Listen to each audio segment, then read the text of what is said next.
History of the Gatling Gun Detachment, 5th Army Corps, at Santiago. By John H. Parker. On the morning of July 1st, the dismounted cavalry, including my regiment, stormed Kettle Hill, driving the Spaniards from their trenches. After taking the crest, I made the men under me turn and begin volley firing at the San Juan blockhouse and entrenchments against which Hawkins and Kent's infantry were advancing. While thus firing, there suddenly smote on our ears a peculiar drumming sound. One or two of the men cried out, "The Spanish machine guns!" But after listening a moment, I leaped to my feet and called, "It's the Gatlings, men! It's our Gatlings!" Immediately the troopers began to cheer lustily, for the sound was most inspiring. Whenever the drumming stopped, it was only to open again a little nearer the front. Our artillery, using black powder, had not been able to stand within range of the Spanish rifles, but it was perfectly evident that the Gatlings were troubled by no such consideration, for they were advancing all the while. Soon the infantry took San Juan Hill, and after one false start, we in turn rushed the next line of blockhouses and entrenchments, and then swung to the left and took the chain of hills immediately fronting Santiago. Here I found myself on the extreme front, in command of the fragments of all 6 regiments of the cavalry division. I received orders to halt where I was, but to hold the hill at all hazards. The Spaniards were heavily reinforced, and they opened a tremendous fire upon us from their batteries and trenches. We laid down just behind the gentle crest of the hill, firing as we got the chance, but for the most part, taking the fire without responding. As the afternoon wore on, however, the Spaniards became bolder, and made an attack upon the position. They did not push it home, but they did advance, their firing being redoubled.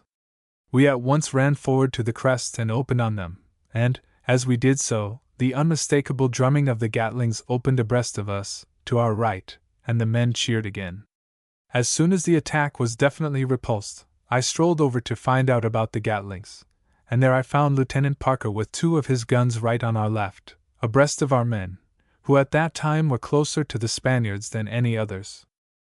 From thence on, Parker's Gatlings were our inseparable companions throughout the siege. They were right up at the front. When we dug our trenches, he took off the wheels of his guns and put them in the trenches. His men and ours slept in the same bomb-proofs and shared with one another whenever either side got a supply of beans or coffee and sugar. At no hour of the day or night was Parker anywhere but where we wished him to be, in the event of an attack. If a troop of my regiment was sent off to guard some road or some break in the lines, we were almost certain to get Parker to send a Gatling along, and, whether the change was made by day or by night, the Gatling went. Sometimes we took the initiative and started to quell the fire of the Spanish trenches. Sometimes they opened upon us. But, at whatever hour of the 24 the fighting began, the drumming of the Gatlings was soon heard through the cracking of our own carbines. I have had too little experience to make my judgment final, but certainly, if I were to command either a regiment or a brigade, whether of cavalry or infantry, I would try to get a Gatling battery, under a good man, with me. I feel sure that the greatest possible assistance would be rendered, under almost all circumstances, by such a Gatling battery if well handled, for I believe that it could be pushed fairly to the front of the firing line. At any rate, this is the way that Lieutenant Parker used his battery when he went into action at San Juan, and when he kept it in the trenches beside the Rough Riders before Santiago. Theodore Roosevelt. Chapter 1, L'Envoi. The history of the Gatling Gun Detachment, 5th Army Corps, is to a certain extent the history of the Santiago campaign. The detachment was organized on the spur of the moment, to utilize material which would otherwise have been useless, and was with the 5th Corps in all the campaign. It participated in all the fighting of that campaign, except the fight at La Guasimas, and was disbanded upon the return of the 5th Corps to Montauk. Whatever hardships were endured by the 5th Corps were shared by this detachment.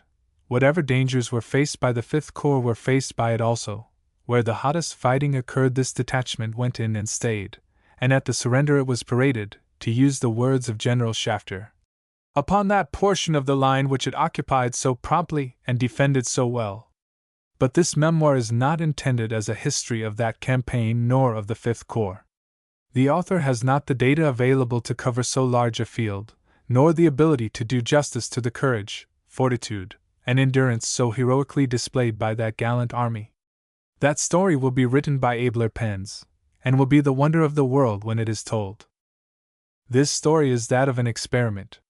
It is told to lay before the general public, as well as the military critic, the work of a little detachment of 37 men, armed with an untried weapon, organized in the short space of 4 days preceding July 1, 1898, and which without proper equipment, adequate instruction, or previous training, in the face of discouragements and sneers, and in spite of obstacles enough to make the mere retrospect sickening, still achieved for itself a warm place in the hearts of all true soldiers, and covered itself with glory upon the hardest fought battlefield of the Hispano-American War.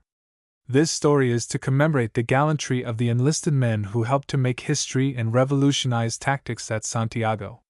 It will tell of the heroism of the plain American regular, who, without hope of preferment or possibility of reward, boldly undertook to confute the erroneous theories of military compilers, who, without originality or reason, have unblushingly cribbed the labored efforts of foreign officers, and foisted these compilations of second-hand opinions upon the American army as military textbooks of authority and weight.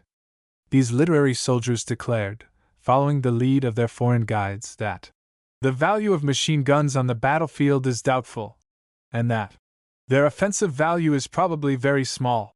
They also agreed, with most touching unanimity, that a direct assault upon a fortified position, occupied by good, unshaken infantry, armed with the modern rifle and plentifully supplied with ammunition, is sure to fail, unless made by overwhelming numbers and prepared by strong and accurate fire. By artillery. These servile imitators of foreign pen soldiers were destined to see all their pet theories exploded by the grim old mountain puma from California and his brave Fifth Corps. They were to learn, so far as they are capable of learning, that the American regular makes tactics as he needs them, that the rules of war established by pen soldiers do not form the basis of actual operations in the field, that theories must go to the wall before the stern logic of irrefutable facts, and that deductions based on the drill-made automatons of European armies are not applicable to an army composed of American volunteer regulars, led by our trained officers. We shall see that an army destitute of cavalry, and hence without eyes, not supported by artillery, in the most difficult country over which soldiers ever operated, and without maps or reconnaissance, in 20 days shut up and captured an army of twice its own effective strength, in a strongly fortified city, with better served and more numerous artillery. We shall find that when the sledge was not at hand, American ingenuity was able to use the mallet, instead, making light machine guns perform all the function of artillery, and dispensing altogether, so far as any practical results were concerned, with that expensive and much overrated arm, that the regular private is capable of meeting all demands upon his intelligence, and that the American non-com is the superior of foreign officers.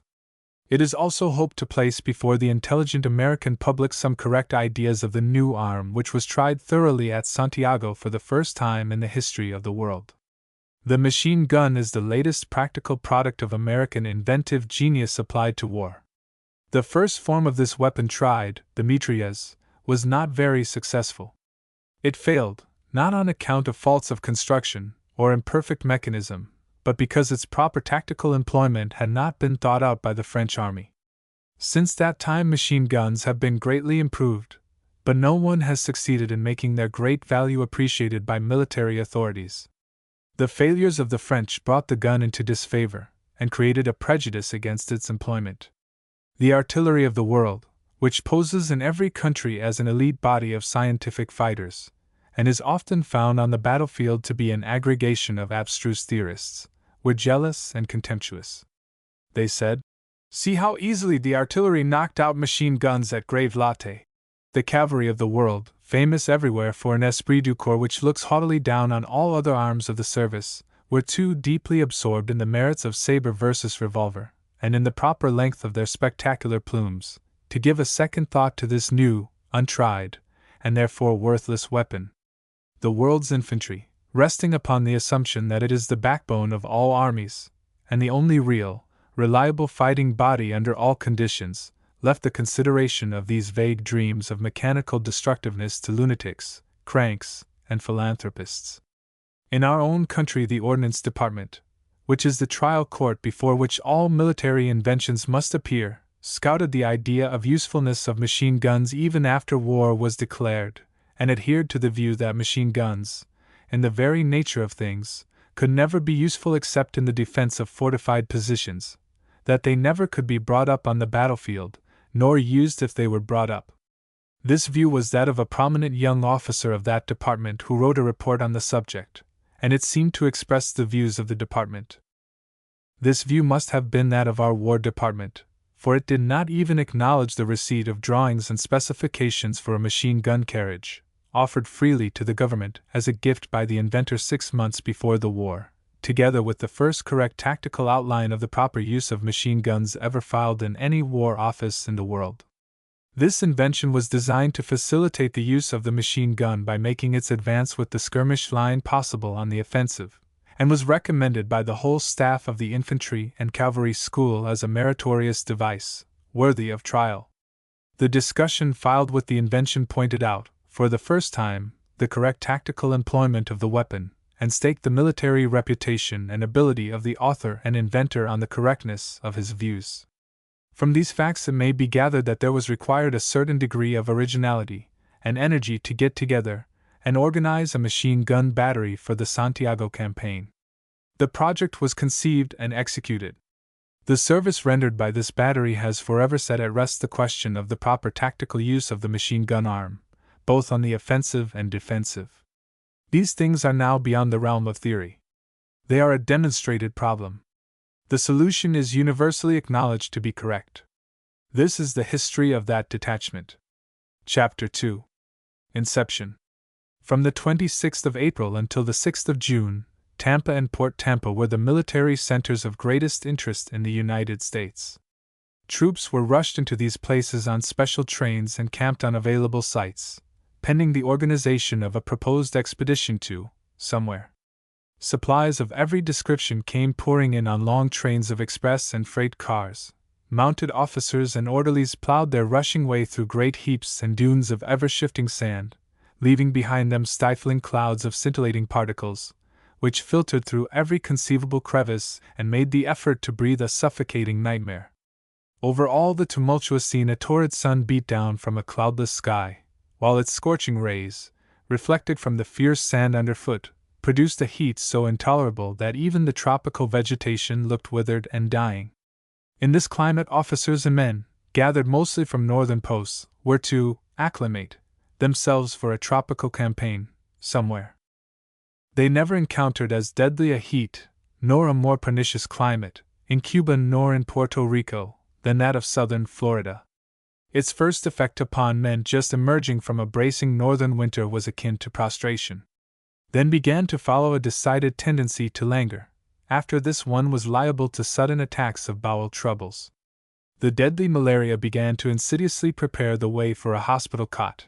The patient lost flesh, relish of food became a reminiscence, and an hour's exertion in the sun was enough to put a man on his back for the rest of the day. Exposure to the direct action of the sun's rays was frequently followed by nausea, a slight chill, and then a high fever. The doctors subsequently called this thermal fever, which is suspected to be a high-sounding name calculated to cover up a very dense ignorance of the nature of the disease, because no one ever obtained any relief from it from them. Recurrence of the exposure brought recurrence of the fever, and if persisted in, finally produced a severe illness. One reason for this was that the troops continued to wear the winter clothing they had worn on their arrival. The promised khaki did not materialize. Some regiments drew the brown canvas fatigue uniform, but the only use made of it was to put the white blanket roll through the legs of the trousers, thereby adding to the weight of the roll, without perceptible benefit to the soldier. Such a climate, under such surroundings, was not conducive to original thought, prolonged exertion, or sustained study. Everybody felt mean, and was eager for a change. Nobody wanted to listen to any new schemes. The highest ambition seemed to be to get out of it to somewhere with just as little delay and exertion as possible. It was at this juncture that the plan of organizing a Gatling gun battery was conceived, and the attempt to obtain authority began. The Gatling gun is one of the 2 machine guns adopted in the land service of the United States. Not to enter into a technical description, but merely to convey a general idea of its working and uses, it may be described as follows. The gun is a cluster of rifle barrels, without stocks, arranged around a rod, and parallel to it. Each barrel has its own lock or bolt, and the whole cluster can be made to revolve by turning a crank. The bolts are all covered in a brass case at the breech, and the machine is loaded by means of a vertical groove in which cartridges are placed, 20 at a time, and from which they fall into the receivers 1 at a time. As the cluster of barrels revolves, each one is fired at the lowest point, and reloaded as it completes the revolution. The gun is mounted on a Y-shaped trunnion. The lower end of the Y passes down into a socket in the axle. The gun is pointed by a lever just as one points a garden hose or sprinkler, with the advantage that the gun can be clamped at any instant, and will then continue to sprinkle its drops of death over the same row of plants until the clamps are released. The axle is hollow and will hold about 1,000 cartridges.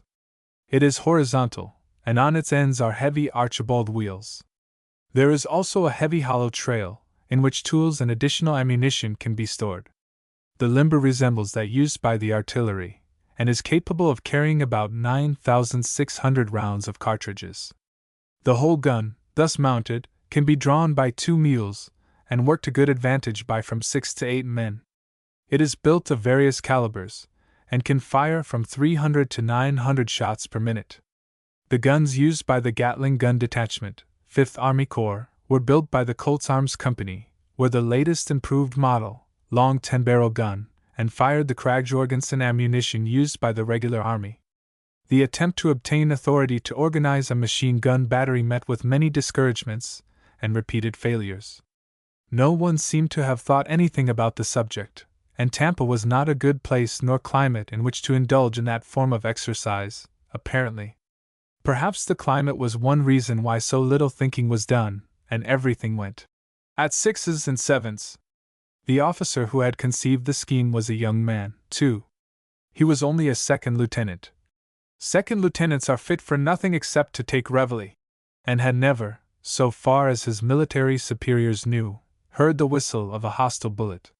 He had made no brilliant record at the academy, had never distinguished himself in the service, and was not anybody's pet. He was, apparently, a safe man to ignore or snub if occasion or bad temper made it desirable to ignore or snub somebody, and above all, had no political friends who would be offended thereby. Politics cut quite a figure in Tampa in some respects.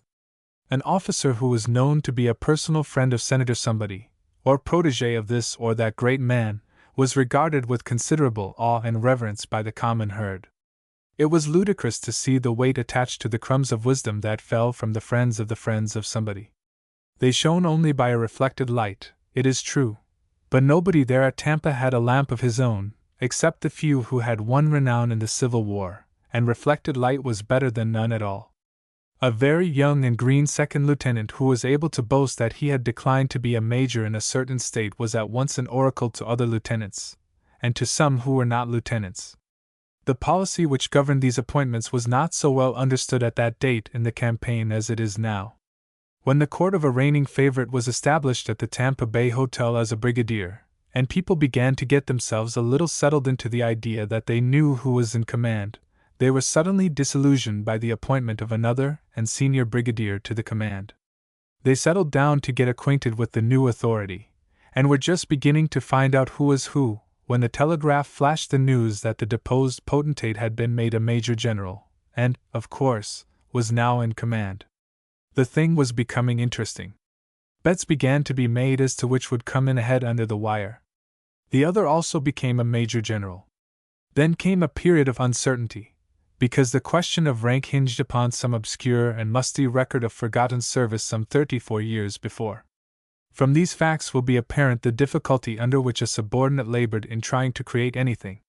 It is hardly worth while in any case of that sort to waste time with subordinates. The projector of an enterprise had better go straight to the one who has the necessary authority to order what is wanted, if access to him can be had, and he can be brought to recognize the merits of the plan, that settles it. If not, that also settles it. In either case, the matter becomes a settled thing, and one knows what to depend upon. But who was the man to see there at Tampa? Nobody knew. The first officer approached was the one in direct line of superiority, Colonel A. T. Smith, 13th Infantry. The idea was to ascertain his views and try to obtain from him a favorable endorsement upon a written plan to be submitted through military channels to the commanding general at Tampa. Perhaps it was the deadly climate, for the reply to a request for a few minutes' audience on the subject of machine guns was very gruff and curt. "I don't want to hear anything about it. I don't believe in it, and I don't feel like hearing it. If you want to see me about this subject, come to me in office hours." That settled it. Any effort to get a written plan through would have to carry the weight of official disapproval from the start, and even a shavey knows that disapproval at the start is enough to kill a paper in the official routine. The next officers approached were Major William Aumann and Captain H. Cavanaugh of the 13th Infantry, who were asked for advice. These two officers, both of whom rendered very distinguished services on the battlefield, listened with interest and were convinced. Their advice was, "Get your plan in tangible shape, typewritten, showing just what you propose, then go straight to the commanding general himself.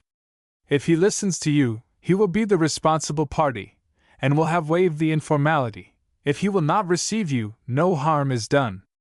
This advice was followed and the following plan prepared. Material: 3 guns with limbers and caissons, 28 horses and 16 saddles, 6 sets double harness, wheel, and 6 lead, 1 escort wagon, team and driver, and 100,000 rounds, .30 cal. Personnel: 1 first lieutenant, 3 sergeants, 3 corporals, 1 clerk, 1 cook, and 35 enlisted men selected for their intelligence, activity, and daring, volunteers, if possible to be obtained, as the service will be hazardous. Equipment: officer, revolver, saber or machete, and field glass. Enlisted men, revolver and knife. 50 rounds to be carried on person for revolver, and 50 in ordnance train. Camp equipage: 4 conical wall tents, 2 wall tents, and the ordinary cooking outfit for a company of 41 men. Organization: in the discretion of the detachment commander, subject to approval of division commander. Probably as follows, subject to modifications by experience. 3 detachments under a sergeant. A detachment to be composed of 1 gunner and 7 men. The gunner should be a corporal. Administration: the division Gatling gun detachment to be subject only to the orders of the division commander, or higher authority. Its members are carried on D.S. in their respective organizations. Its commander exercises over it the same authority as a company commander, and keeps the same records. Returns, reports, and other business are transacted as in company, except that the detachment commander reports directly to and receives orders directly from division headquarters. The detachment is not subject to ordinary guard or fatigue. When used as part of a guard, whole detachments go with their pieces. Instruction: the organization is purely experimental, hence the greatest possible latitude must be allowed the detachment commander, and he should be held accountable for the results. He should not be subjected to the orders or interference of any subordinates, however able, who have made no special study of the tactical use or instruction for machine guns, and who may not have faith in the experiment. It will be useless to expect efficiency of the proposed organization unless this liberty be accorded its organizer. The field is a new one, not yet well discussed by even the text writers. Organization and instruction must be largely experimental, subject to change as the result of experience, but no change from the plans of the organizer should be made except for good and sufficient reasons. Tactical employment: this organization is expected to develop a. the fire action of good infantry, b. the mobility of cavalry. Its qualities, therefore, must be rapidity and accuracy, both of fire and movement. Its employment on the defensive is obvious. On the offensive it is expected to be useful with advance guards, rear guards, outposts, raids, and in battle. The last use, novel as it is, will be most important of all. The flanks of the division can be secured by this organization, relieving reserves of this duty. It will give a stiffening to the line of support, and at every opportune occasion will be pushed into action on the firing line. The moral effect of its presence will be very great. It will be able to render valuable assistance by its fire, over the charging line, in many cases. Last, but very important, the occupation of a captured line by this organization at once will supply a powerful, concentrated, and controlled fire, either to repulse a countercharge or to fire on a discomfited, retiring enemy. Being a horsed organization, it can arrive at the critical point at the vital moment when, the defender's first line having been thrust out, our line being disorganized, a countercharge by the enemy would be most effective, or controlled fire by our own troops on him would be most useful. It is urged that this last use of machine guns is one of the most important functions, and one which has been overlooked by writers and tacticians. There is one vital limitation upon the proposed organization, viz., it must not be pitted against artillery. It is urgently suggested that this organization can be perfected here and now without difficulty, while it will be very difficult to perfect after the forward movement has begun. Horses and harness can be easily procured at Tampa. There will be no difficulty if some energetic officer be authorized to proceed with the work, and directed to attend to the details. Believing earnestly in the utility of the proposed organization, which will convert useless impedimenta into a fourth arm, and realizing the dangerous nature of the proposed service, I respectfully offer my services to carry these plans into effect. John H. Parker, 2D Lieutenant 13th Inf. With this plan well digested and with many a plausible argument in its favor all thought out, Colonel Arthur MacArthur, Assistant Adjutant General to Gen Wade, who was at that moment in command, was approached. Colonel MacArthur was a very busy man. He was also a very businesslike man, and one of handsome appearance, easy access, and pleasant address. He sandwiched in a 15-minute interview between two pressing engagements, and manifested both interest and approval. But nothing could be done at that time. "Come again a week from today," said he, "and I will try to obtain you a hearing before one who can do what you wish by a single word. I believe in your scheme and will help you if I can." The week rolled by and a change of commanding generals occurred. Gen Wade was ordered away, taking MacArthur with him, and no progress had been made. It was discouraging. The next step in the plan was by lucky accident.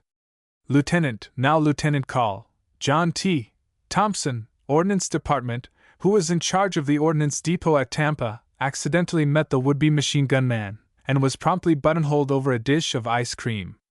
Thompson was himself a young man and a student. His department placed an insuperable obstacle in the way of himself carrying out a plan which he, also, had conceived, and he was keen to see the idea, which he fully believed in, demonstrated on the battlefield. He had, moreover, as ordnance officer, just received an invoice of 15 Gatling guns, complete, of the latest model, and he had access to the commanding general by virtue of being a member of his staff. By reason of the terrible rush of overwork, he needed an assistant, and it seemed practicable to try to kill two birds with one stone. But all he said was, "I believe in the idea. I have long advocated it. It may be possible for me to get you your opportunity, and it may not. If so, you will hear from the matter." The attempt to get the thing going had been apparently abandoned, when, utterly without notice, the regimental commander received orders per letter from Headquarters 5th Army Corps, which resulted in the following orders. Headquarters 13th Infantry in the field. Tampa, Florida, May 27, 1898. Special Orders No. 22. Pursuant to instructions contained in letter from Headquarters 5th Army Corps, May 26, 1898. 2D Lieutenant John H. Parker, 13th Infantry. Sergeant Alois Weisschar, Company A, Sergeant William Ader, Company G, Private Louis Kastner, Company A, Private Joe Seaman, Company B, Private Abram Greenberg, Company C, Private Joseph Hoft, Company D, Private O'Connor L. Jones, Company D, Private Louis Misiak, Company E, Private George C.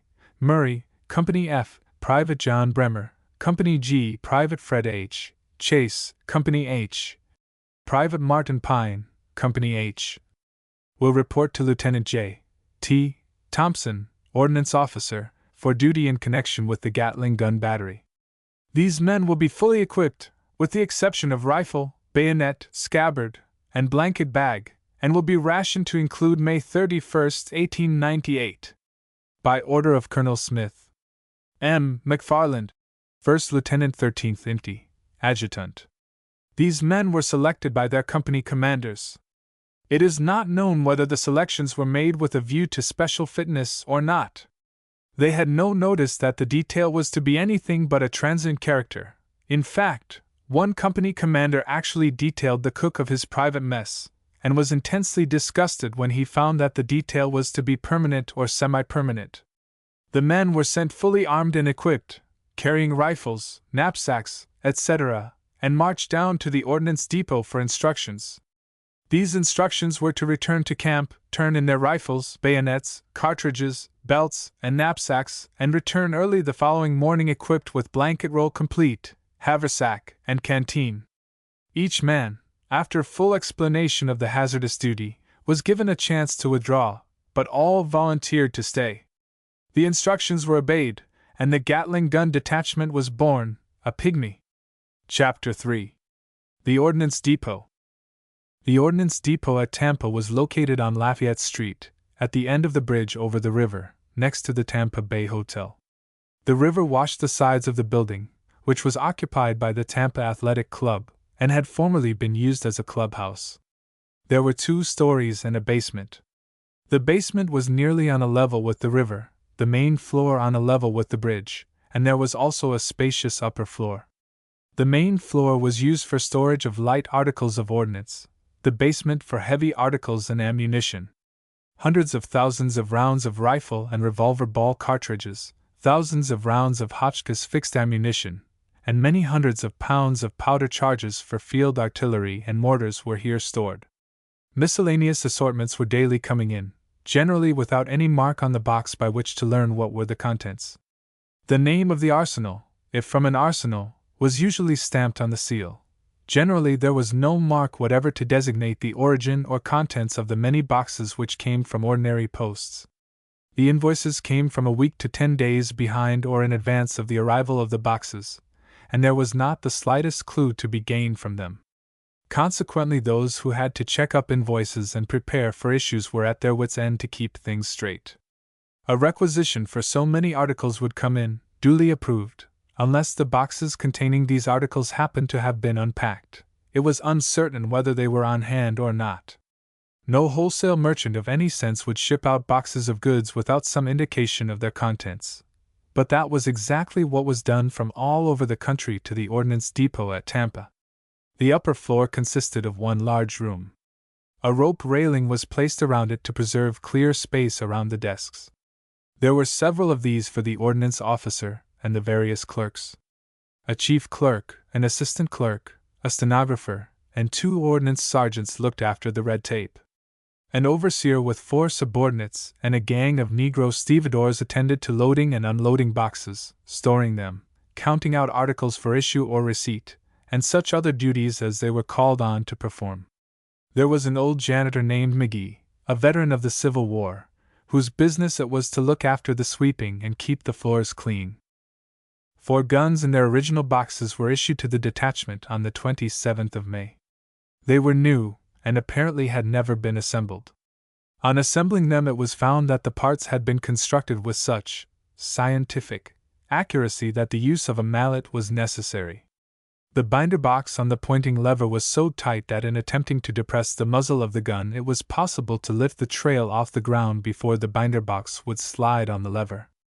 The axis pin had to be driven in and out with an axe, using a block of wood, of course, to prevent battering. A truly pretty state of affairs for a gun the value of which depends on the ease with which it can be pointed in any direction. Inquiry after the war at the factory where the guns are made disclosed the fact that these parts are rigidly tested by a gauge by the government inspectors, and that looseness is regarded as a fatal defect. Even play of 1/2 of an inch is enough to ensure the rejection of a piece. The very first thing done by the Gatling gun detachment, upon assembling these guns, was to obtain a set of armorer's tools and to file away these parts by hand until the aim of the piece could be changed by the touch of a feather. The detachment was ordered to rely upon the friction clutches for steadiness of aim, when necessary, and not upon the tight fit of the parts. It was ordered that there must be no doubt whatever of easy, perfectly free manipulation at any and all times, even if the pointing lever should become rusted. This precaution proved on July 1st to have been of great value. The instruction of the detachment began immediately, and consisted, at first, of unpacking, mounting, dismounting, and repacking the guns. The 4 guns were mounted and a drill held each time in the loading and firing of the piece. This system of instruction was continued until the detachment was ordered on board ship on the 6th of June. During this instruction, members of the detachment were designated by name to fall out, and the remainder of the detachment required to execute all the maneuvers of the piece as before. In fact, this instruction was carried to such a point that one man alone was required to load, aim, and fire the gun at designated objects without any assistance. The detachment at once assumed the position of an independent command. It reported directly to Maj. Gen. W. R. Shafter, commanding the 5th Corps, in everything so far as its duties with Gatling guns were concerned, was regarded as an independent command, kept its own records in the same manner as a company, obtained cooking utensils from the quartermaster, and ran its own mess, and furnished its own guard. This status, that of a separate command, continued until the detachment was finally disbanded at Montauk. On the 27th of May, the detachment commander was summoned to Gen. Wheeler's headquarters and there requested to explain to the general in person his plans for organizing a Gatling gun detachment. Gen. Wheeler had just assumed command of all the cavalry belonging to the 5th Army Corps. His headquarters, instead of being in a suite of rooms in the palatial Tampa Bay Hotel, where all the other general officers had their headquarters, were located about half a mile from the hotel in a treeless pasture.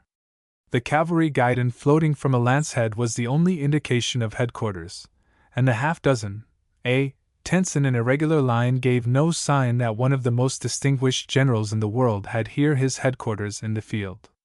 The general was easily accessible. The first thing that impressed one of him was his extraordinary quickness. His eye seemed to take in everything within sight of him at a single glance, and to read one's thoughts before the tongue could give expression to them. He grasped ideas when they were only half uttered and immediately drew deductions from mere statements of simple facts, the result of years of careful study. These deductions, which Gen. Wheeler drew instantly, were in every case correct, and showed a keener and more correct appreciation of the proper tactical employment of machine guns than was shown by any other officer of the 5th Corps. The result of the interview with the general was that a scheme for the organization of a tactical unit to be composed of 3 Gatling guns and to be employed with the cavalry division was drawn up on the spot, under Gen. Wheeler's personal direction, and was submitted by him to Gen. Shafter, with the request that authority be granted for the organization of this command for the purpose indicated. In the application, Gen. Wheeler stated that he believed that such a battery of machine guns, if properly handled, could go anywhere that cavalry could go, could take the place of infantry supports, could dash up and hold any ground or advantageous position that a body of cavalry might seize, could be thrown out to one flank of the enemy and assist in his demoralization in preparation for the cavalry charge, and would be of particular service in case the enemy attempted to form infantry squares, which were at that time supposed to be the main part of the Spanish tactics of battle. This application was disapproved. On the 30th of May, Gen. Lee sent for the detachment commander for an interview on the subject of Gatling guns. Gen. Lee was at this time quartered at the Tampa Bay Hotel, and was engaged in the organization of the 7th Army Corps. It was supposed that the 7th Corps was designed for the Havana campaign, and it was believed that the attack upon Havana would begin at a very early date. The result of the interview with Gen. Lee was that he directed a scheme for the organization of a tactical unit to be composed of 9 guns, 3 batteries of 3 guns each, to be prepared for service with the 7th Army Corps. It was desired that this organization be a volunteer organization, and the application was therefore made for authority from the President, under that law of Congress authorizing the employment of special troops. Colonel Guild, well and favorably known from his connection with the Massachusetts National Guard, was prepared to furnish a volunteer organization already in existence, well drilled and already officered, composed of the flower of the youth of Massachusetts, very largely of college graduates, who had already been communicated with on the subject, and who were even at that time expecting momentarily a telegram calling them to this duty. Nothing resulted from this effort. Meantime, the drill instruction of the little detachment continued.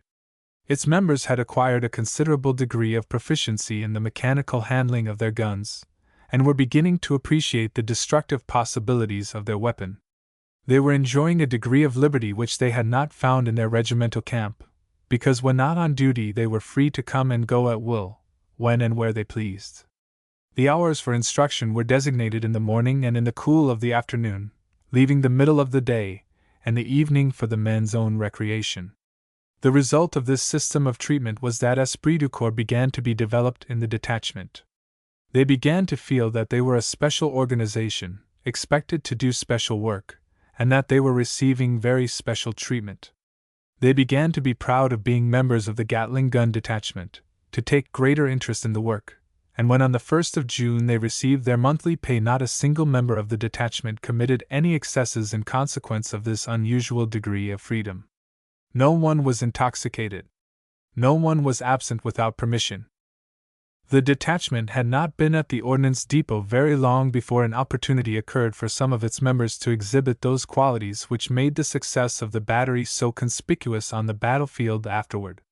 The detachment commander had been detailed by verbal orders on the 1st of June in charge of the issues of ordnance property to the Santiago expedition. This was in addition to his duties with the Gatling guns. The work would commence about 6 o'clock in the morning, and from that time until dark there was a continual stream of wagons carrying away stores such as rifles, haversacks, meat ration cans, tin cups, and all the articles needed by troops in the field during a campaign. The ammunition which was issued to the troops at this time was drawn at the same place.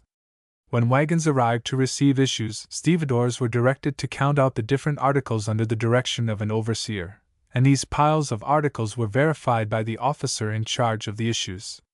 The stevedores then loaded them on the wagons which were to haul them to the different camps. Receipts in duplicate were always taken and invoices in duplicate were always given, in the name, of course, of Lieutenant John T.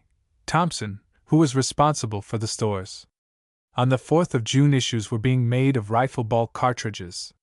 These cartridges came packed in boxes of 1,000 rounds each, and each box weighed 78 pounds. A great quantity of it was stored in the basement, where there was also a considerable quantity of fixed Hotchkiss ammunition, as well as several thousand rounds of powder charges in boxes.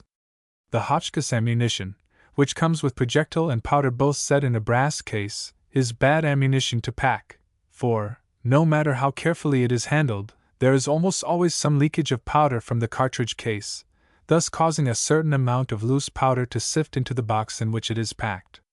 About 11:30 o'clock on this morning a Negro stevedore accidentally dropped a box of rifle ammunition near a pile of Hotchkiss fixed, and the next instant the laborers saw smoke ascending toward the ceiling of the basement. They yelled, "Fire! Fire!"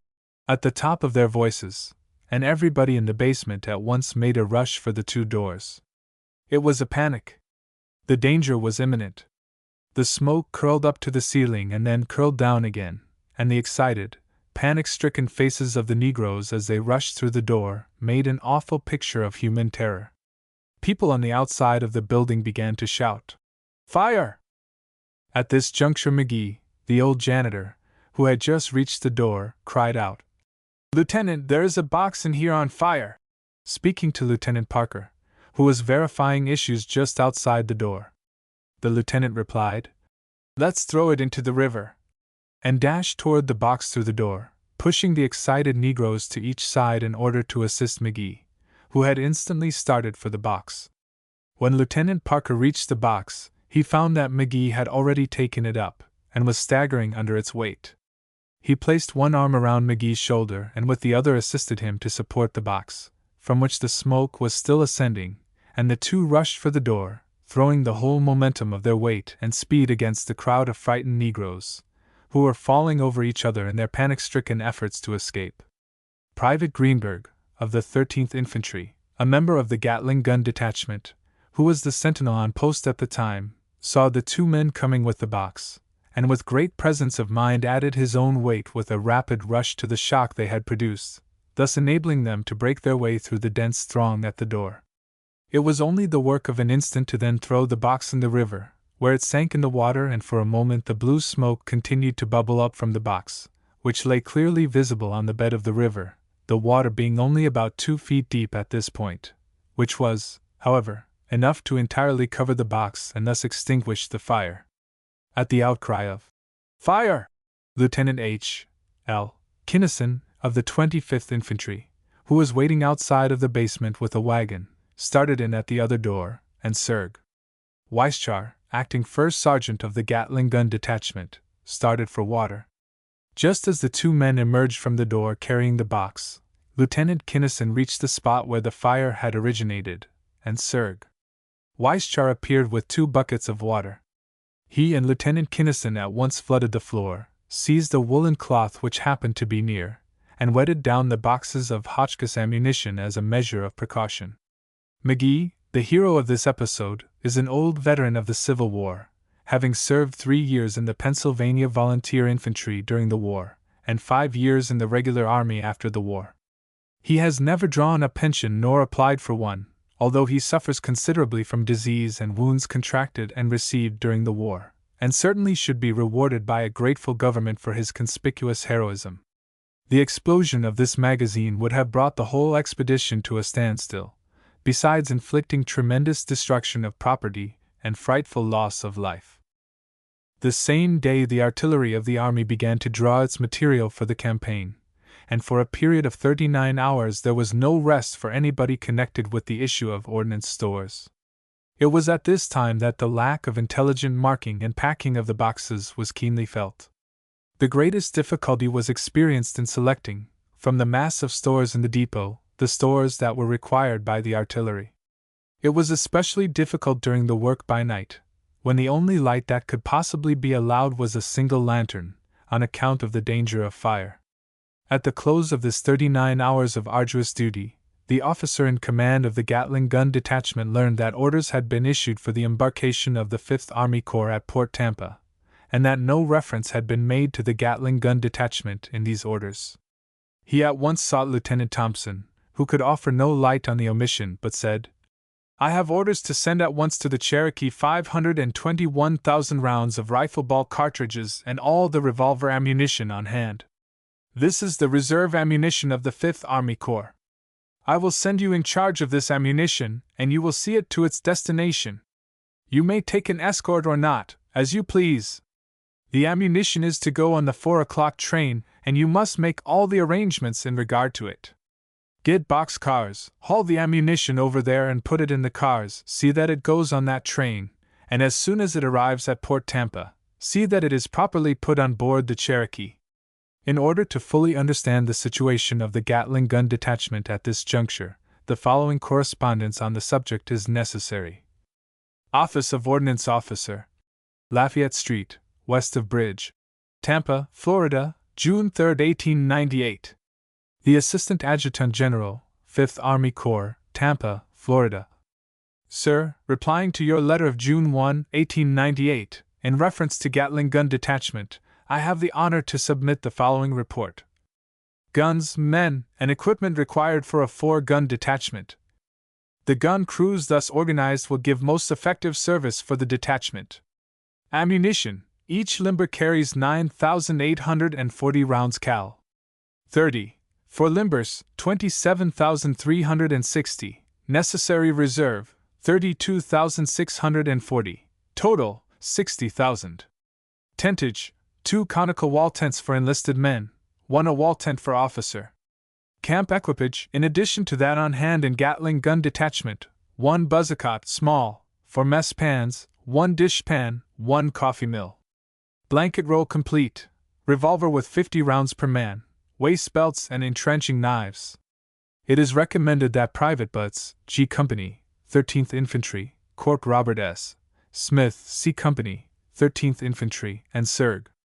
Weigel, 9th Infantry, be members of the detachment, and that detachment be taken from 9th Infantry, which has some well-instructed men. It is further recommended that the detachment be fully horsed as soon as practicable, and that the whole be placed under the command of Lieutenant John H.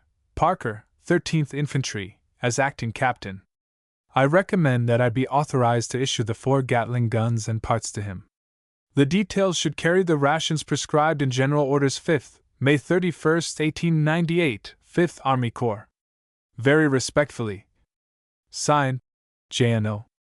T. Thompson, 1st Lieutenant Ord. Department U.S.A. This letter, prepared by Lieutenant Parker and signed by Lieutenant Thompson, was endorsed as follows. Headquarters 5th Army Corps, Tampa, Florida, June 5, 1898. Respectfully returned to Lieutenant J. T. Thompson, Ordnance Officer. If Lieutenant Parker, in charge of the detachment as at present constituted, can make the arrangements suggested within, he may take action, but, in view of the limited time remaining, it is thought the detachment already organized will answer. By command of Mosh, Gen. Shafter. E. J. McClernand, Assistant Adjutant General. Office of the Ordnance Officer. Lafayette Street Bridge, Tampa, Florida, June 5, 1898.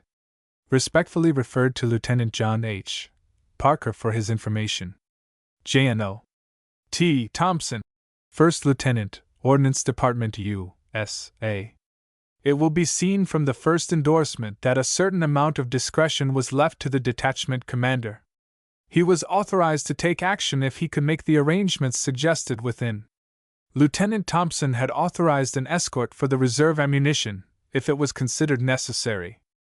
The detachment commander resolved to take action by using his whole detachment as an escort, putting it on board the Cherokee, with the reserve ammunition, and accompanying it to its destination, in Cuba, trusting to the future to enable him to complete the detachment according to the first endorsement. It was now 11 o'clock in the forenoon. Between that time and 4 o'clock it was necessary to obtain 2 freight cars, have them placed upon the siding at a convenient point, have more than 20 wagon loads of ammunition, camp equipage, etc., placed in these cars, have the 4 guns with their limbers placed on board, and more difficult than all the rest, go through the necessary red tape at the quartermaster's office in order to get the 2 cars moved to Port Tampa. It was all accomplished. The general freight agent was bluffed into believing that unless the 2 cars were instantly set where they were wanted, his whole railroad would be tied up. The quartermaster was hypnotized and dropped formality, putting all the clerks to work upon papers and making out the necessary bill of lading, invoices, etc., in time to catch the 4 o'clock train. He also issued the necessary transportation for the officer and men of the detachment from Tampa to Port Tampa, accepting the first endorsement above as sufficient orders for that purpose. One member of the detachment, Private Murray, had been very ill with what we afterward learned to call the Cuban fever, and while apparently convalescent, was entirely too weak to accompany the detachment. He was a splendid fellow, and the tears rolled down his emaciated face when he was told he must remain behind. He was furnished with a descriptive list, and a letter was written to the chief surgeon of the division hospital, requesting him to send an ambulance immediately for the sick man. One member of the detachment carried this letter to Tampa Heights, and so sharp was the work of getting away that this man had to board a moving train as it was pulling out to keep from getting left. But Private Murray was taken to the hospital and cared for, and Private Bremer did not get left. The detachment reached Port Tampa about sundown, and Mosh Cushing, who had charge of the loading of the transports, at once authorized the cars to be set alongside the Cherokee. The ammunition, guns, camp equipage, men, and all were promptly put aboard. The training in packing and unpacking the guns was the only thing which enabled the work to be done in the limited time allotted. Not so much as a 10-penny nail belonging to the detachment was left behind. During the night the troops that were to occupy the Cherokee came on board, and it was found the next morning that 5 or 6 tons of regimental baggage had been piled on top of the guns, making it practically impossible to disembark, even if such a movement should be ordered. Chapter 4. The Voyage and Disembarkation. It seemed that the work had been accomplished none too soon, for on the morning of June 7 orders came to the Cherokee to leave the slip and proceed down the bay. There were on board at this time, beside the little Gatling gun detachment, the 17th Infantry, under command of Colonel Haskell, and a battalion of the 12th Infantry, under command of Colonel Kamba, who was the senior officer on board. The ship was frightfully crowded. The berth deck and lower deck had been arranged for the accommodation of the men by nailing rows of 2 2x4 scantlings just far enough apart to leave room for a man to lie down, and fastening 3 tiers of bunks to these scantlings. The men were packed in these bunks like sardines in a box. The ventilation was conspicuous by its absence, the heat below deck was frightful, and the misery entailed by such accommodations was beyond description. But the men were very cheerful, and being allowed the privilege of the upper deck, very little in the way of complaint was heard. Everybody was anxious to be off. The hope most frequently expressed was for a quick passage and a sharp, swift campaign. It was easily foreseen by the officers on board the ship that a long sojourn on shipboard under such conditions would have a very bad effect on the men. The ship dropped down the bay to the quarantine station, starting about noon, and there lay to, waiting, as was supposed, for the remainder of the fleet. Suddenly, about 8 p.m., one of the torpedo cruisers came tearing down the bay under full steam, and we heard the message sounded through the megaphone. Return to port. 3 Spanish cruisers within 3 hours' sail of the offing. It was a thrilling moment. Officers and men were lounging, taking, as they supposed, their last view of the American shores, without a suspicion of present danger, when they were rapidly brought to a realizing sense that war is hell, by a notice that the enemy was upon them. Whether they were in danger or not, the danger was deadly real and imminent to them at the time. The Cherokee had been anchored pretty well inside. She immediately got up steam and went out to warn other vessels farther out in the offing, and then made safely for the harbor. Officers and men behaved with perfect coolness. It was hopeless to attempt to escape by concealment, so Colonel Kamba ordered out the band of the 17th Infantry, and the good ship fled up the bay, in momentary expectation of a smashing shot from the enemy, to the strains of "There'll be a hot time." What little excitement there was displayed itself in a feverish searching of the bay with field glasses for signs of the enemy. The older officers, upon whom the responsibility was resting, sat upon the quarterdeck, smoking their pipes and discussing the situation. The captains quietly moved about, assigning stations to their companies, in case of attack, with the view of trying the effect of the modern rifle upon the armored sides of a Spanish man-of-war, and 2 of the younger officers took advantage of the catchy air which the band was playing to dance a two-step on the quarterdeck. So the evening wore away. The moon went down. The myriad little stars came out, twinkling in the deep blue sky, and at last both officers and men, tired of looking for an enemy who was never to appear, turned in for such sleep as they could get, leaving a small guard on deck to keep a lookout. When they awoke next morning, the ship was in the deepest part of the nearest slip, moored fast by her guy ropes to the dock. Thus ended the first engagement with the enemy. From the 8th until the 13th, the Cherokee lay at anchor in the slip. She was relieved on the 10th of about 200 men, thus slightly lightening her overcrowded condition. In the meantime, this overcrowded condition of the ship had led to some discussion as to who could best be moved on board some other ship, with some prospect that the Gatling gun detachment might be disturbed. The situation was not at all satisfactory. With 4 guns, no mules, no harness, no authority, and only 12 men, the Gatling gun detachment did not appear to be in a very fair way toward inflicting much damage upon the enemy. So on the 11th of June the detachment commander visited Gen Shafter at his headquarters, determined to bring the matter to an issue, definitely, one way or the other. This was the first time he had met the general, and under the circumstances, the manner of his reception appeared to be doubtful. Gen Shafter is a big man. This is not noticed at first glance. He is above the average height, but his corpulent figure does not indicate that he is full 5 feet 9 inches in height, because his girth is of like proportion. His hands are big, his arm is big, his head is big. The occiput is especially full, and the width of head just over the ears is noticeable. There is plenty of room for the organs of combativeness. One would think he is probably a lover of children.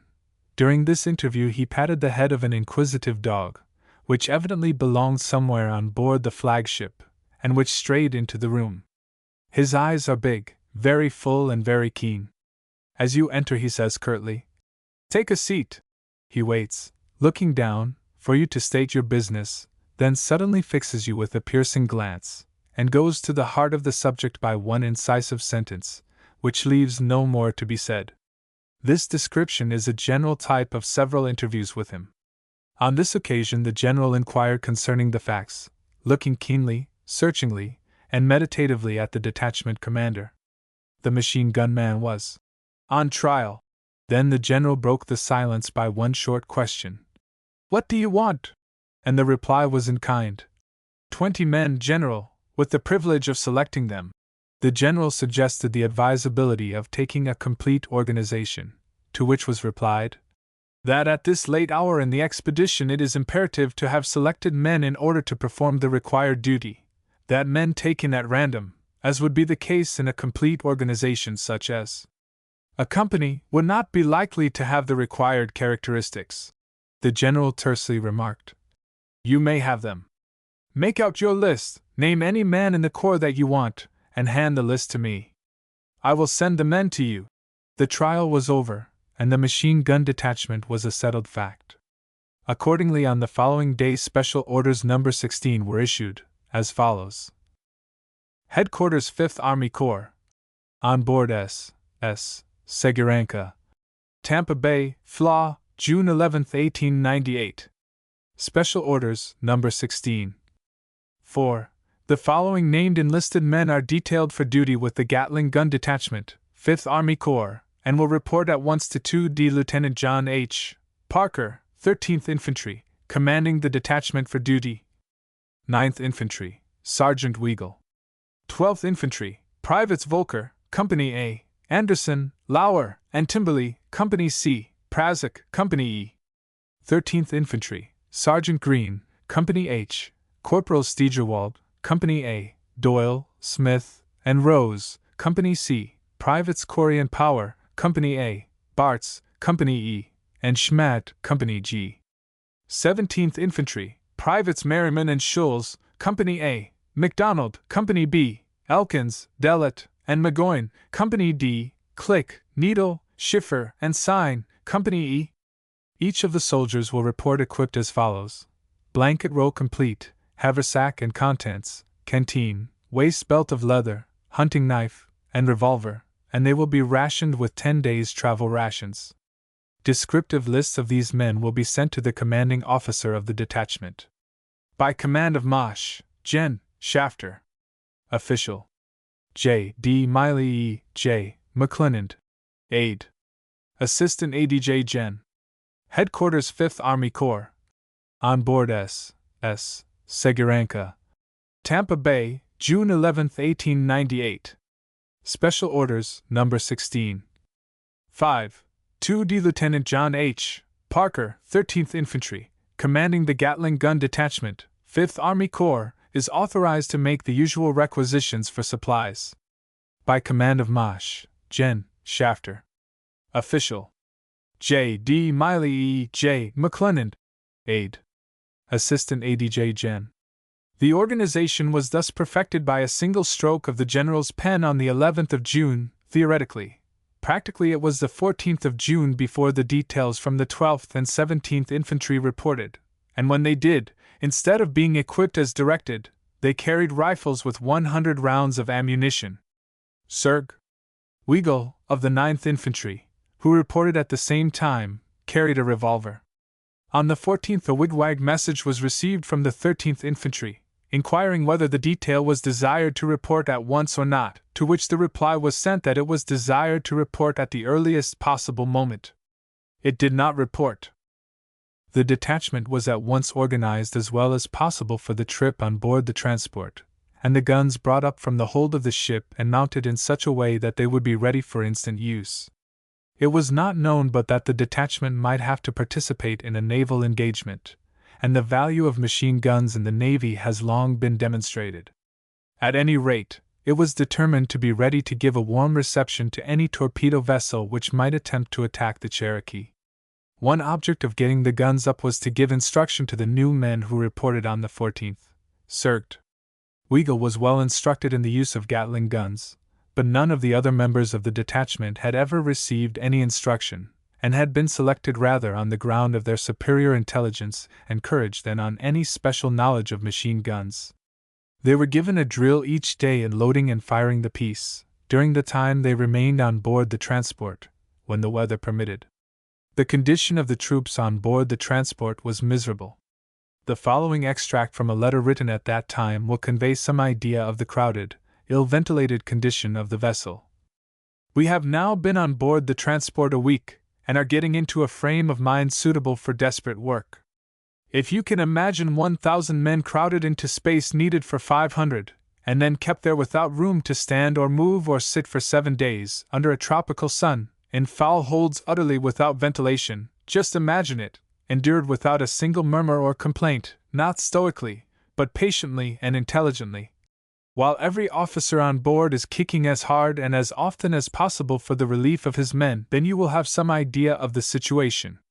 The men are very patient, but they know someone has blundered. Talk about the heroism of the Light Brigade! It is nothing to the heroism that goes cheerfully and uncomplainingly into the black hole of Calcutta. There is nothing else that will compare with these transports, all because it is duty. When will the people appreciate the heroism of the regular army? This was the actual condition of affairs on board the Cherokee up to the time of leaving port on the 14th of June, and it was modified only by the hoisting of windsails, after we got under way. These were not very efficient, and there were only 2 of them, so very little relief was given to the overcrowded berth deck. Most of the men spent their time on the upper deck, and one whole company was quartered there. At night, after 8 o'clock, Colonel Kamba authorized the men to sleep on deck, and there was always a rush, when the ship's bell struck the hour, for good places on the quarterdeck. The only thing that made the voyage endurable was the good weather which prevailed.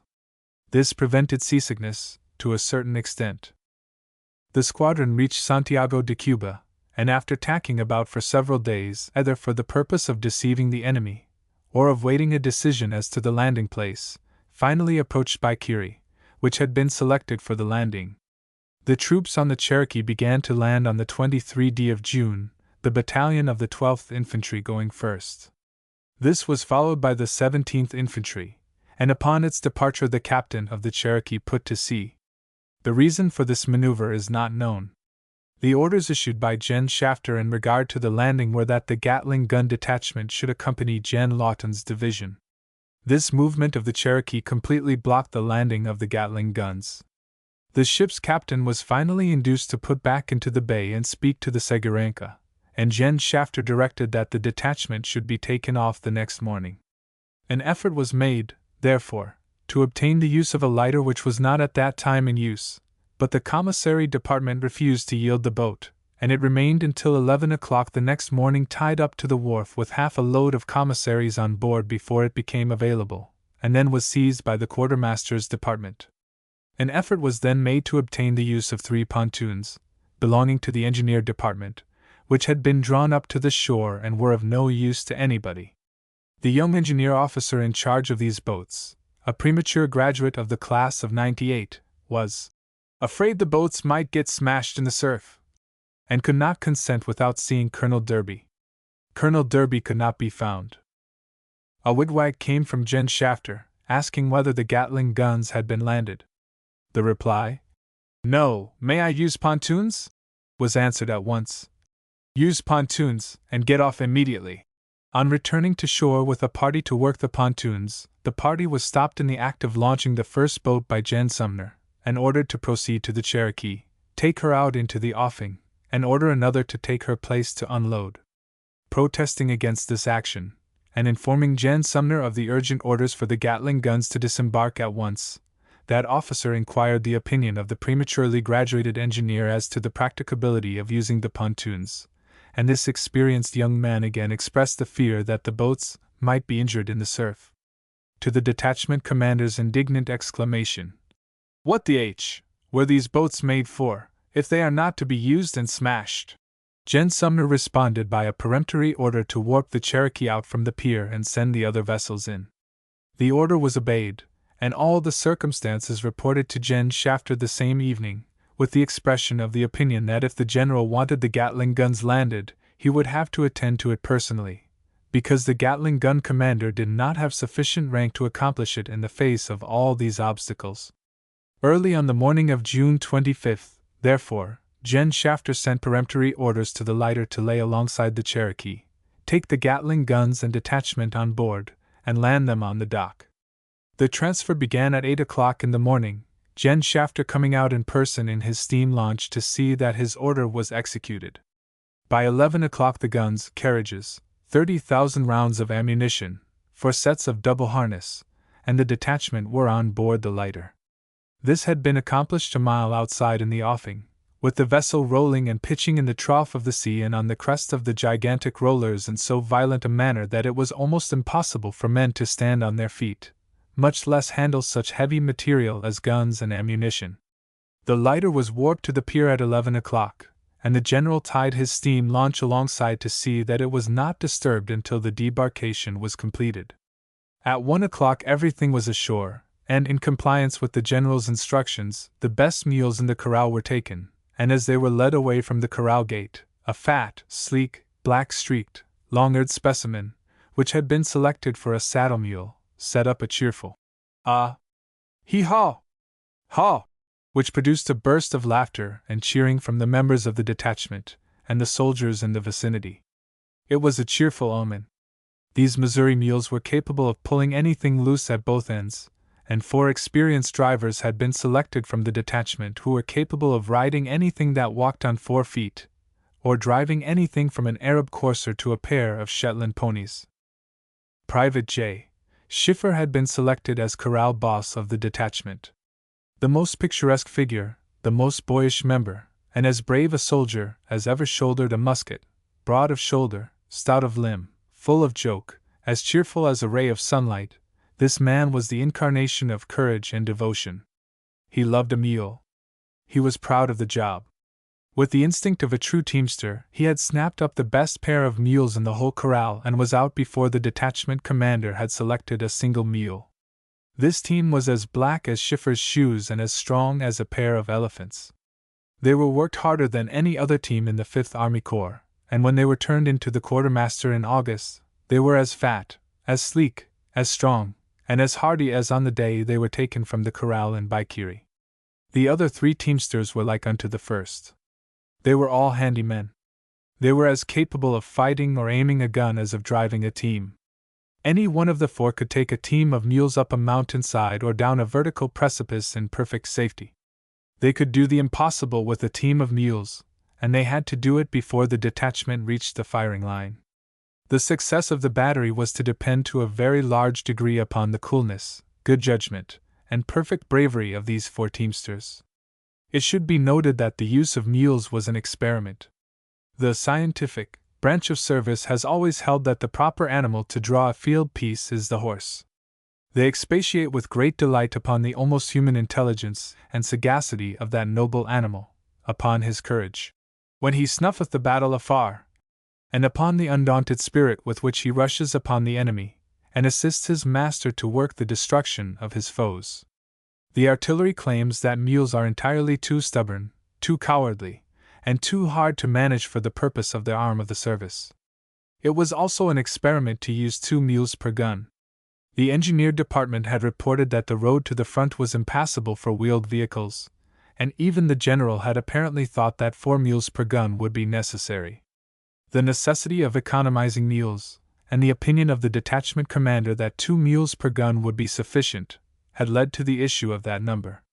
Those who despise the army mule for the purposes of field artillery know very little of the capacity of this equine product of Missouri when properly handled.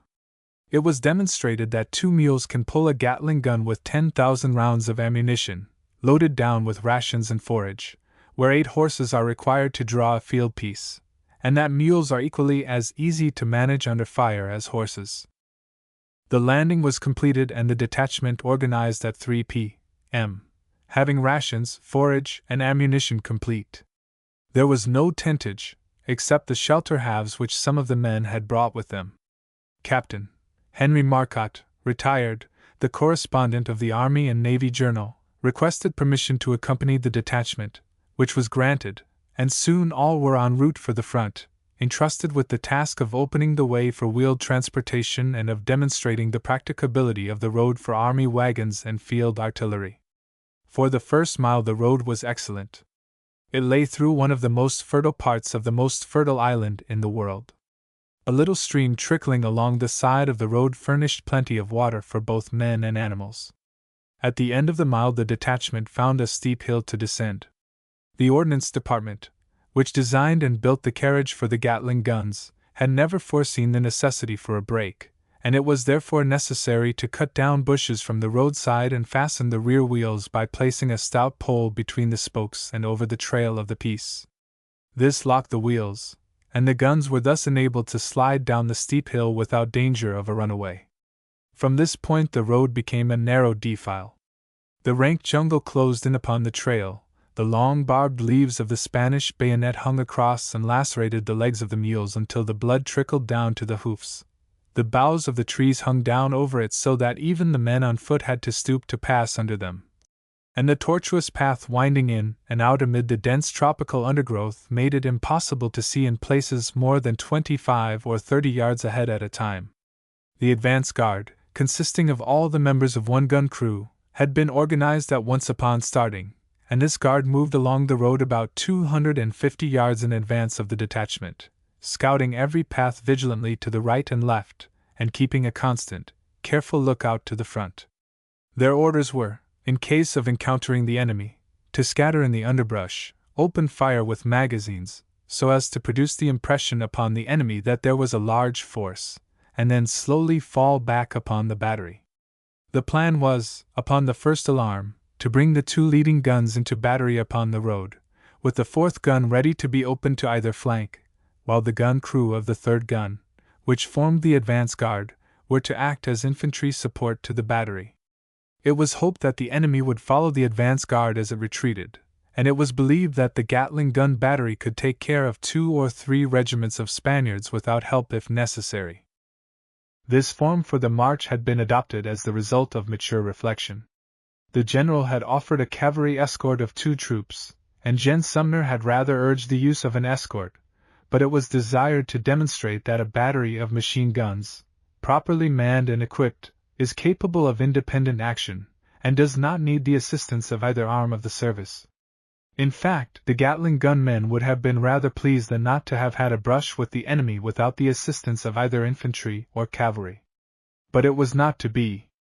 The march was continued until darkness fell over the landscape, and the battery arrived at a beautiful camping place about 1 mile east of Siboney, where a break in the water pipe near the railroad track gave an ample supply of excellent water, and a ruined plantation, now overgrown with luxuriant sugarcane, provided ample forage for the mules.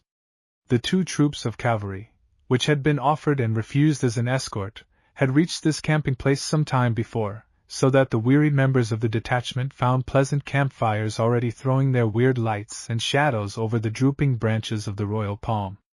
Here, in the midst of the jungle, they pitched their first camp in Cuba. The condition of the mules was duly looked to, their shoulders washed down with strong salty water, their feet carefully examined, and the animals then tethered to graze their fill on the succulent sugarcane, after having had a bountiful supply of oats. Meantime the camp cooks had a kettle full of coffee simmering, and canned roast beef warming over the fire, and after a hearty meal the tired men stretched themselves upon the ground, with no canopy except the stars and only one sentinel over the camp, and slept more soundly than they had on board the tossing Cherokee. Chapter 5. The March. At early dawn the battery arose, and, after a quick breakfast, resumed the march. Some half-mile farther on they passed the battery of light artillery which had preceded them on the road by some 9 hours, and which had camped at this point awaiting forage. At Siboney the detachment stopped to look after the detail from the 13th Infantry, which had not yet reported. The detachment commander sought out the regimental adjutant, who referred him to the regimental commander, Colonel Worth. This colonel was at first reluctant to allow the men to go, but, on being informed of the necessity for them, and after inquiring about the orders on the subject, he directed the detail to report immediately. All the members of this detail reported at once, except Corp Rose, who had been left by his company commander on board ship. The road from Siboney to the front was not known. There was no one in camp who even knew its general direction. Application was therefore made to Jen Castillo, who was in command of a body of Cubans at Siboney, for a guide. After a great deal of gesticulation, much excited talk between the general and members of his staff, and numerous messengers had been dispatched hither and thither upon this important and very difficult business, a Cuban officer was sent with instructions to furnish a guide who could conduct the detachment to Jen Wheeler's headquarters at the front.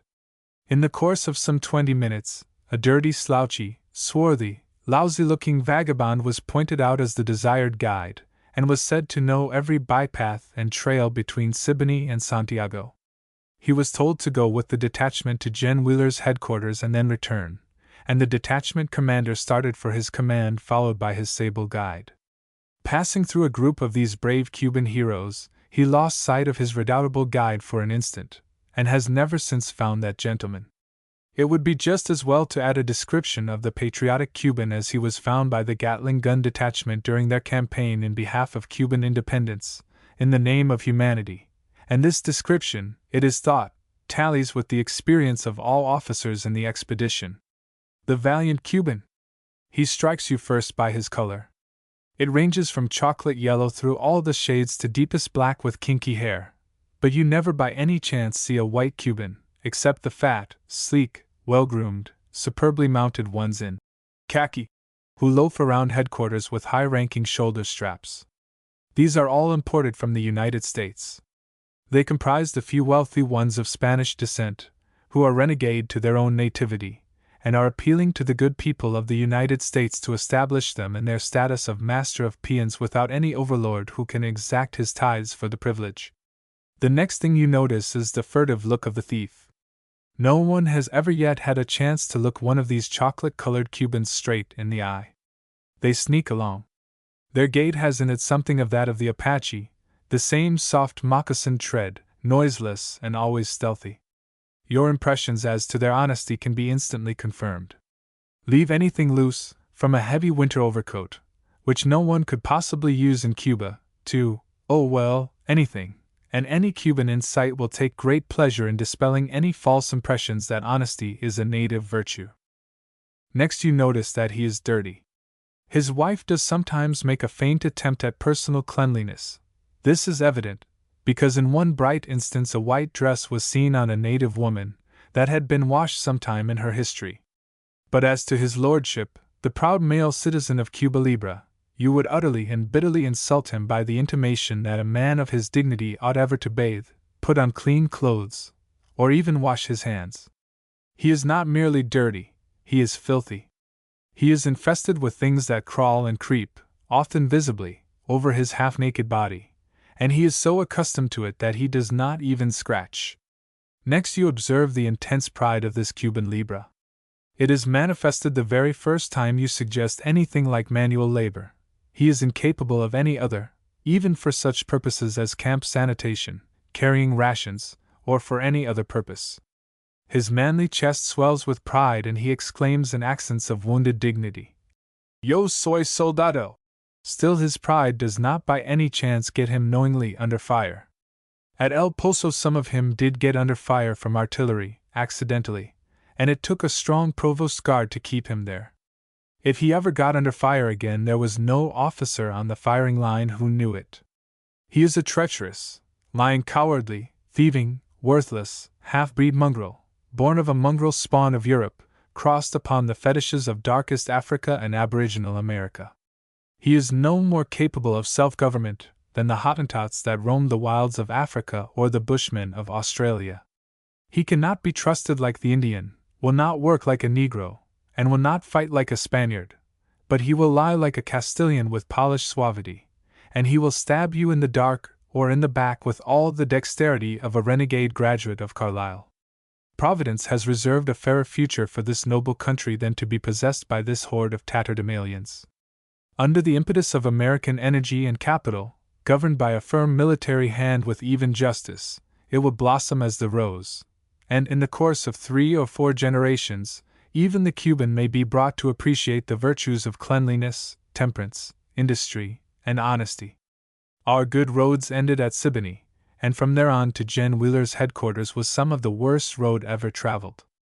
Part of it lay through deep valleys, where the sun was visible scarcely more than an hour at noontime, and the wet, fetid soil was tramped into a muck of malarial slime underfoot of the mules and men. The jungle became ranker, the Spanish bayonets longer, and their barbs sharper in these low-bottomed jangles. The larger undergrowth closed in more sharply on the trail, and its boughs overhung so much in some places that it became necessary to cut them away with axes in order to pass. These guns were the first wheeled vehicles that had ever disturbed the solitude of this portion of Cuba. The chocolate-colored natives of Cuba sneak. The white native of Cuba, when he travels at all, goes on horseback. He very seldom travels in Cuba at all, because he is not often there. Consequently, the roads in Cuba, as a rule, are merely small paths sufficient for the native to walk along, and they carry the machete in order to open a path if necessary. These low places in the valleys were full of miasmatic odors, yellow fever, agues, and all the ills that usually pertain to the West Indian climate. At other places the road ran along the tops of the foothills from 100 to 200 feet higher than the bottom of these valleys. Here the country was much more open. The path was usually wide enough for the guns to move with comparative ease. Sometimes one wagon could pass another easily. These parts of the road were usually more or less strewn with boulders. The road was rarely level, and frequently the upland parts were washed out. Sometimes it was only the boulder-clad bottom of a ravine. Again, the water would have washed out the gully on one side so deep as to threaten overturning the guns. The portions of the road between the valleys and the top of these foothills were the worst places the detachment had to pass. These ascents and descents were nearly always steep. While not at all difficult for the man upon horseback or for the man on foot, they were frequently almost too steep for draft, and they were always washed out. In places it was necessary to stop and fill up these washouts by shoveling earth and stone into the places before the detachment could pass. On one of these occasions, while heaving rock to fill up a bad washout, Private Jones was stung by a scorpion. Jones did not know what had bitten him, and described it as a little black thing about as long as his finger. Fortunately, there was a small supply of whiskey with the detachment, and this remedy was applied to Jones internally. Some soldier in the detachment suggested that a quid of tobacco externally would be beneficial, so this also was done. It was not a dressing favorable to an aseptic condition of the wound, perhaps, nor was there anything in the quid of tobacco calculated to withdraw the poison or neutralize its effects, so the doctors may characterize this as a very foolish proceeding. But country people skilled in simples and herb remedies might tell some of these ultra-scientific surgeons that the application of a quid of tobacco, or of a leaf of tobacco to the sting of a wasp, or the bite of a spider, or even the sting of a scorpion, is nearly always attended by beneficial results. In fact, when Jones was stung there was a surgeon, a medical officer, who turned up even before Jones was treated with the whiskey cure, and upon receiving Jones' explanation that he had been heaving rock and had been bitten on the end of the finger by a little black thing, and after hearing the remarks of the men that it was very probably a scorpion sting, this medical officer very sagely diagnosed the accident to that effect, but was unable to prescribe any remedy because he had not brought along his emergency case. This medical officer, with his 2 attendant hospital satellites, had left both litter and emergency case upon the transport. The ordinary line officer or soldier who is somewhat accustomed to carrying weights and does not require a hospital drill to teach him to carry a wounded comrade a few yards, looks with a certain degree of envy upon the possession of a hospital litter with its convenient straps for weight carrying, and would consider this a very convenient means for carrying a pack. This litter is designed to enable 2 men, hospital attendants or band men, to pick up a wounded soldier weighing some 160 or 180 pounds and carry him from 50 yards to a mile if necessary, to a dressing station or hospital shack. The medical field case number 1 weighs about 60 pounds filled, and field case number 2 weighs about 40 pounds. These 2 cases contain all the medicines necessary to run a division hospital. The case of emergency instruments does not weigh above 10 or 12 pounds, and would not be a burden for a child to carry. It is therefore difficult for the small-minded officer of the line to see why the medical department was unable to have these medicines up at the front. They had the same means of locomotion provided for the other soldiers, by nature, and they had, moreover, no particular necessity for all rushing to the extreme front.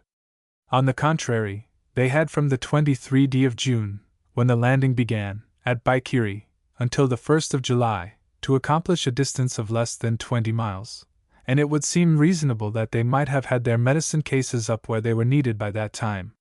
These gentlemen pose as the most learned, expert, scientific, highly trained body of medical men in the world. They are undoubtedly as well trained, as highly educated, and as thoroughly proficient as the medical officers of any army in the world.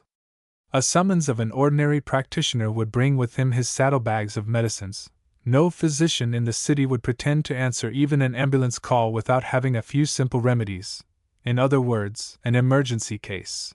But it was an exception, and a very rare exception at that, to find a medical officer who took the trouble to carry anything upon his aristocratic back on that march to the front. A conversation overheard between two medical officers on board a transport just before landing may serve to partially explain the state of affairs. Said Surgeon No. 1 to Surgeon No. 2, "We are going to land this morning. Are you going to carry your field case?" To which Surgeon No. 2 indignantly replied, "No, I'm not a pack mule." Surgeon No. 1 again inquired, "Are you going to make your hospital men carry it?" To which Surgeon No. 2 replied, "No, my men are not beasts of burden." Both of these medical officers went ashore. One of them had his field case carried, the other did not. Both of them were up at the firing line, both did good service in rendering first aid. Both of them worked heroically, both seemed deeply touched by the suffering they were compelled to witness, and both contracted the climatic fever. But in the absence of medicines, the role of the surgeon can be taken by the private soldier who has been instructed in first aid to the injured, for in the absence of medical cases and surgical instruments, the first aid packet is the only available source of relief, and these first aid packets were carried by the private soldier, not by the medical department. A little less theory, a little less science, a little less tendency to dwell on the officer part of the business, with a little more devotion to the duty of relieving suffering humanity, in short, a little less insistence upon rank, would have vastly improved the medical service of the United States Army in the field at this time. These remarks do not apply to the heroes like Ebert, Thorpe, Brewer, Kennedy, Warren, and a few others, who fearlessly exposed their lives upon the very firing line. These men are the very salt of the earth. The escape of even a Frazel of the 5th Corps was due to their superhuman energy and exertions. They did much to redeem the good name of their corps and to alleviate suffering. But Private Jones recovered from the sting of the scorpion. In fact, soldiers were heard to exclaim that they would be glad to find a scorpion when they saw the character of the remedy applied in Jones' case. The detachment left Siboney about 10 o'clock in the morning and tramped steadily along the road uphill and down until 12. Then, upon finding a convenient place, it halted for dinner. The mules were unharnessed, coffee prepared, and just as the detachment was about to begin this noonday meal, two of the peripatetic newspaper fraternity joined, en route to the rear. The ubiquitous correspondent had for the first time discovered the Gatling gun detachment, and they thought it was artillery. One of these gentlemen was a long, slim, frayed-out specimen of humanity, with a wearied and expressive droop of the shoulders. The other was a short, stout, florid, rotund individual, and his too solid flesh was in the very visible act of melting. The newspaper gentlemen were invited to participate in the noonday meal, and with some gentle urging, consented. It was only after the meal was over that it was learned that this was the first square meal these men had had in over 48 hours. They had been with Jen Wheeler at La Guasimas, had rejoined Wheeler after reporting that fight, in hopes of making another scoop, and were now on their way to Siboney, hoping to buy some provisions. Poor devils! They had worked for a scoop at La Guasimas. They had gone up on the firing line and had sent back authentic accounts of that little skirmish. But they did not make the scoop. This scoop was made by newspaper men who had remained on board the transports, and who took the excited account of a member of the command who had come back delirious with excitement, crazed with fear, trembling as though he had a congestive chill, who, in fact, had come back faster than he had gone to the front, and, in his excited condition, had told the story of an ambuscade, that Wheeler, Wood, and Roosevelt were all dead, that the enemy was as thick as the barbs on the Spanish bayonet, and that he, only he, had escaped to tell the tale. This was the account of the battle that got back to the newspapers in the form of a scoop, and it was nothing more nor less than the excited imagination of the only coward who at that time, or ever afterwards, was a member of the famous Rough Riders. He was consequently returned to civil life prematurely. The newspaper correspondent in Cuba was of a distinguished type. You recognized him immediately. He was utterly fearless. He delighted in getting up on the firing line, that is, a few of him did. Among these few might be mentioned Marshall, and Davis, and Remington, and Marcotte, and King, and some half-dozen others, but there was another type of newspaper correspondent in Cuba, who hung around from 2.5 miles to 3 miles in rear of the firing line, and never by any possibility got closer to the enemy than that. The members of this guild of the newspaper fraternity were necessarily nearer the cable office than their more daring comrades. In fact, there were a few who were known to have been 8 or 9 miles nearer to the cable office during battles, and those correspondents were the ones who made the great scoop in the New York papers, by which a regiment that laid down and skulked in the woods, or ran wildly to the rear, was made to do all the fighting on the first day of July. This latter class of journalists were a menace to the army, a disgrace to their profession, and a blot upon humanity. Even the Cubans were ashamed of them. The detachment resumed the march at 1:30, and encountered some very difficult road, difficult because it needed repairs. The most difficult places were the ascents and descents of the hills, and in nearly every case 15 or 20 minutes' careful investigation was able to discover a means of getting around the worst places in the road. When it was not practicable to go around, J. Schiffer and his 3 fellow teamsters would take a twist of their hands in the mainies of their long-eared chargers, and apparently lift them down, or up, as the case might be, always landing on their feet and always safely. It was merely a question of good driving and will to go through. The worst places were repaired by the detachment before these reckless attempts at precipice scaling were made. At one place there was a detachment of the 24th Infantry engaged in an alleged effort to repair the road. They did not seem to work with much vim.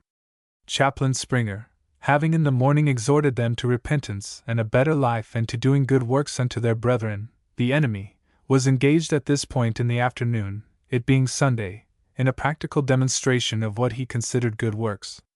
In other words, the chaplain, whose religious enthusiasm no one doubts, was engaged in heaving rocks with his own hands to show these colored soldiers how they ought to make good road, and he was doing good works.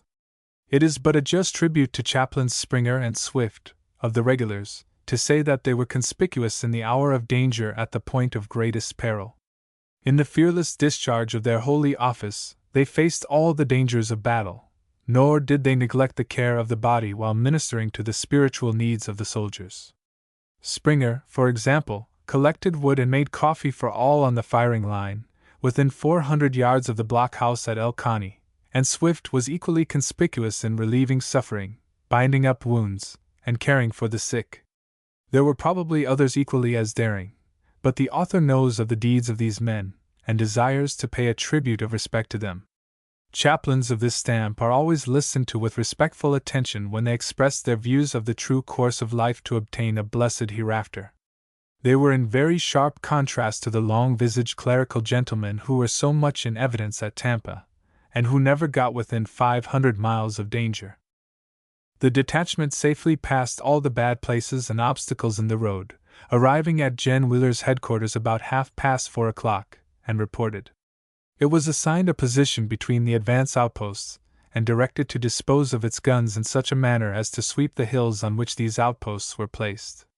High hills to the right at a distance of about 2,000 yards were supposed to be infested by the enemy, and a blockhouse which stood out against the skyline was thought to contain a Spanish detachment. A high hill to the left at a distance of about 1,000 yards had not yet been explored, and it was thought probable that some of the enemy was concealed on this hill also.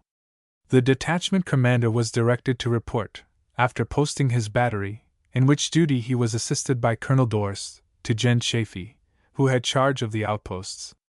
The general inquired what the battery consisted of, and upon being informed that it consists of 4 Gatling guns, posted so as to command the neighboring hills, remarked in a very contemptuous manner, "You can't command anything." Gen. Chaffee subsequently had reason to revise his opinion, if not to regret the expression of it. Chapter 6. The Battery and Camp Wheeler. At this point in the history of the detachment, it would be well to give some account of the reasoning which led to its formation and the personnel of the detachment. Since the days of '65, the armies of the civilized world have adopted a rifle whose effective range is more than twice as great as that used in the Civil War.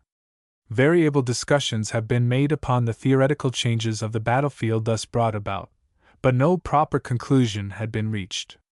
It was acknowledged by all textbook writers that the artillery arm of the service would find much greater difficulty in operating at short ranges, and that assaults upon fortified positions would be much more difficult in the future. But only Gen. Williston, of the United States Artillery, had ever taken the advanced ground that in a machine gun arm would be found a valuable auxiliary as a result of these changed conditions. This theory of Gen. Williston's was published in the Journal of the Military Service Institute in the spring of '86, but never went, so far as Gen. Williston was concerned, beyond a mere theory, nor had the detachment commander ever heard of Gen. Williston's article until after the Battle of Santiago. A study of the science of tactics, not merely drill regulations, but tactics in the broader sense of maneuvering bodies of troops upon the battlefield, had led Lieutenant Parker to the conclusion that the artillery arm of the service had been moved back upon the battlefield to ranges not less than 1,500 yards. This not because of lack of courage on the part of the artillery, but as an inherent defect in any arm of the service which depends upon draft to reach an effective position. It was not believed that animals could live at a shorter range in anything like open country. The problem of supporting an infantry charge by some sort of fire immediately became the great tactical problem of the battlefield. Admitting that the assault of a fortified position has become much more difficult than formerly, the necessity of artillery support, or its equivalent in some kind of fire, became correspondingly more important, while under the conditions it became doubly more difficult to bring up this support in the form of artillery fire. The solution of this problem, then, was the principal difficulty of the modern battlefield, and yet, strange to say, the curtailed usefulness of artillery does not seem to have suggested itself to anybody else in the service previous to the first day of July. This problem had been made the subject of special study by him for several years, and had led to the conclusion that some form of machine gun must be adopted to take the place of artillery from 1,500 yards down. This in turn led to the study of machine guns. The different forms in use in the different armies of the world had been considered, and it was found that there was none in any service properly mounted for the particular use desired. All of them required the service of animals as pack mules, or for draft, while the very conditions of the problem required a gun to be so mounted that the use of animals could be dispensed with. The Maxim gun has been reduced in weight to about 60 pounds, and is furnished with a tripod weighing about the same, but this is too heavy, and the supply of ammunition at once becomes a critical question. The Colt's automatic rapid-fire gun has been reduced to 40 pounds, with a tripod of equal weight, but here again the same difficulty presents itself. The soldier is capable of carrying only a limited amount of weight, and with his already too heavy pack, his 3 days' rations, together with the heat, fatigue, and excitement of battle, it did not appear possible for any tripod-mounted gun to be effectively used. The problem therefore resolved itself into the question of carriages.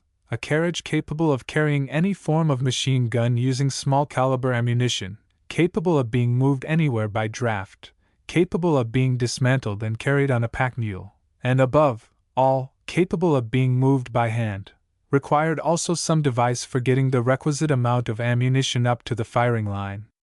A carriage and ammunition cart was invented fulfilling all these conditions, and the invention was presented to the Adjutant General of the Army for consideration, accompanied by a discussion of the proper tactical use of the guns so mounted. This discussion, in part, was as follows. It is claimed for this carriage that a machine gun mounted on it can be carried with a firing line of infantry on the offensive, over almost any kind of ground, into the decisive zone of rifle fire and to the lodgment in the enemy's line, if one is made. On broken ground the piece can be moved forward by draft under cover of sheltering features of the terrain to a position so near the enemy that, under cover of its fire, an infantry line can effect a lodgment, after which the piece can be rushed forward by a sudden dash. The machine gun, mounted on this carriage, is especially adapted for service with the reserve of a battalion on the offensive, acting either alone or in regiment. Its use will enable the commander to reduce the reserve, thereby increasing the strength of the fighting line, and yet his flanks will be better protected than formerly, while he will still have a more powerful reserve. If the fighting line be driven back, the machine guns will establish a point of resistance on which the line can rally, and from which it cannot be driven, unless the machine guns be annihilated by artillery fire.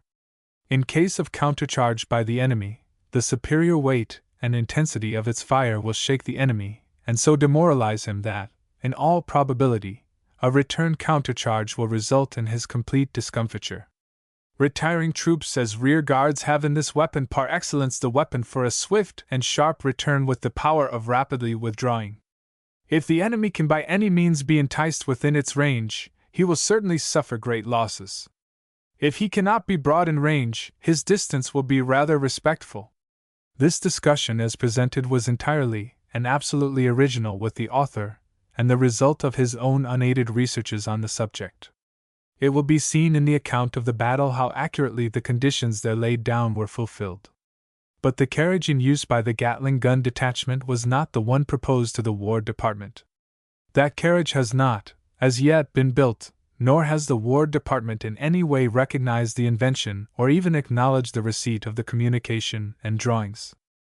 The problem, therefore, confronting the Gatling gun detachment was to demonstrate the above uses of the machine gun, taking the obsolete artillery carriage drawn by mules, and endeavor to get the guns into action by draft. The personnel of the detachment alone accounts for their success.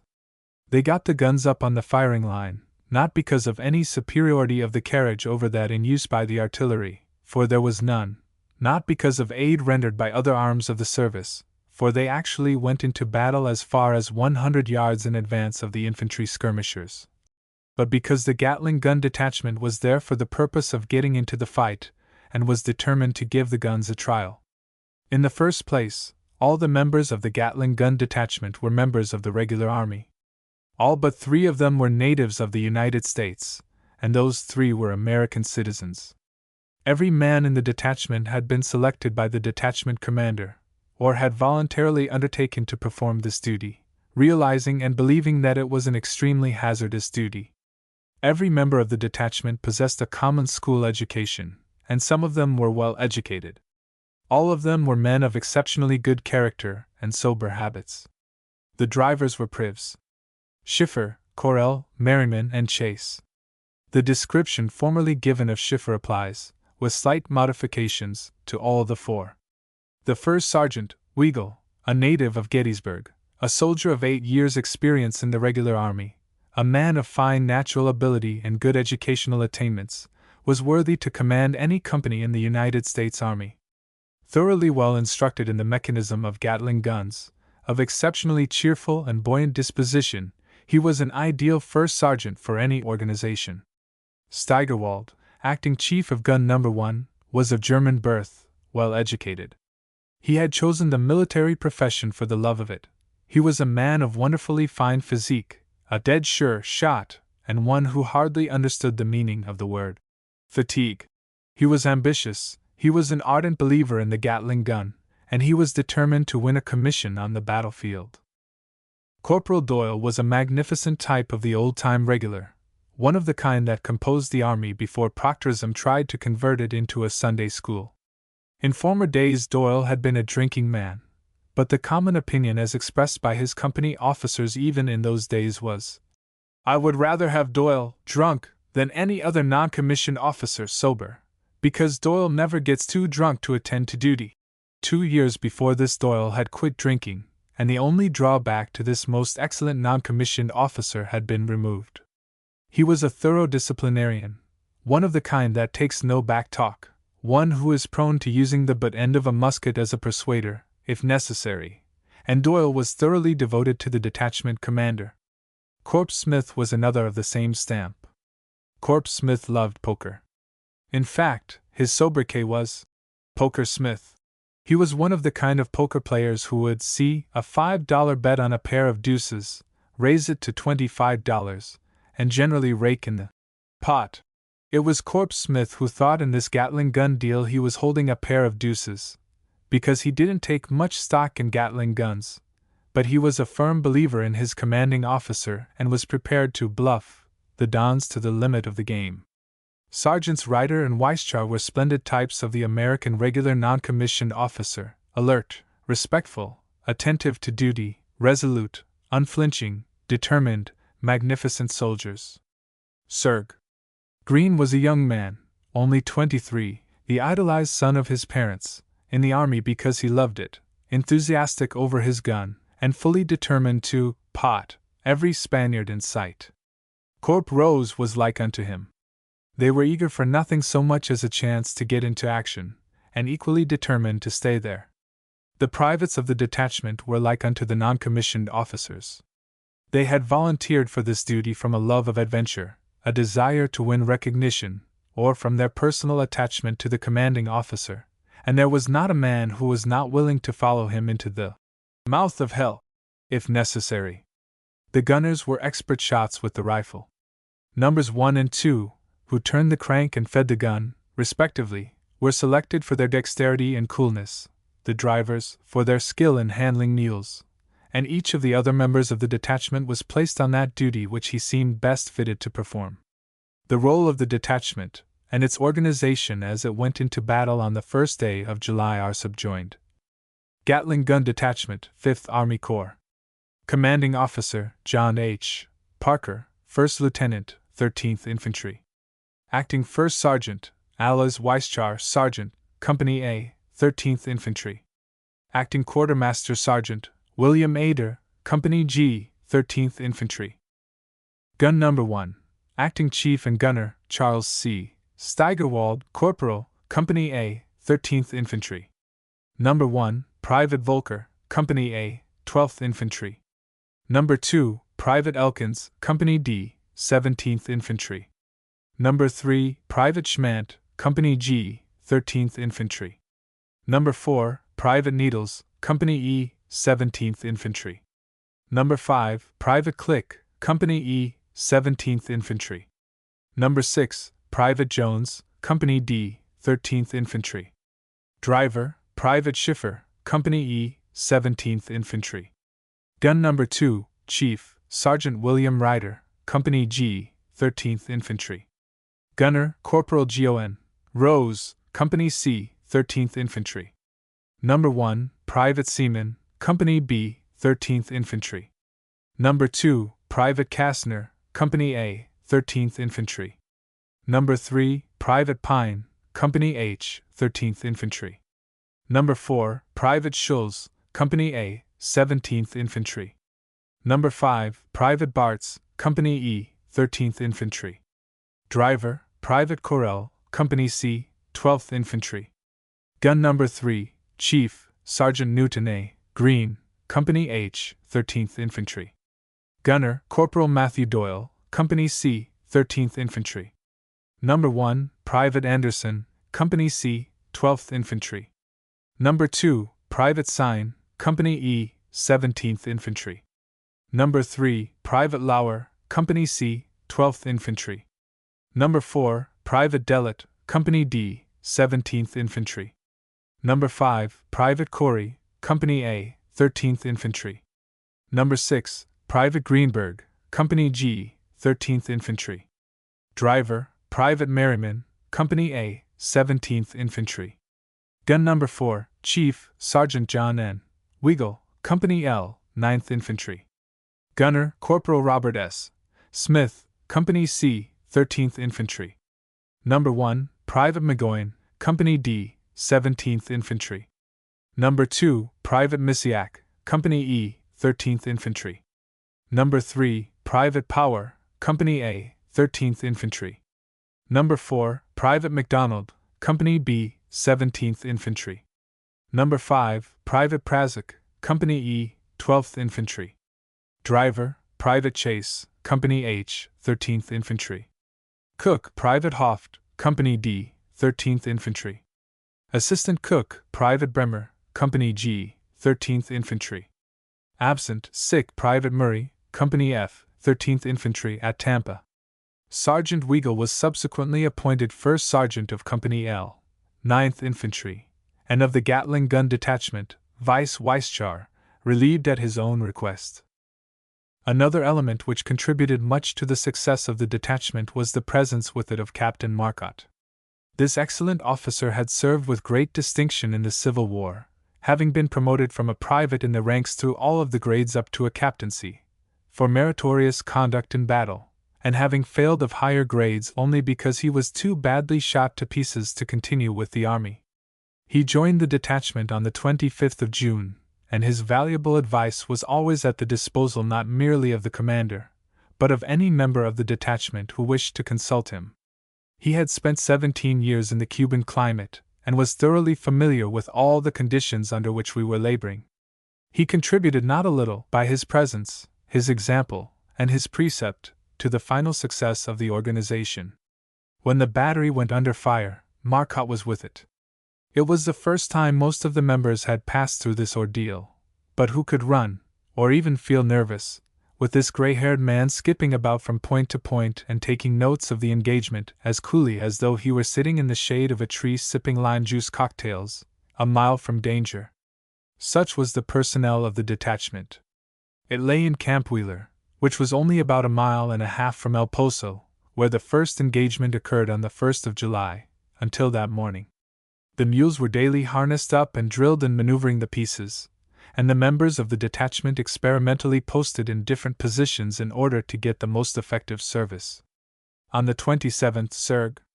Green was sent back to Siboney with orders to bring Corp Rose or his body. He brought Corp Rose, and the corporal was very glad to be brought. The mules were fed with oats and on the juicy sugar cane. It is worthy of mention that no other organization at the front had oats. A feed or two of oats was given to Jen Wheeler and Colonel Dorse for their horses. It was the first time their horses had tasted oats since leaving the transports, and was probably the last time until after the surrender. Furthermore, the Gatling Gun Detachment had grub. Of course, it was short on potatoes, onions, and vegetables generally. These luxuries were not to be well known again until it returned to the United States, but it did have hardtack, bacon, canned roast beef, sugar, and coffee, having drawn all the rations it could carry before leaving Baikiri, and was the only organization which had as much as 24 hours rations. Jen Hawkins and his whole brigade were living from hand to mouth, one meal at a time. The same was true of Jen Wheeler and the whole cavalry division, and they were depending for that one meal upon the pack mule train. On the 30th of June a complete set of muster and payrolls was prepared for the detachment, and it was duly mustered in the usual form and manner. It was the only organization at the front of which a formal muster was made, and was the only one there which had muster and payrolls. It rained on the 29th and 30th of June. Not such rains as the people of the United States are familiar with, but Cuban rains. It was like standing under a barrel full of water and having the bottom knocked out. These rains caused the rifles and carbines of the army to rust, and some quick-witted captain bethought himself to beg oil from the Gatling Gun Detachment. He got it. Another, and still another begged for oil. Then regiments began to beg for oil, and finally application was made for oil for a whole brigade. This led to the following correspondence. Camp 6 miles from Santiago. June 29, 1898. The Adjutant General, Cavalry Division, present.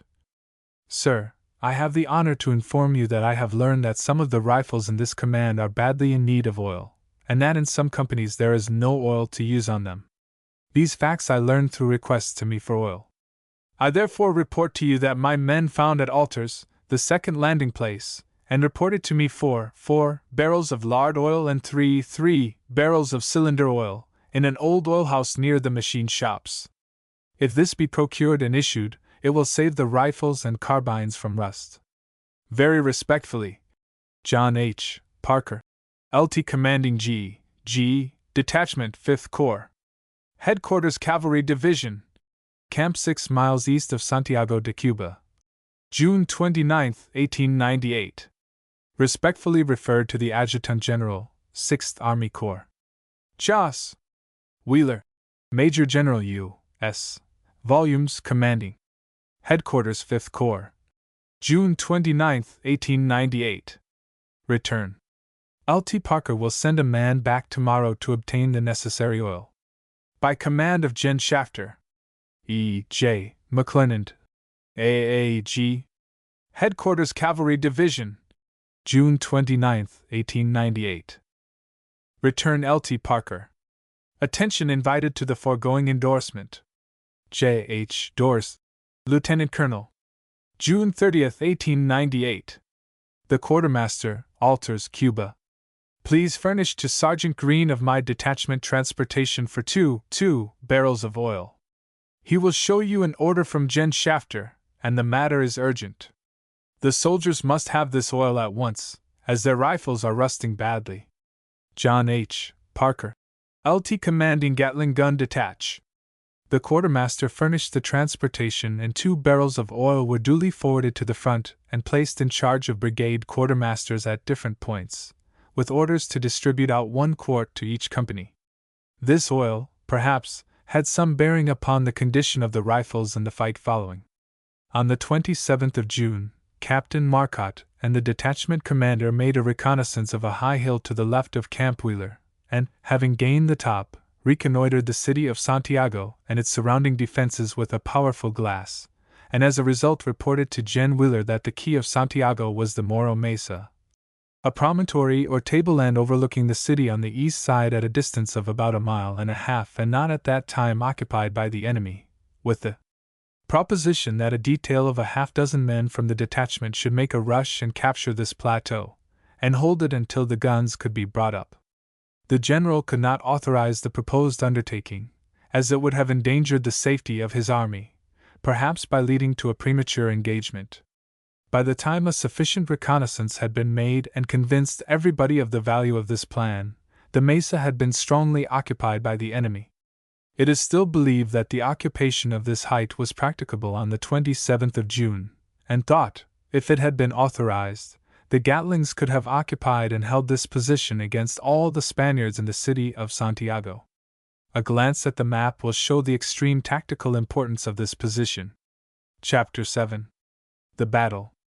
On the 30th day of June, General Shafter pitched his camp about 1/2 mile in advance of Camp Wheeler in a valley, and about 5 o'clock in the afternoon communicated the plan of battle to the division commanders and to the commander of the Gatling gun detachment. Reconnaissance had developed the fact that the enemy occupied the village of El Cani, and that their first line of works surrounded the city of Santiago at a distance of about 1 mile, crowning a semicircular ridge. Between the position occupied by the general's camp and this ridge, a distance of about 2½ miles, flowed the Aguadores and San Juan rivers, and about 1 mile from the San Juan River, on the east side, was a ruined plantation and mission house, called El Pozo. Midway between El Cani and the Spanish position was a large handsome mansion, called the Du Curat House, standing in the midst of a large plantation and owned by a Frenchman, which both sides had agreed to respect as neutral property. The general plan of the battle as given to these officers on the 30th of June was for 1 division of the army, Lawton's, assisted by 1 battery of artillery, Capron's, to make an attack at daybreak upon the village of El Cani, and drive the enemy out of it. Another division, Kent's, was to make an attack upon the semicircular ridge of hills south of El Cani as soon as Lawton was well committed to the fight, both for the purpose of preventing reinforcements from going to El Cani and to develop the enemy's strength. It was expected that Lawton would capture El Cani about 8 or 9 o'clock in the morning, and pursue the retreating enemy, by the way of the Du Curat House, towards Santiago. This movement would cause Lawton to execute, roughly, a left wheel, and it was intended that in executing this maneuver Kent's right should join, or nearly join, Lawton's left, after which the whole line was to move forward according to the developments of the fight. Kent's attack was to be supported by Grimes' battery from El Poso. The Gatling gun detachment was to move at daylight on the morning of July 1st, take position at El Poso sheltered by the hill, in support of Grimes' battery, and there await orders. This outline of the battle, as laid down by Gen. Shafter on the 30th day of June, was eventually carried out to the letter. Its successful operation shut up a superior force in the city of Santiago, and compelled the surrender of the city. Perhaps no better comment can be made upon the generalship of the corps commander, no higher compliment be paid, than the mere statement that he was able, 15 hours before a shot was fired in the battle, to prescribe the movements of the different organizations of his command, and to outline the plan of battle as it was finally carried out, with a degree of precision which can be fully appreciated only by those to whom the plan was communicated in advance.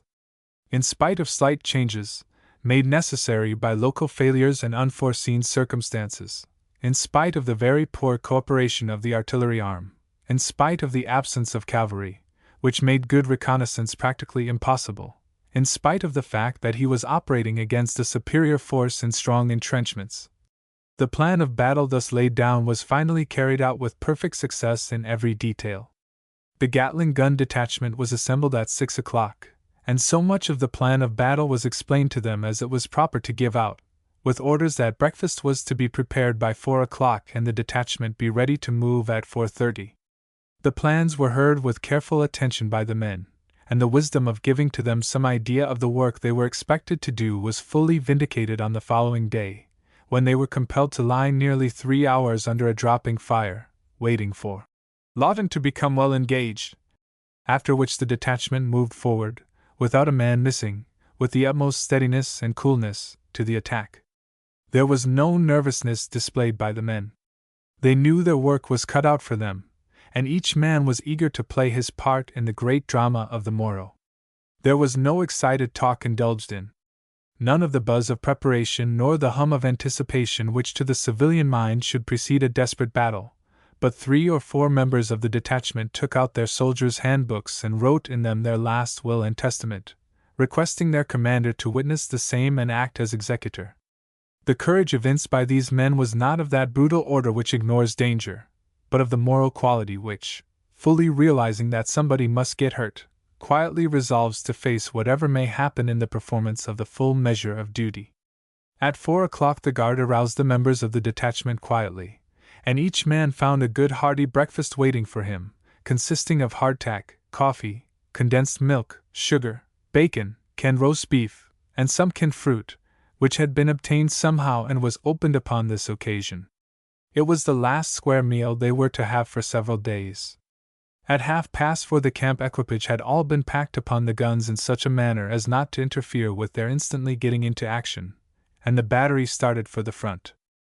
The road to El Poso was very good, and the mules trotted merrily along, preceded and followed by infantry also bound for the front. The Cubans, too, were in evidence, an irregular, struggling mob of undisciplined barbarians, vociferous, clamorous, noisy, turbulent, excited.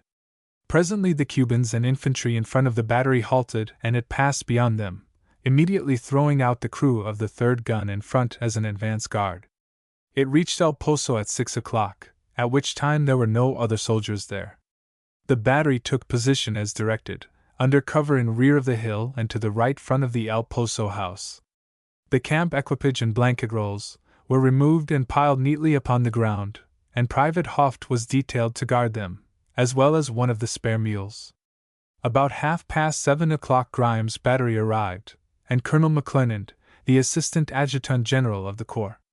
The battery of artillery halted upon the hill near the Gatlings, while its commander, the Adjutant General, the Army and Navy Journal correspondent, and the Gatling gunman climbed to the top of the hill to reconnoiter the enemy. They were accompanied by several attaches and a battalion of newspaper correspondents. To the southwest, at a distance of about 3,000 yards, the city of Santiago lay slumbering in the morning Sunday. The chain of hills which surrounded the city, lying between it and our position, was crowned with rank tropical verdure, and gave no indications of military fortifications. There was no sign of life. A gentle land breeze swayed the tops of the royal palms, and the little birds flitted from bough to bough caroling their morning songs as though no such events were impending as the bombardment of a city and the death of 400 gallant soldiers. The gentle ripple of the creek, lapping over its pebbly bed at the foot of the hill, was distinctly audible.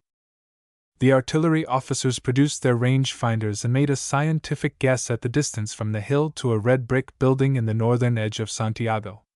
This guess was 2,600 yards.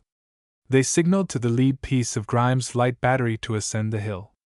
It was delayed for a moment, while picks and shovels were plied upon the top of the hill to make slight emplacements for the guns, and at last, at 10 minutes before 8 o'clock, the first piece started the difficult ascent.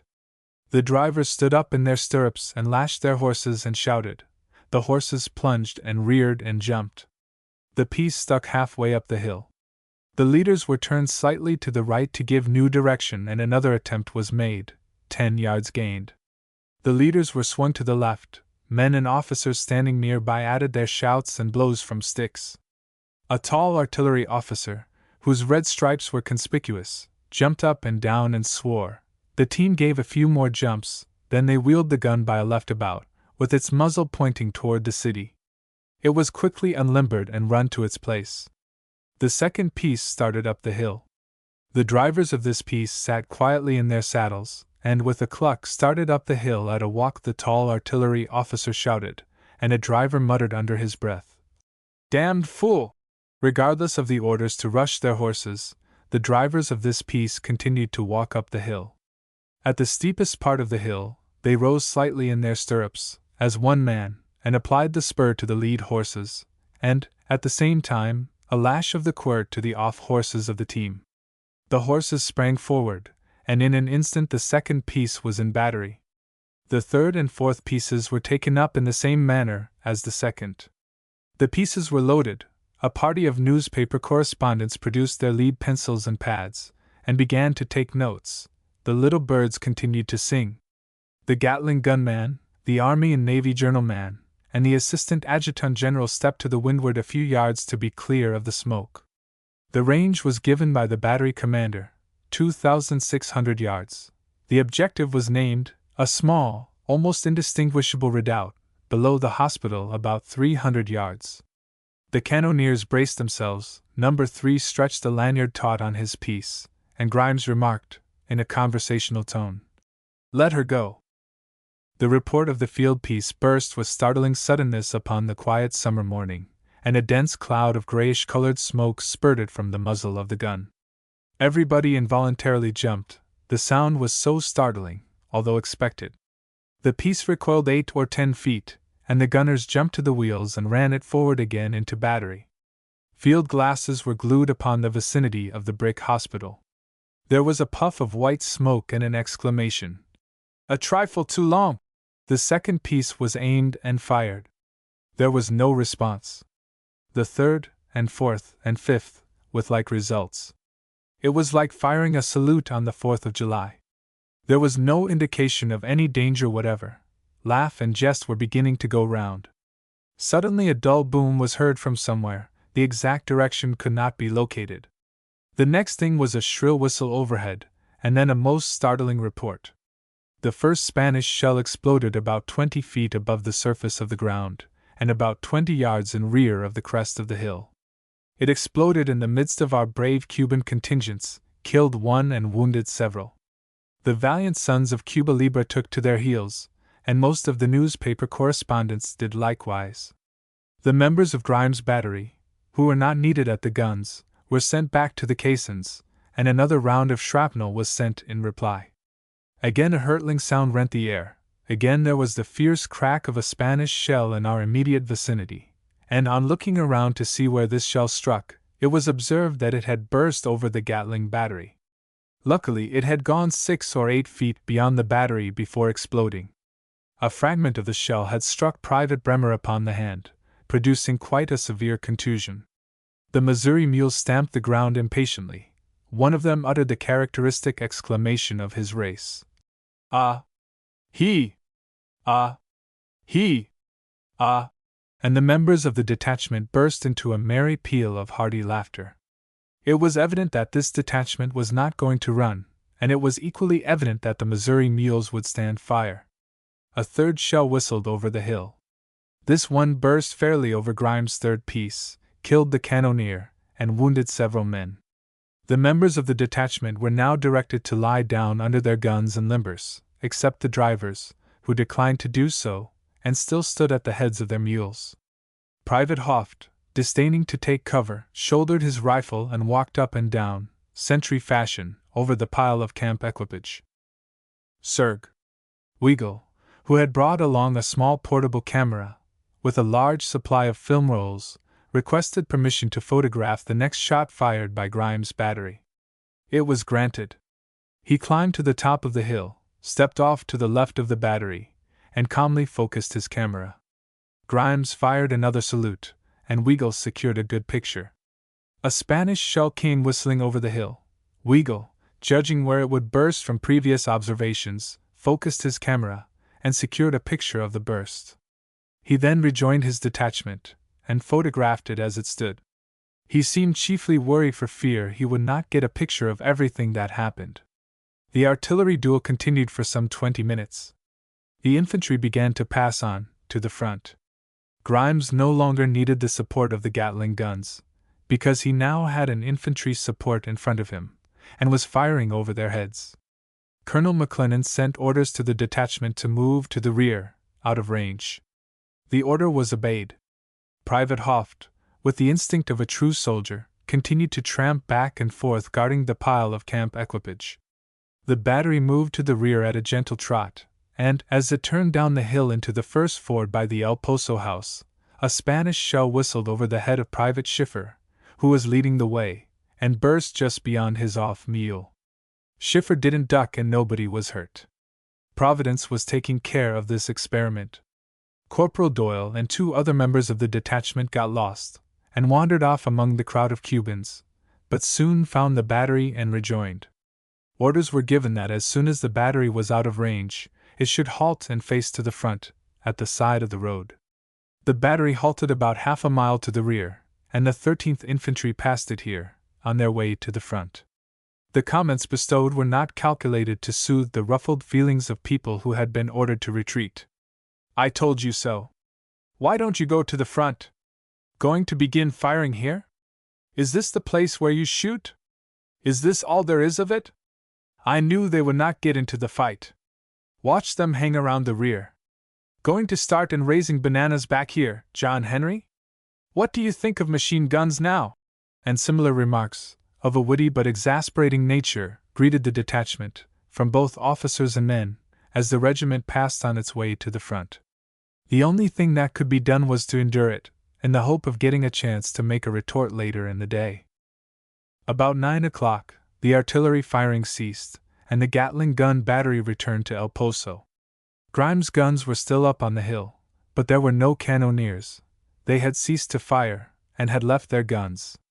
2 or 3 dead men were lying on the side of the hill. Wounded men were limping around with bandages. Cubans were again passing to the front.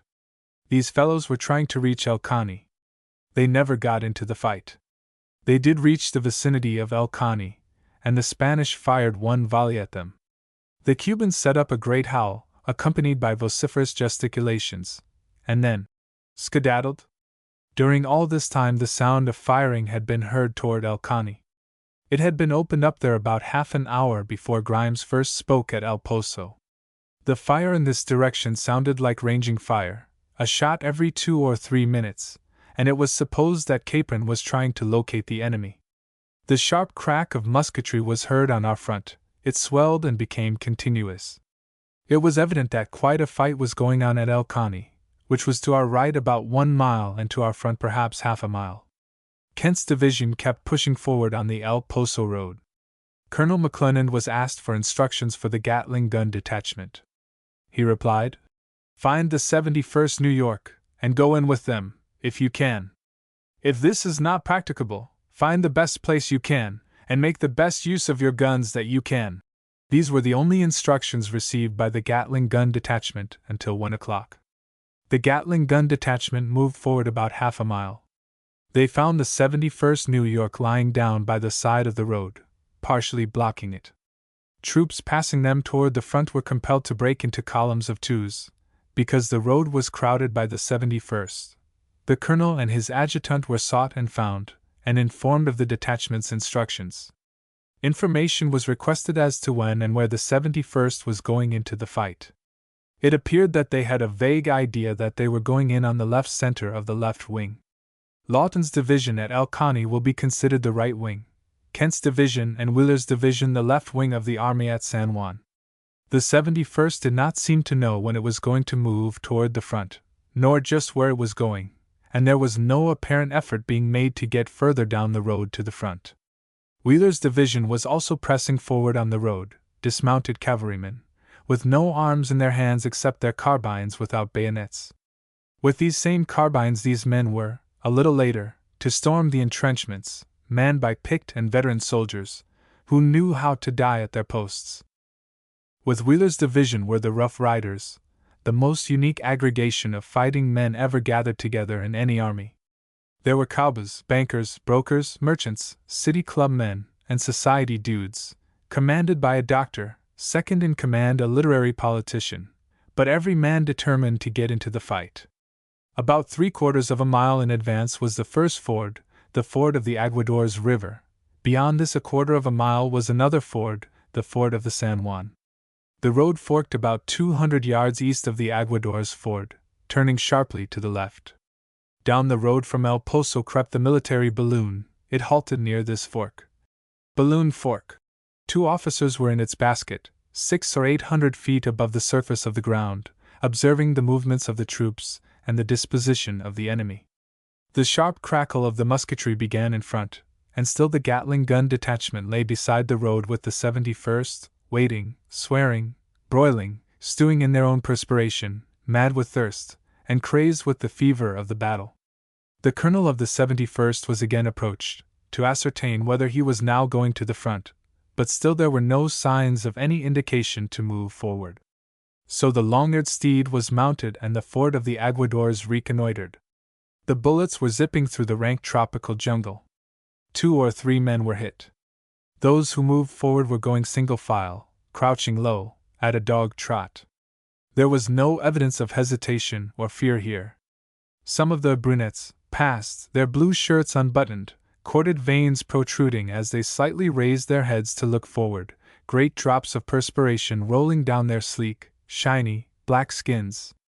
There was a level spot, slightly open, beyond the ford of the Aguadores, which offered a place for going into battery.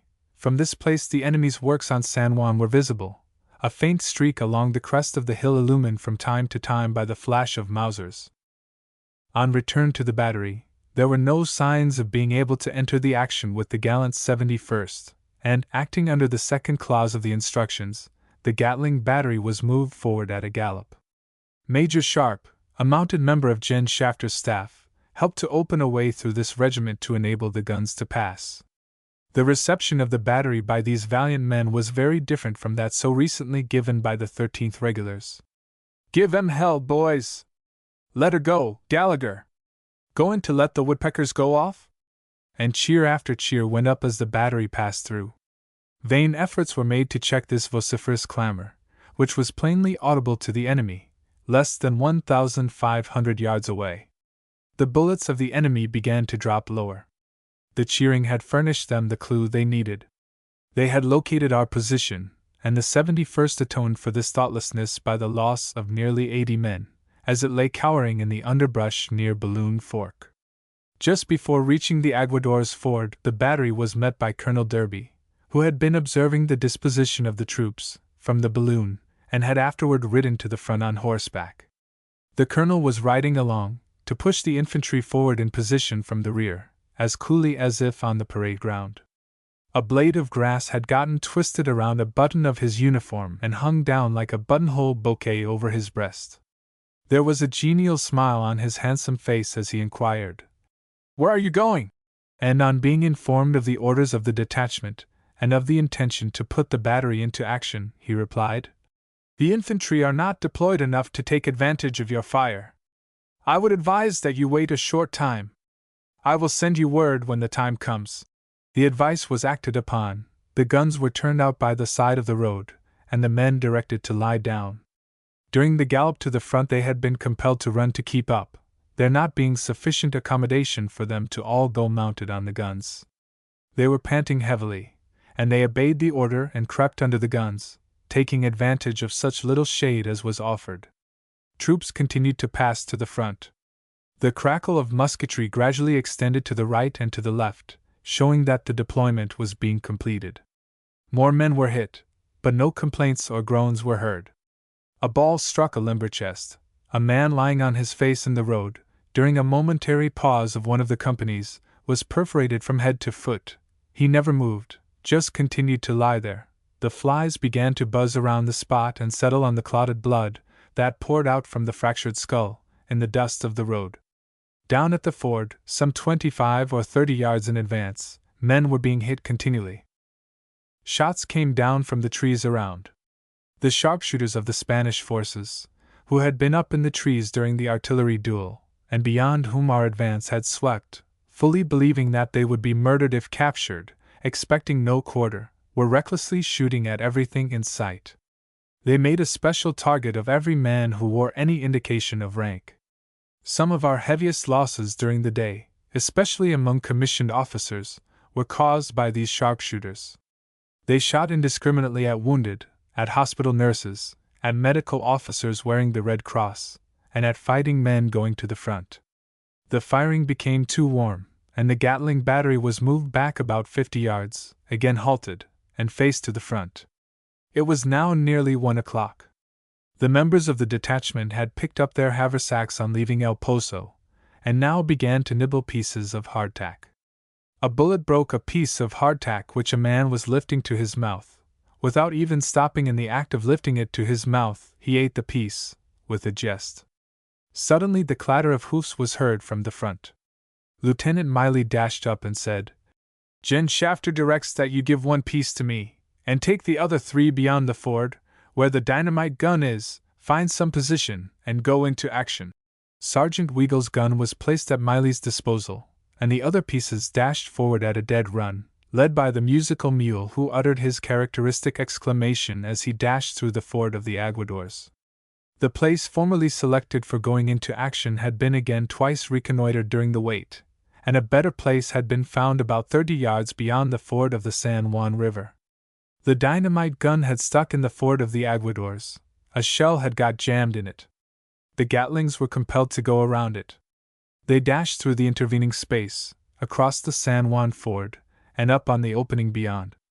The position for the battery, partially hidden from the view of the enemy by a small clump of underbrush, was indicated.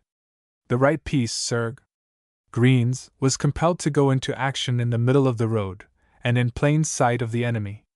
While the pieces were being unlimbered, which was only the work of an instant, an inquiry was made of Captain Boughton, of the 3D Cavalry, whose troop had just reached this point, as to the position of our troops and of the enemy, with the further remark that the battery had been under fire since 8 o'clock, and had not seen a Spaniard. "I can show you plenty of Spaniards," replied Boughton, and raising his hand pointed toward the San Juan blockhouse and the ridge in its vicinity, sweeping his hand toward the right.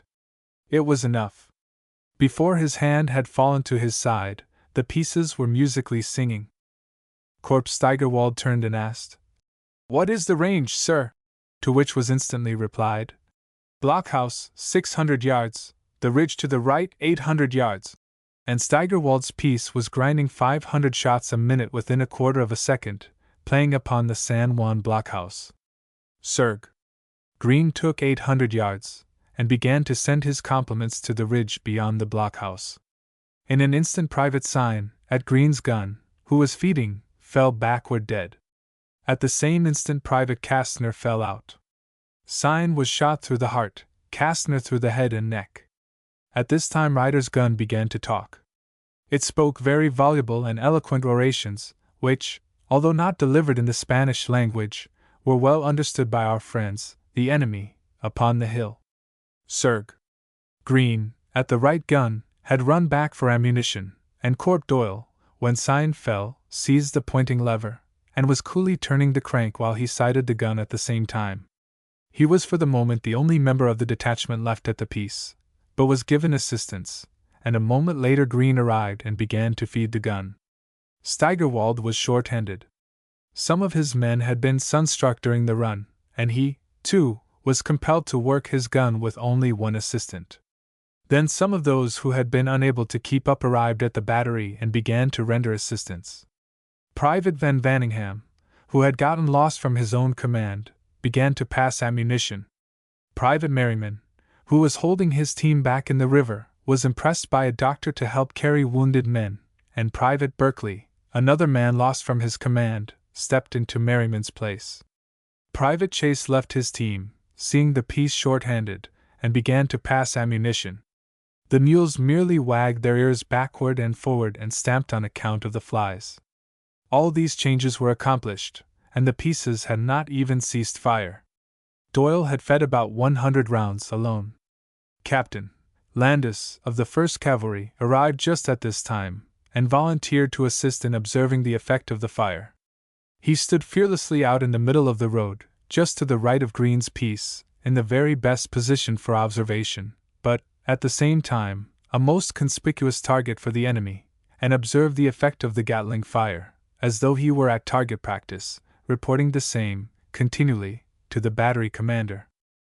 For the first 2 minutes the enemy seemed dazed, then suddenly a perfect hell of leaden hail swept through the foliage. The only thing that saved the battery from absolute destruction was that the enemy's shots were a little high. As it was, many of them struck the ground between the guns, and several hit the pieces. 3 members of the detachment were slightly hurt. One mule was shot through the ear. He sang the usual song of the mule, shook his head, and was suddenly hit again on the foreleg. He plunged a little, but Private Schiffer patted him on the head and he became quiet. A bullet passed by Schiffer's head, so close that he felt the wind fan his whiskers, and buried itself in the saddle on the same mule. This sudden concentration of the enemy's fire lasted about 2 minutes. About the same time the detachment heard a wild sheer start on the left, and gradually sweep around to the left and right, until in every direction, sounding high above the din of battle and the crackling of the Mausers, even above the rattle of the Gatling guns, was heard the yell of recognition from our own troops. There was, for an instant, a furious fusillade on our right and left, and in a few moments the whole line of our troops had risen and were moving forward to the San Juan Ridge. While moving forward, they necessarily almost ceased to fire, but the fire of the Gatlings continued, deadly and accurate. A troop of the 10th Cavalry, from our right and rear, came up, part of the squadron commanded by Colonel Baldwin. Some of this troop did not understand the Gatling gun drama, and were in the act of firing a volley into our backs, when Lieutenant Smith, who was to so heroically lose his life within 10 minutes afterward, sprang out in front of the excited troopers, and with tears in his eyes, implored them not to fire, that these were our own Gatlings. They did not fire in our direction, but they did give a most thrilling and welcome cheer, as the squadron swept forward by our right. Colonel Baldwin ran up, and shouted that he would place 2 troops in support of the battery as long as they were needed. It was the first time the battery had ever had a support of any kind. After a couple of minutes, the enemy's fire perceptibly slackened. It was evident they were seeking cover from our fire in the bottom of their ditches, and our fire at this time was being made chiefly from the Gatling battery. This cessation of fire on the part of the enemy lasted about 2 minutes, and then the Gatling gunners observed the Spaniards climbing from their trenches. Until that time the Gatling battery had been worked with dogged persistency and grim silence, but from that moment every member of the battery yelled at the top of his voice until the command, "Cease firing," was given. Groups of the enemy, as they climbed from their trenches, were caught by the fire of the guns, and were seen to melt away like a lump of salt in a glass of water. Bodies the size of a company would practically disappear an instant after a gun had been turned upon them. This flight of the enemy from their trenches had been caused by the fact that the charging line had cut through the barbed wire fences at the foot of the hill, and had started up the slope. The Spaniards were unable to stay with their heads above the trenches to fire at the charging line, because of the missiles of death poured in by the machine guns, and to remain there awaiting the charge was certain death. They did not have the nerve to wait for the cold steel. They were demoralized because they had been compelled to seek the bottom of their trenches. American troops would have awaited the charge, knowing that the machine gun fire must cease before contact could occur, but the Spaniards forgot this in their excitement, and made the fatal mistake of running. The Gatlings had the range to perfection. Captain Bowden, who was one of the first officers upon the hill, stated, on the 1st of September at Montauk, that he visited a portion of the Spanish trenches immediately upon arriving at the crest, and that the trenches which he inspected were literally filled with writhing, squirming, tangled masses of dead and wounded Spaniards, and that the edge of the trenches was covered with wounded and dead Spaniards, who had been shot in the act of climbing out. This execution was done mainly by the machine guns, because the infantry and cavalry were not firing much when it was done. They were running up the hill to the charge. Colonel Egbert, who commanded the 6th Infantry, states, in his official report, that when his regiment reached the sharp incline near the top of the hill they were brought to a standstill because the Gatling bullets were striking along the crest. The officers of the 13th Infantry state the same thing. It was Lieutenant Ferguson, of the 13th, who, when the troops had climbed as high as possible under the leaden canopy which the Gatlings made to cover their charge, waved his white handkerchief as a signal to cease firing. At the same moment Landis exclaimed, "Better stop! Our men are climbing the hill now!" A shrill whistle gave the signal. "Cease firing!" And the Gatling gun battery, to a man, rose to their feet and gazed with absorbing interest as the long, thin, blue line swept forward and crowned the crest of the hill. An instant later an American flag floated proudly from the San Juan blockhouse. Then the roar of musketry and the volley of rifles indicated that the fleeing enemy was receiving warm messengers as he ran down the hill toward his second line of entrenchments. The next immediate duty confronting the detachment was to take stock of losses and to occupy the captured position in case of necessity. Private Sine had been killed and Private Kastner was supposed to be mortally wounded. Private Elkins fell exhausted just as the stars and stripes were run up on the blockhouse. He had been knocked down by the pole of a limber, which struck him over the kidneys, but had continued to feed his gun until the very last. He was utterly exhausted.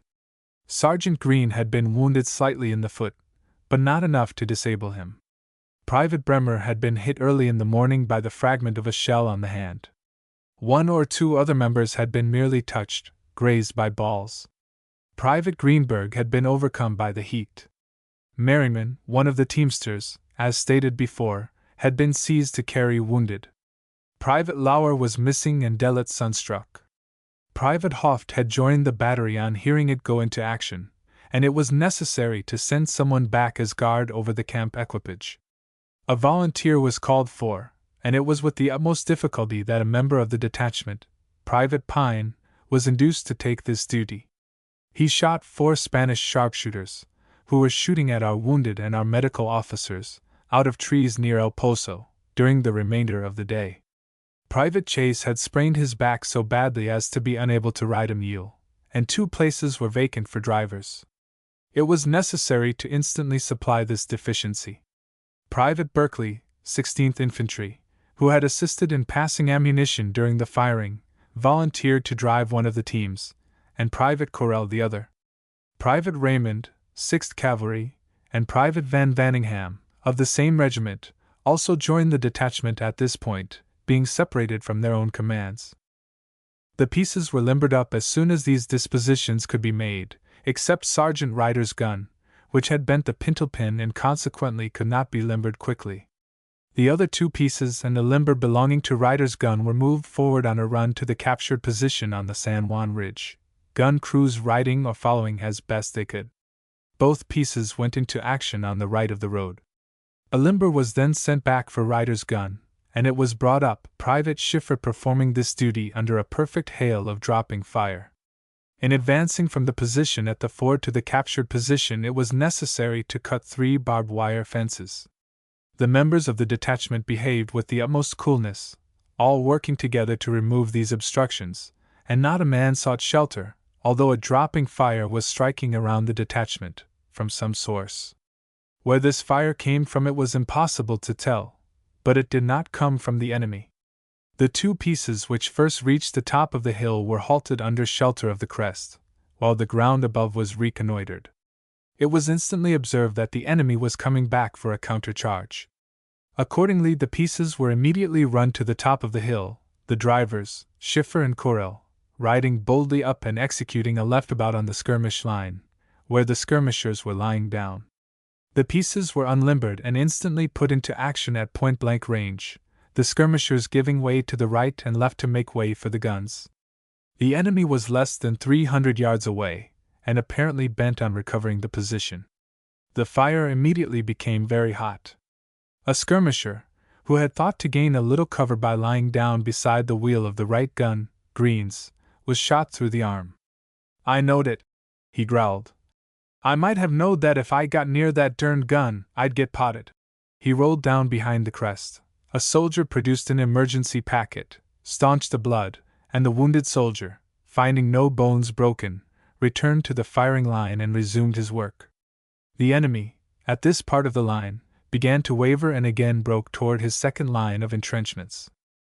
Just at this moment, Lieutenant Traub came up and shouted, "Jenwood orders you to send one or two of your guns over to help Roosevelt." The order to move the guns was disregarded, but Traub pointed out the enemy, which was menacing Colonel Roosevelt's position, and insisted. About 600 yards to the right, oblique from the position of the guns, and perhaps 200 yards, or less, in front of the salient occupied by Colonel Roosevelt and the 3D Cavalry, afterward called Fort Roosevelt, there was a group of about 400 of the enemy, apparently endeavoring to charge the position. There was no time to notify the second piece. Serg. Green's gun was instantly turned upon this group, at point-blank elevation. The group melted away.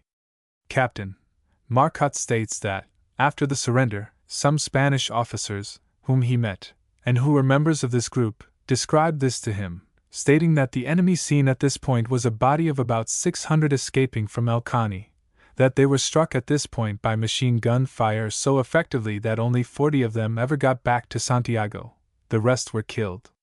Serg.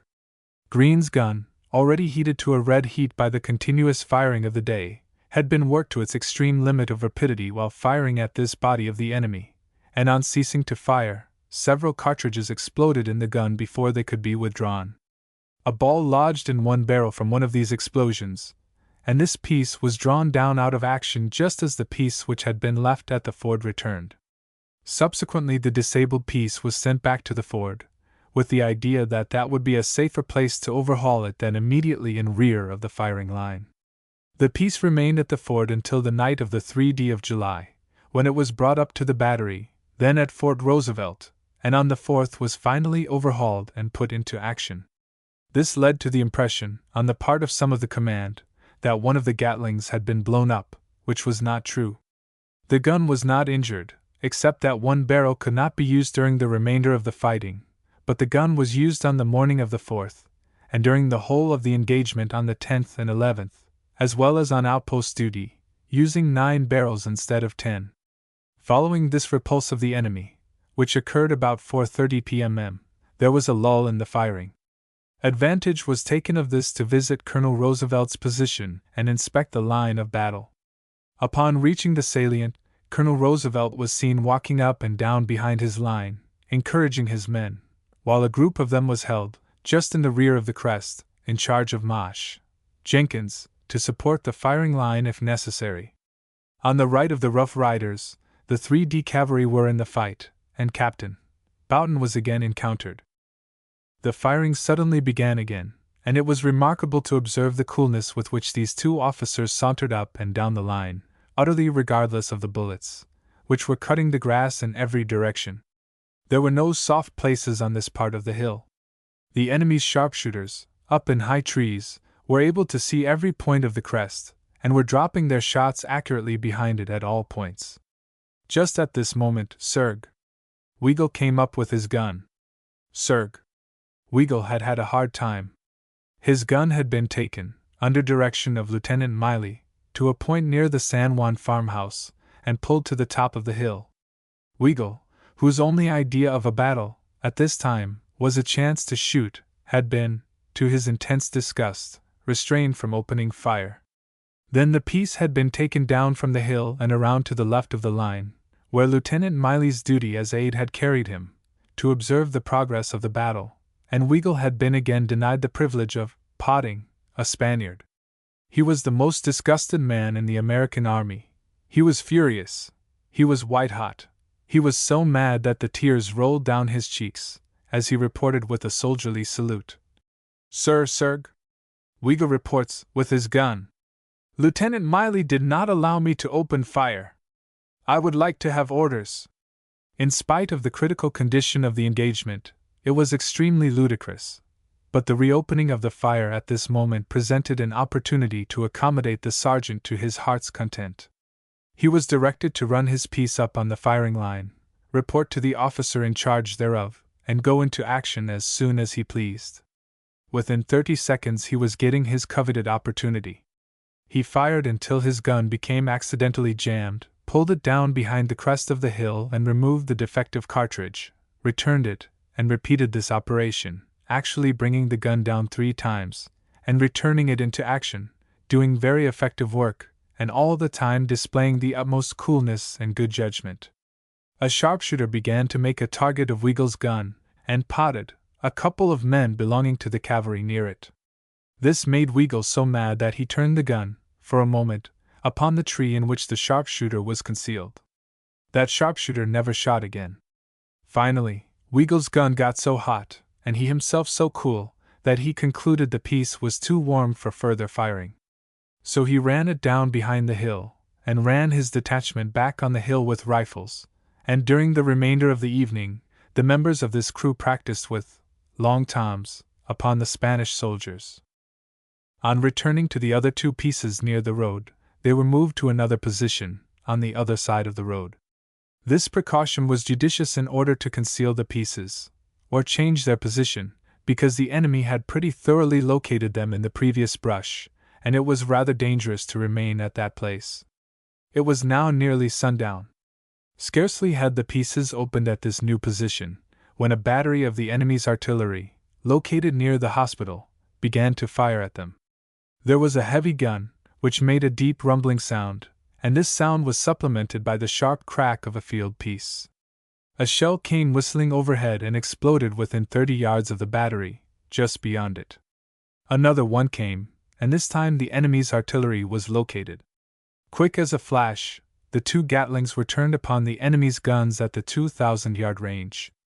Another shell came whistling along and exploded about 10 feet overhead and 20 feet in rear of the battery. It tore up the grass in rear of the battery. After this engagement was over, Private Schiffer picked up the still hot fuse of this last shell. It was a large brass combination fuse, and set at 8 seconds, which justified the estimated range. This 3rd shell was the last one the enemy was able to fire from these pieces. The powerful field glasses which were used in locating the battery revealed the fact that as soon as the Gatling guns were turned on it, the Spanish gunners ran away from their pieces. The big gun turned out to be a 16-centimeter converted bronze piece, mounted on a pintolin barbette, rifled and using smokeless powder. It was also found that they were firing 4 3-inch field pieces of a similar character in this battery, as well as 2 mountain guns. It is claimed that this is the first time in the history of land fighting that a battery of heavy guns was ever put out of action by machine gun fire. This battery of the Spanish was never afterward able to get into action. Their pieces, which had been loaded for the 4th shot, were found on the 18th of July, still loaded, and a Spanish officer gave the information that they had lost more than 40 men trying to work that battery, since the 1st of July. This is accounted for by the fact that this Spanish battery was made the subject of critical observation by the Gatling gun detachment from this time on. During this last engagement it had been necessary to obtain more men to assist in carrying ammunition, and Captain Ayres, of the 10th Cavalry, had furnished a detail, consisting of Sir Graham and Privates Smith and Taylor, Troop E, 10th Cavalry. These colored soldiers proved to be excellent. They remained with the battery until the end of the fighting on the 17th, and were in every respect the peers of any soldier in the detachment. Sir Graham was recommended for a Medal of Honor.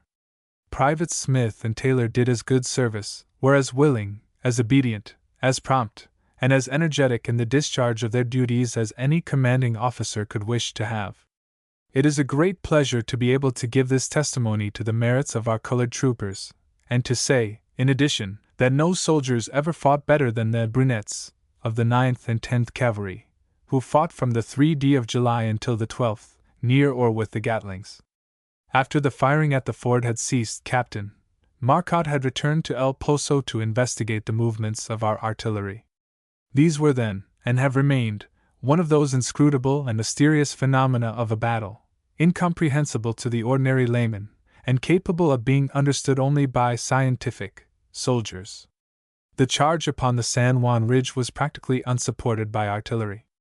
No American shells had struck the San Juan blockhouse, none had struck or burst in its vicinity. Not even a moral effect by our artillery had assisted in the assault. So Marcotte had gone to investigate the artillery arm. He returned at sundown, and brought the information that our baggage was safe at El Poso, that Private Pine, still alive and unhurt, had been doing good work against the enemy's sharpshooters, and better than all this, had brought back with him a canteen of water from the San Juan River and a pocket full of hardtack. He poured out his hardtack, and it was equally distributed among the members of the detachment, each man's share amounting to 2 pieces. Each man was also given a sup of water from the canteen, and this constituted their only supper on that night, as they had been compelled to throw away everything to keep up with the guns. Having disposed of that, exhausted nature could do no more. They lay down in the mud where they stood, and slept so soundly that even the firing which occurred that night did not arouse them from their slumbers. They were not disturbed until Best's battery began to occupy this hill about 4 o'clock in the morning. They were then aroused and the Gatling guns were drawn down, and the whole battery moved to the salient occupied by the Rough Riders, because their position was at that time closest to the enemy, and, as was determined by the previous day's reconnaissance, offered a chance to enfilade several of the enemy's trenches with machine gun fire.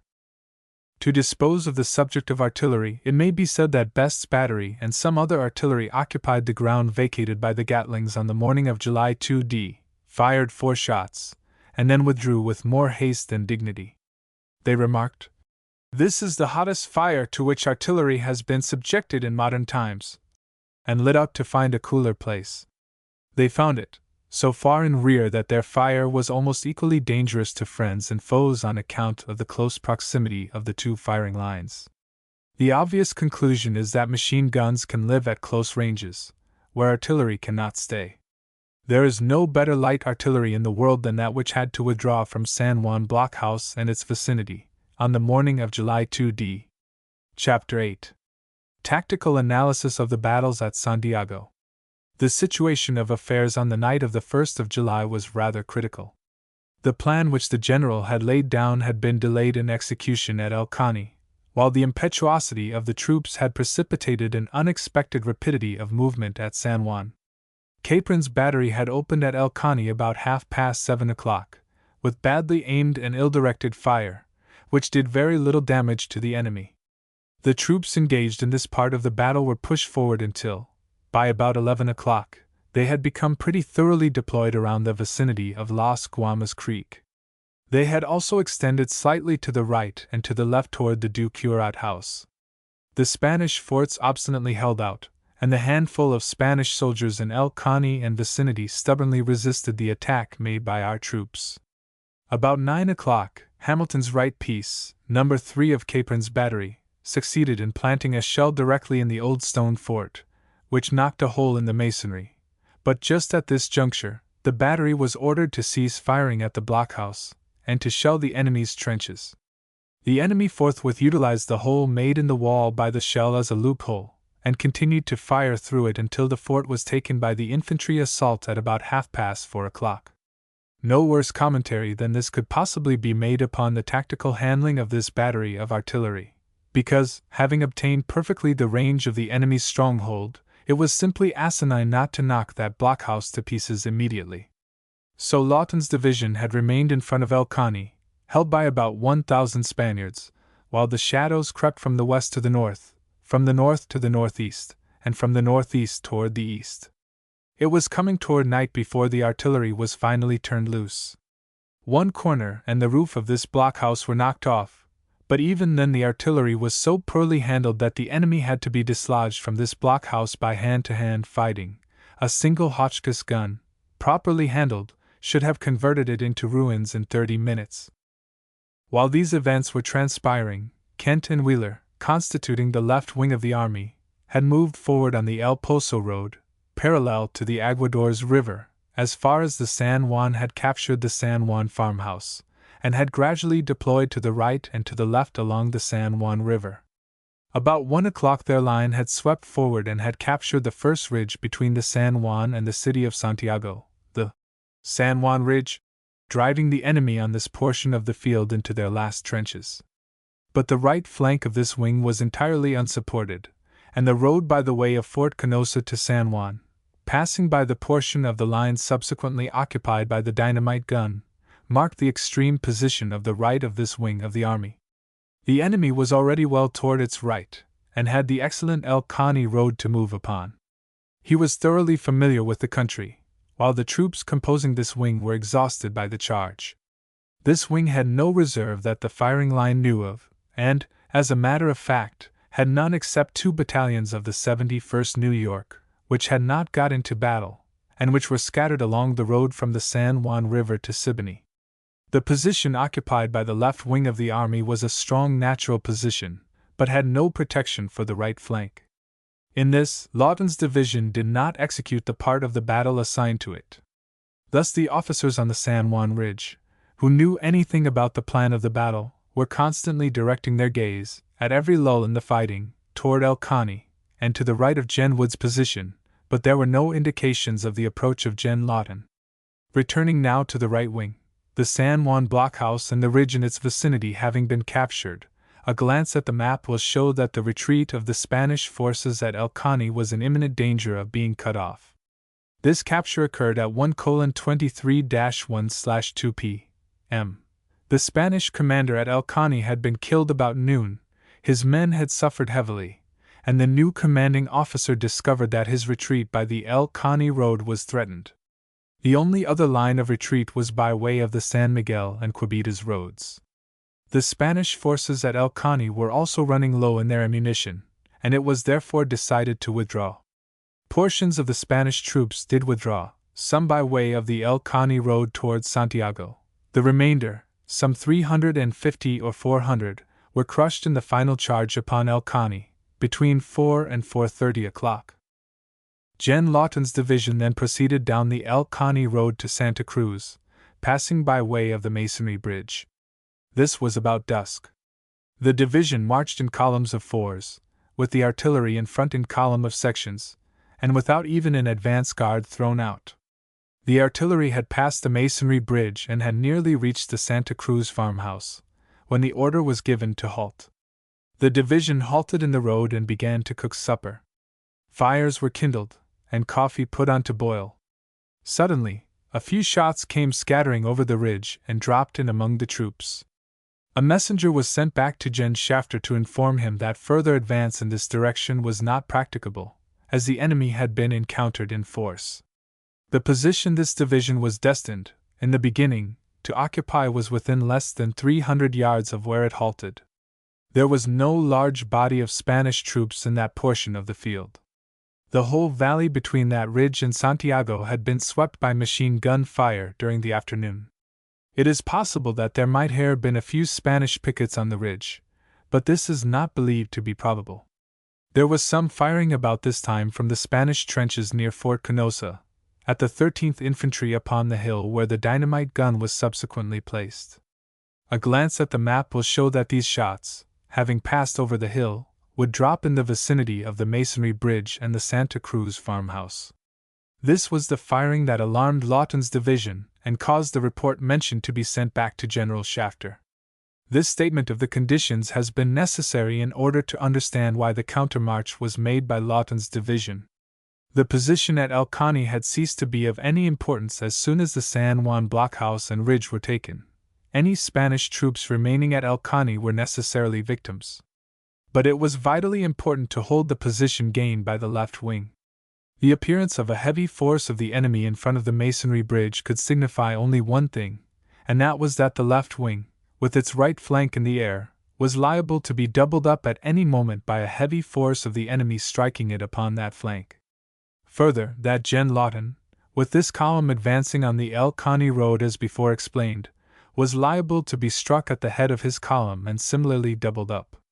The enemy would thus interpose between the two wings of the army, cutting Lawton off, and probably defeating the army in detail, unless something be done immediately.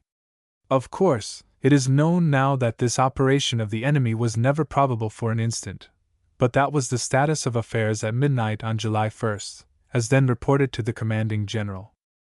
Lawton was, therefore, ordered to withdraw, by way of the El Khani road, back to Gen Shafter's headquarters in rear of El Poso, from which position his division was rushed forward on the El Poso road to San Juan on the 2d of July. His men were marched almost all night, almost all day the next day, and were well nigh utterly exhausted when they reached a position in rear of the right flank of the left wing. It was supposed, up to this time, at headquarters, that the information on which this marching was ordered was correct. During the time that Lawton had been counter-marching from Santa Cruz, back by way of El Poso, there had been, as before stated, no reserve for the left wing. The independent division of Gen Bates had been ordered to the front as rapidly as possible. Part of it had reached the vicinity of El Poso, and from there one or two of the regiments had participated in the fight, late on July 1st. But nobody on the firing line knew anything about Bates' independent division at this time, and it was too much exhausted to be useful as a reserve. The morning of the 2d it was used to extend the lines. It is therefore evident, now that the history of the battle is understood, that the Gatling guns were the only effective reserve which the left wing of the army had during the night of July 1st and all day on the 2d. Acting on this belief, the Gatling gun battery was placed in reserve, in the rear of Fort Roosevelt, on the morning of July 2d, and was held there in reserve all day on July the 2d and 3d. The pieces were placed within 20 yards of the firing line, just below the crest of the hill. The feed guides were filled, and the gun crews lay down beside their pieces. The battery was ready to either support the firing line against a charge, or protect its flank against a turning movement. But it was not considered necessary or desirable to run the pieces up on the firing line in the open, and participate in the trench firing, which was the only fighting done on July 2d and 3d. It was considered that the battery was too valuable as a reserve to sacrifice any of its men uselessly. Some very well-meaning officers urged that the battery be rushed up on the hill and put into action, but this was stubbornly refused, under the third clause of the instructions given on the 1st of July. To make the best use of the guns possible, Gen Wood and Colonel Roosevelt were consulted, and they concurred with the above views, and the battery remained in reserve. On the morning of the 2d of July a handsome young soldier, in the uniform of a Rough Rider, approached the battery commander, saluted, and said, "Colonel Roosevelt directs me to report to you with my 2 guns." Inquiry elicited the fact that the young trooper was Sir William Tiffany, that he had command of 2 Colt's automatic rapid-fire guns, with a crew consisting of Corp Stevens and 6 men, and that he had 4,000 rounds of 7mm ammunition. 4,000 was not a very large supply for 2 guns which could fire at the rate of 500 shots each per minute. Fortunately, the Gatling gun detachment had found time, on the 1st of July, to collect about 10,000 rounds of Mauser ammunition in the captured trenches, and a comparison of the Mauser with the 7mm ammunition at once disclosed the fact that it was precisely the same ammunition which Tiffany had brought along for his guns. The problem of ammunition supply for Tiffany's guns was solved. He now had 14,000 rounds, and his guns became a very powerful reinforcement at this point. Sir Tiffany and his men had carried these guns from Siboney to the firing line upon their backs. How they got the 4 boxes of ammunition through they themselves could hardly tell. The firing was too heavy to mount the tripods in the trenches during the daytime, so placing the guns was deferred until night.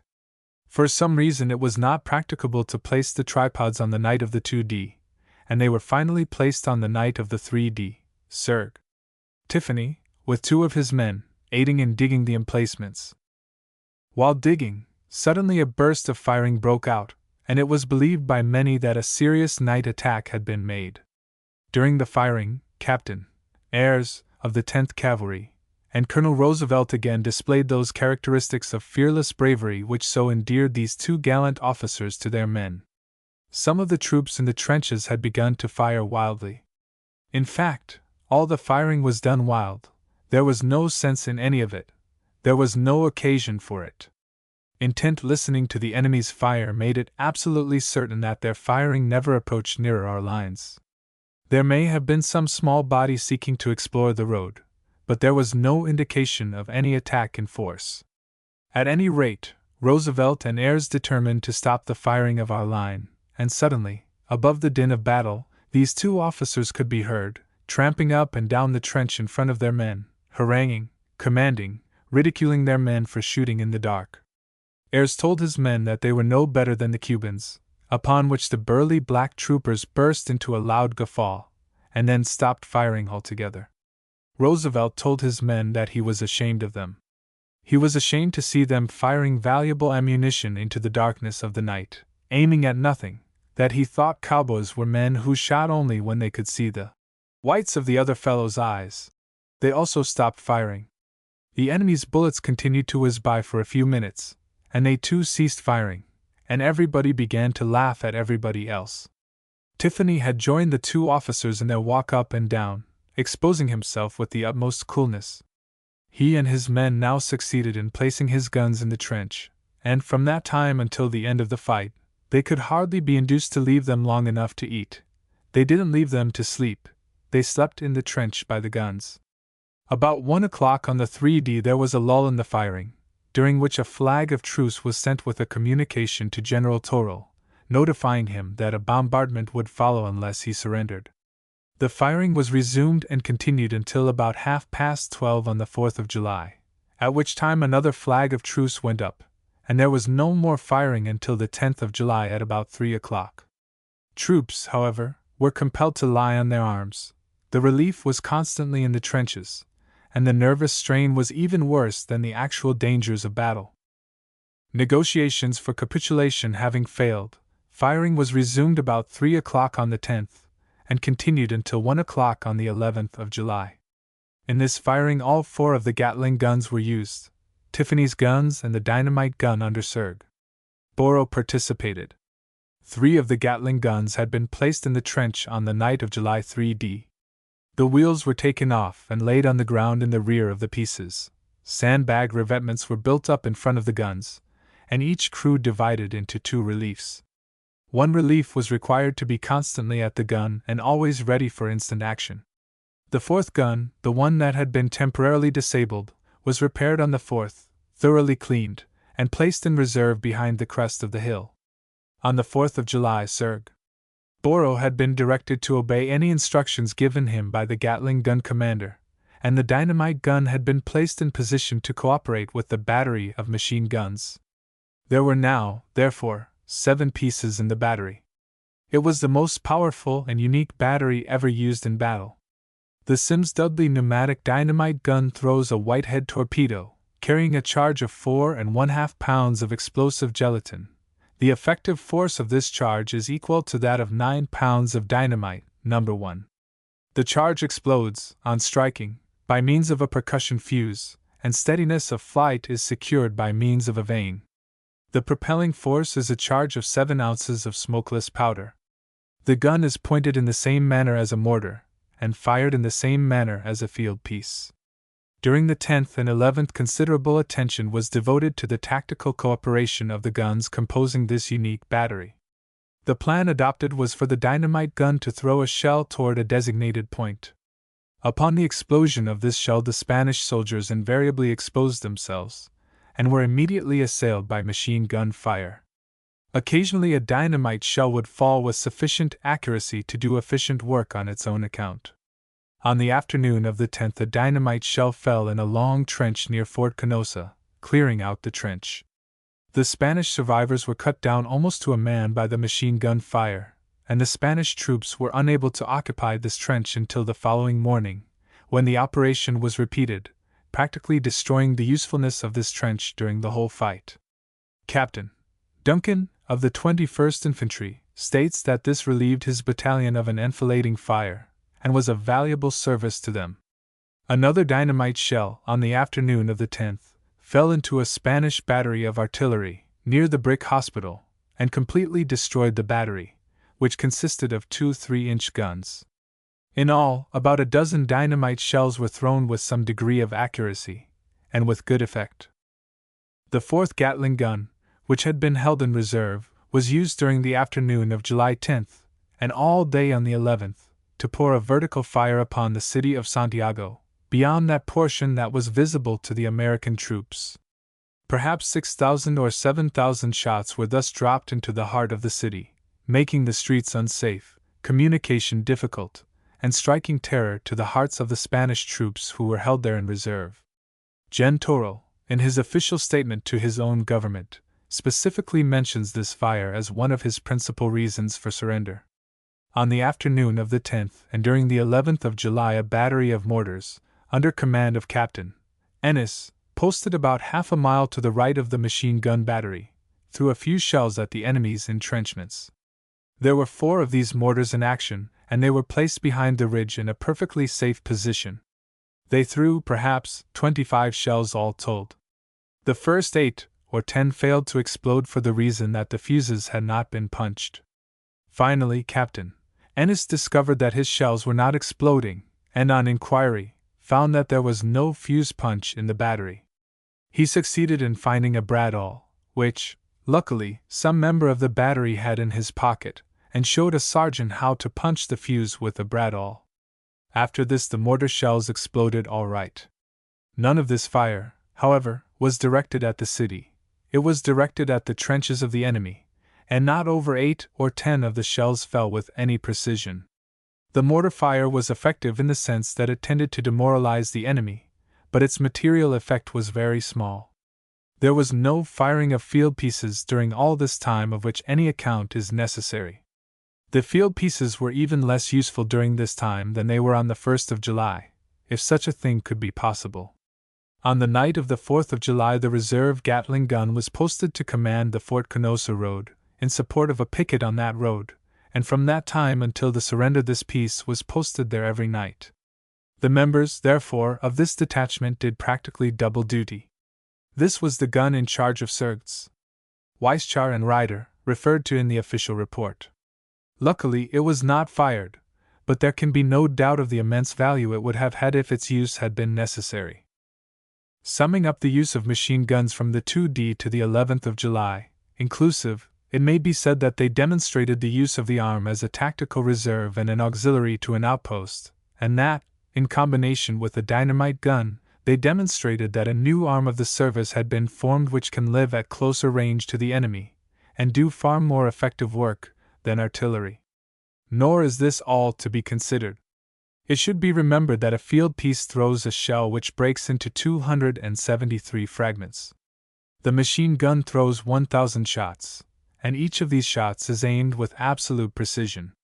Therefore, at any effective range, the machine gun is far superior to a field piece against anything except material obstacles. Of course, the machine guns will not do to batter down stone walls, nor to destroy blockhouses. It had already been demonstrated on the 1st of July that machine guns can go forward with the charging line to the lodgment in the enemy's position, and that their presence on the field of battle, with a supply of ammunition for 10 minutes, is a decisive factor in the engagement. These were the principal points claimed for the machine gun in the discussion of the subject on the 1st of January. The use of the machine gun for advance and rear guards was not demonstrated at Santiago, for the reason that no opportunity was presented. Chapter 9. The Volunteers. The white flag went up at 1 o'clock on the 11th, and this was the end of the fighting at Santiago. The Rough Riders had been moved from the hill at Fort Roosevelt to a position west of the El Caney Road, and one of the Gatling guns had been sent with them. This gun was brought back on the 17th after the surrender. Various other movements of troops occurred before the 17th, which had been decided upon by the generals as the last day of grace. Gentoro had been notified that 1 o'clock on the 17th was the time for either the surrender or the signal for the assault. The hour approached, and still the Spaniard attempted to delay. The orders for the assault were issued. The troops lay in the trenches with their fingers on the triggers. Gen Randolph had come and pushed the artillery into better positions. The pieces were loaded and the gunners stood with their lanyards in their hands. The ammunition boxes were opened. The nervous tension of the line was terrific. The troops on the extreme right and left, designated for the assault, were only waiting the word to dash forward upon the entrenchments of the enemy. Then suddenly from Gen Wheeler's headquarters a mounted officer was seen spurring eastward along the crest. He was waving his hat over his head. His horse gathered speed, and the foam began to fly from his flanks and nostrils, and as Captain McKittrick passed he called, "No cheering, please, the city and province of Santiago have surrendered." The members of the Gatling gun detachment walked to the top of the hill, and, facing toward the gallant enemy who had so valiantly defended the foredoomed city, silently took off their hats. All along the line the reception of the glorious news was marked by comments upon the gallant defense which had been made. There was no demonstration which could have hurt the feelings of so magnificent a foe. 5 minutes after the surrender the American trench was lined by American troops on our side and Spanish troops on the other. The Spanish troops brought bottles of mezcal, aguardiente, and wine. Our troops carried hardtack and canned roast beef. These recent foes began at once to exchange the necessaries of life and souvenirs of the siege of Santiago. They fraternized as all brave men do after the battle. A few Cubans skulked around the rear of our line, despised by both sides. The next day witnessed the formal surrender of the city. At 12 o'clock, the preliminary formalities having been complied with, the 9th Infantry and a battalion of the 13th Infantry, the 2 regiments which had been adjudged first honors in the assault, were ready as an escort to raise the flag in the heart of the city. All of the other regiments were formed upon the ground which they occupied during the siege. As the second hands of our watches showed the minute of 12 noon, a field piece burst upon the stillness of the sultry day, and the band began the strains of "The Star-Spangled Banner." Every hat was taken off, and an instant later, efforts to restrain it being ineffectual, 6 miles of solid cheering encompassed the latest American city. Grizzled old soldiers, scarred with wounds from Indian wars, and gay recruits who had arrived too late to join in the fighting, gray-haired generals and athletic young subalterns, all forgot propriety and the silence usually enjoined in ranks and joined in that tremendous yell. From over on the right of the El Caney road we could hear the "Rah! Rah! Rah!" of Harvard and the "Rah! Rah! Rah!" of Yale, mingled with the cowboy yell of the Indian Territory. From the ranks of the regulars came the old Southern yell, mingled with the Northern cheer.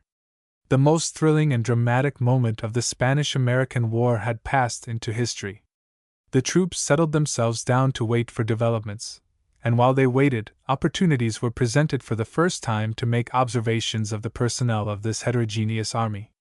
The American regular is a type of his own, and no description of him is necessary.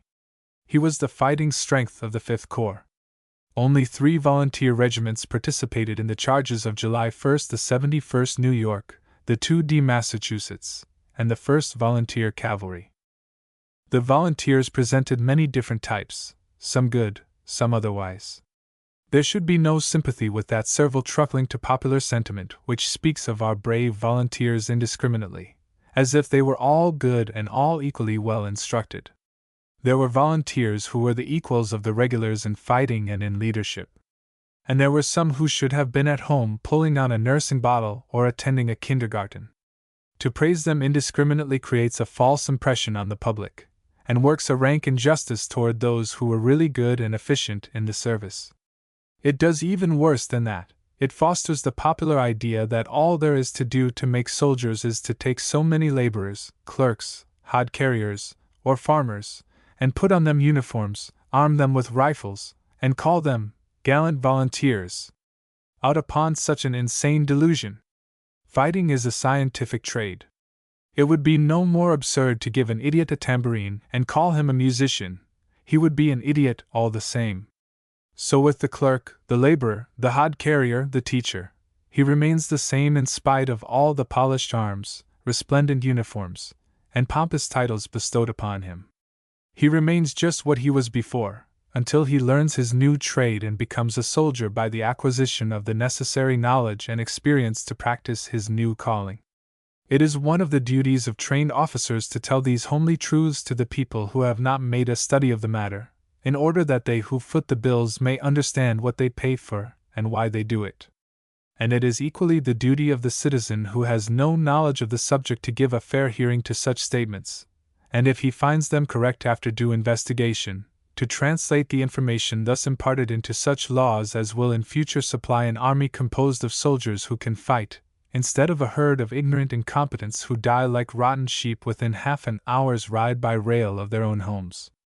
These remarks can be illustrated by observations in Cuba. For example, the 34th Michigan pitched its camp on the hill at Fort Roosevelt on the 2nd of August. They were in an awful condition. A man had died in one company the day before, and there had not been enough able-bodied men in the company to bury him. A detail had to be made from another company to dig the grave. More than 50% of the regiment were sick, and the remainder were far from well. At this time, more than 2 weeks after the surrender, they were still cooking individually. Within 15 minutes after their arrival, they were overrunning the Gatling gun camp, picking up the firewood which had been gathered by the detachment for cooking purposes. An attempt to stop this marauding was received with jeers. A green-looking Wolverine at once began to make catcalls, and was ably seconded by his comrades. Sentinels were then posted over the Gatling gun camp, with orders to keep the Michiganders out. They abused the sentinels in the same manner, and their officers made no effort to restrain them. It became necessary to make a personal matter of it, which was promptly done, and one Wolverine was thereafter respectful, so respectful, in fact, that he jumped to attention and took off his hat to even the privates of the detachment. The regiment took a delicate revenge. They had dug neither latrines nor sinks.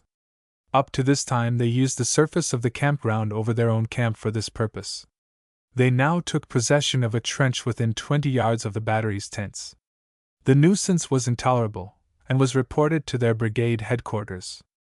No attention was paid to the report. 12 hours later it was again reported, with the same result. 12 hours after this it was a third time reported, with the same result. In the meantime not a single shovelful of dirt had been thrown on the trench, and an odor arose from it which was not exactly like the perfume of Araby the Blessed. 45 hours after the arrival of the regiment notice was served upon the brigade commander thereof that, unless the nuisance was abated immediately, a sentinel would be placed over the offending ditch, and notice would be given to General Bates, the division commander, requesting the action of an inspector. Notice was further served that if any resistance were made, 4 Gatling guns would be turned loose upon the 34th Michigan, and the regiment swept off the face of the hill and into Santiago Bay for a much-needed bath. It was enough. Officers and men ran instantly for spades and proceeded to fill up the trench. Report was then made to Gen Bates, the division commander, of the offense and action had thereon, with the information that the Gatling gun commander awaited to answer any complaints. An investigation was immediately made, with the result that such action was sustained. There were some ignorant volunteers at Santiago, but of all the willful violation of all the laws of sanitation, camp hygiene, and health ever seen, these particular volunteers did the most outrageous things. They threw their kitchen refuse out on the ground anywhere. Half of the time they did not visit the sink at all, but used the surface of the ground anywhere instead, and they continued these offenses at Montauk Point. They raked over an abandoned camp of the Spanish prisoners on their arrival at Fort Roosevelt, and appropriated all the cast-off articles they could find, using the debris for bedding. This surgeon, a family doctor, from the pine woods in northern Michigan, did not seem to regard these matters as of any importance. His attention was called to them, but he took no action. In short, there was no law of health which these people did not utterly ignore, no excess dangerous to health which they did not commit. 3/4 of them were too sick for duty, and the rest looked like living skeletons.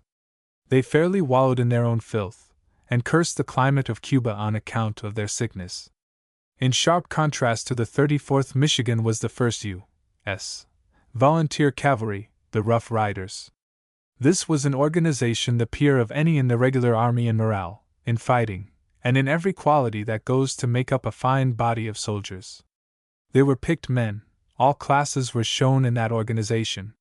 The tennis champion was a private, the champion oarsman of Harvard a corporal. On the 2nd of July, a stockbroker of Wall Street who consigned his check for $3 million was seen haggling with a cowpuncher from the Indian Territory over a piece of hardtack. Both were privates and both were fine soldiers. The whole regiment was just such a medley, but fought like regulars, and endured like Spartans. They hung on like bulldogs, and charged like demons. They were as strict about the camp police as regular army surgeons, and as punctilious about saluting as on official relations. Withal, they were a clean-mouthed, clean-clad, clean-camped lot of gentlemen, each in his way, from the hello part of the cowp to the frozen stare of the monocled dude from Broadway. And they fought like regulars. There is no other just comparison. Roosevelt said, "They are the 11th Cavalry." He found enthusiastic endorsers of this remark in every regular who saw them fight. They were the finest body of volunteers who ever wore uniform, and they were stamped indelibly with the personality of Theodore Roosevelt. Pushing, aggressive, resolute, tenacious, but self-contained, cool, and restrained, they represented the very best type of what the volunteer ought to be, but often was not. Above them all, however, shone out three types. Theodore Roosevelt. He needs no eulogy from my pen. He has done everything, and in each occupation has been conspicuously successful. He is, however, a born soldier. His virile frame contains the vigorous mind, the keen intellect, the cool judgment, and the unswerving, never hesitating courage of the natural soldier. He is affable and courteous, or stern and scathing, as circumstances demand. One instant genial smiles overspread his expressive countenance, whereon the faintest emotion writes its legend with instantaneous and responsive touch. The next, on occasion, a Jove-like sternness settles on his face, and with a facility of expression bewildering to less gifted tongues, scathing invective, cutting sarcasm, or bitter irony impress upon an offender the gravity of a breach of discipline. Withal, he is modest. He appreciates his own power, but there is no undue display of that appreciation, no vainglorious boasting over achievements, which read like a fairy tale. Fittest to lead or follow, idol of every true soldier. Who that knows him as those who fought beside him, does not wish to see him at the head of that army and that nation of which he is the brightest ornament in every position, civil, military, or political? Woodbury Kane, social leader, fortune's favorite, aristocratic, refined, cultured, wealthy, haute ton de haute ton, and sabre sans père et sans reproche. How shall I paint him to you as I learned to know him in those dreadful, delightful 17 days in which we lived only from instant to instant, and every man unconsciously bared his soul to his comrades because he could not help it? A gentleman, he always looked that in the fullest sense of the word. Well groomed, in those days when our bed was a mud puddle and our canopy the stars, when the music which lulled us to sleep was the hum of the Mauser bullets and the vicious popping of the Remingtons, when water to drink had to be brought at the peril of life for every mouthful, Kane turned up every morning clean-shaved and neatly groomed, shoes duly polished, neat khaki, fitting like a glove and brushed to perfection, nails polished, and hair parted as nicely as if he were dressed by his valet. In his New York apartments. How did he do it?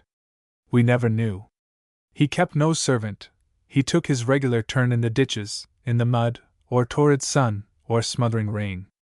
No night alarm came that did not find Kane first to spring to the trench, and yet he did it, somehow. The courteous phrases of politest speech fell ever from his ready lips, as easily as they would have done in the boudoir of any belle in the metropolis. The shrieking of a shell or tingling hiss of a sharpshooter's close-aimed bullet never came so near as to interrupt whatever polished expression of thanks, regret, or comment he might be uttering. And it was the real thing, too. The gentle heart was there. No man was readier to bind a wound or aid a sunstruck soldier in the ranks, none more ready to deny himself a comfort or a luxury to help a more needy comrade. A braver man, a surer or more reliable officer, never trod in shoe leather. A grand example to our pessimistic, socialistic friends and cheap demagogues of the sterling worth and noble, chivalric character of a society man of wealth. He is a living type of bel au fair pair, without the idiotic sentimentality of that maudlin hero, and with all his other characteristics. Greenway and Tiffany. The one a Harvard football player, just out, plunging into the great game of war with all the zest he formerly found in the great college game. The other the petted son of wealthy parents, also a college graduate, and the idolized fiancé of his childhood's sweetheart. Equally ready for fight or fun, they were the finest type of youthful manhood to be found. Endowed by nature with every gift, educated at the best of colleges, bred in the best of society, ready to enter upon the most desirable of careers, they threw all upon the altar of country's love. They entered battle as one might go to a game or begin a play. All of unbounded zeal, youthful enthusiasm, restless energy, keen enjoyment, everything seemed to be equally acceptable to them, and no discomfort ever assumed any guise other than that of a novel and untried sensation. They are the type of our young manhood, our representative American youth, as Roosevelt is of its vigorous manhood. They are the salt of the earth, and Cain is both salt and spice. All were comrades in arms, types of American manhood unspoiled by fortune's favors, capable of anything and everything.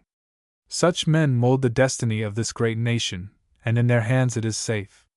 But neither of these two regiments is a fair type of the volunteers. They are the two extremes. For a type, take the 1st Illinois. They were a Chicago regiment with 15 years' service, and they enlisted in a body to a man.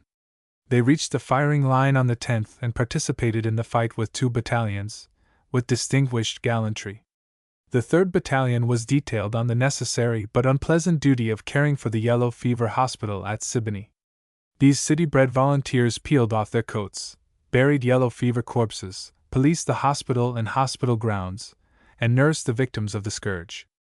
They did not utter a complaint nor ask for a soft detail. They did their duty as they found it. Another battalion was detailed immediately after the surrender to guard the Spanish prisoners. This most thankless duty was performed by them with fidelity and care. The commander of the battalion and half his officers were proficient in the Spanish language as a part of their preparation for the campaign, and they soon established cordial relations with the prisoners they were set to guard. It was a trying duty, but they performed it faithfully. Sickness visited this battalion, and sometimes guard duty had to be performed with only 1 day off, but they never whimpered. The other battalion was detailed after the surrender to do stevedore work at the commissary depot. The slender clerks and soft-handed city men slung boxes of hardtack and sacks of bacon and barrels of coffee, and performed manual labor with all the faithfulness that would be expected of men accustomed to such work, and with never a complaint. The sanitary measures of this regiment were perfect, and they bore themselves like regulars. It is now recognized that this is a compliment to any volunteer organization. Chapter 10. The Sufferings of the Fifth Army Corps.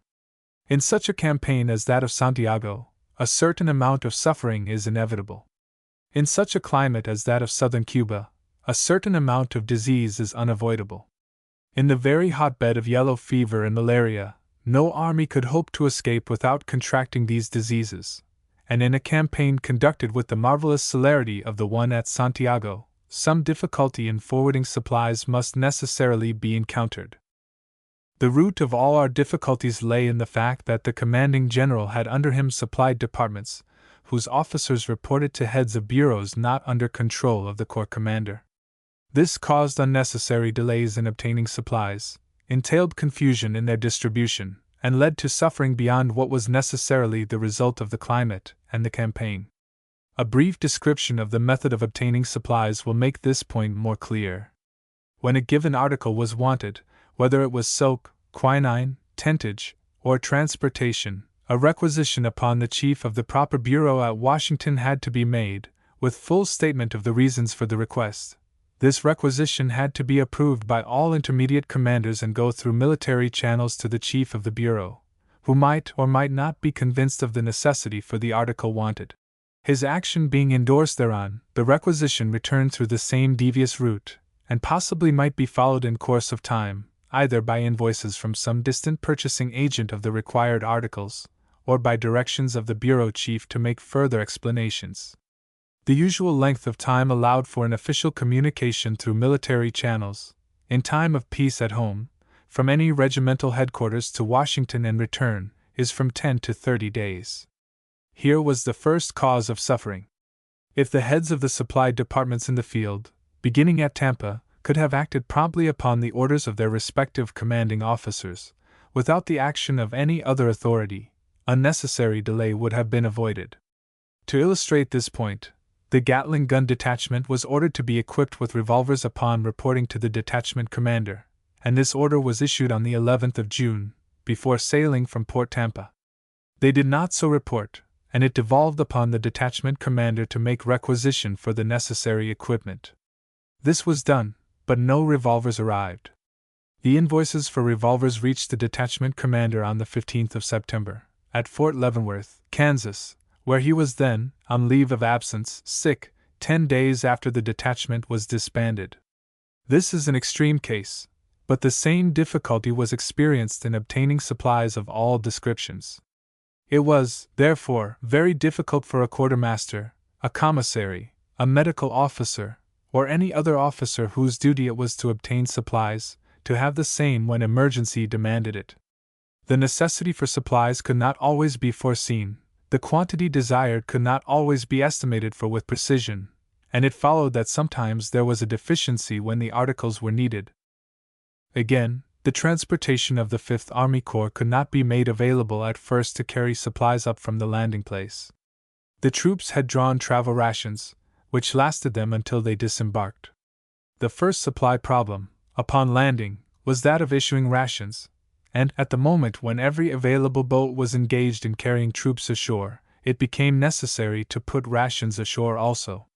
The exigency demanded the speedy disembarkation of the greatest possible number of men. The fight of La Guasimas emphasized the necessity of getting men to the front. It was no time to delay the movement of troops for the purpose of waiting on wagons, tentage, or rations. The safety of the expedition, the fate of the whole campaign, depended upon energetic and rapid movement to the front. Consequently, regiments were put forth with only such amounts of rations and tentage as they could carry upon their backs. It will be readily seen that this amount was very limited, and the only tentage possible was the shelter tent. There were 118 wagons in the hold of the Cherokee, but it was not practicable to delay the disembarkation of the Corps and hazard the fate of the whole campaign by utilizing the only wharf and all the boats 2 or 3 days to land these wagons. By the time they could be taken off, the rains had made the roads almost impassable, and they could not all be used. It was therefore a daily struggle to get enough rations forward to feed the fighting line from day to day. Greatly to the credit of those who performed the duty, it can be said that, with rare exceptions, all the soldiers of the Fifth Army Corps had every day, when they could possibly cook the same, hardtack and bacon, roast beef, and coffee. This much was accomplished in the face of insurmountable obstacles by the heroic exertions of the pack train. When the 1st of July arrived, and the battle began, it was ordered that all soldiers carry 3 days' rations. The heat was intense, the fight exceedingly hot, and marching through the jungle extremely difficult. The consequence was that the soldiers threw aside all impedimenta in order to fight more effectively, and of course, the rations went with the blankets and the overcoats.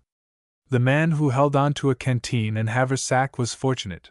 Very many abandoned the haversack, and a considerable number abandoned everything except rifle and ammunition.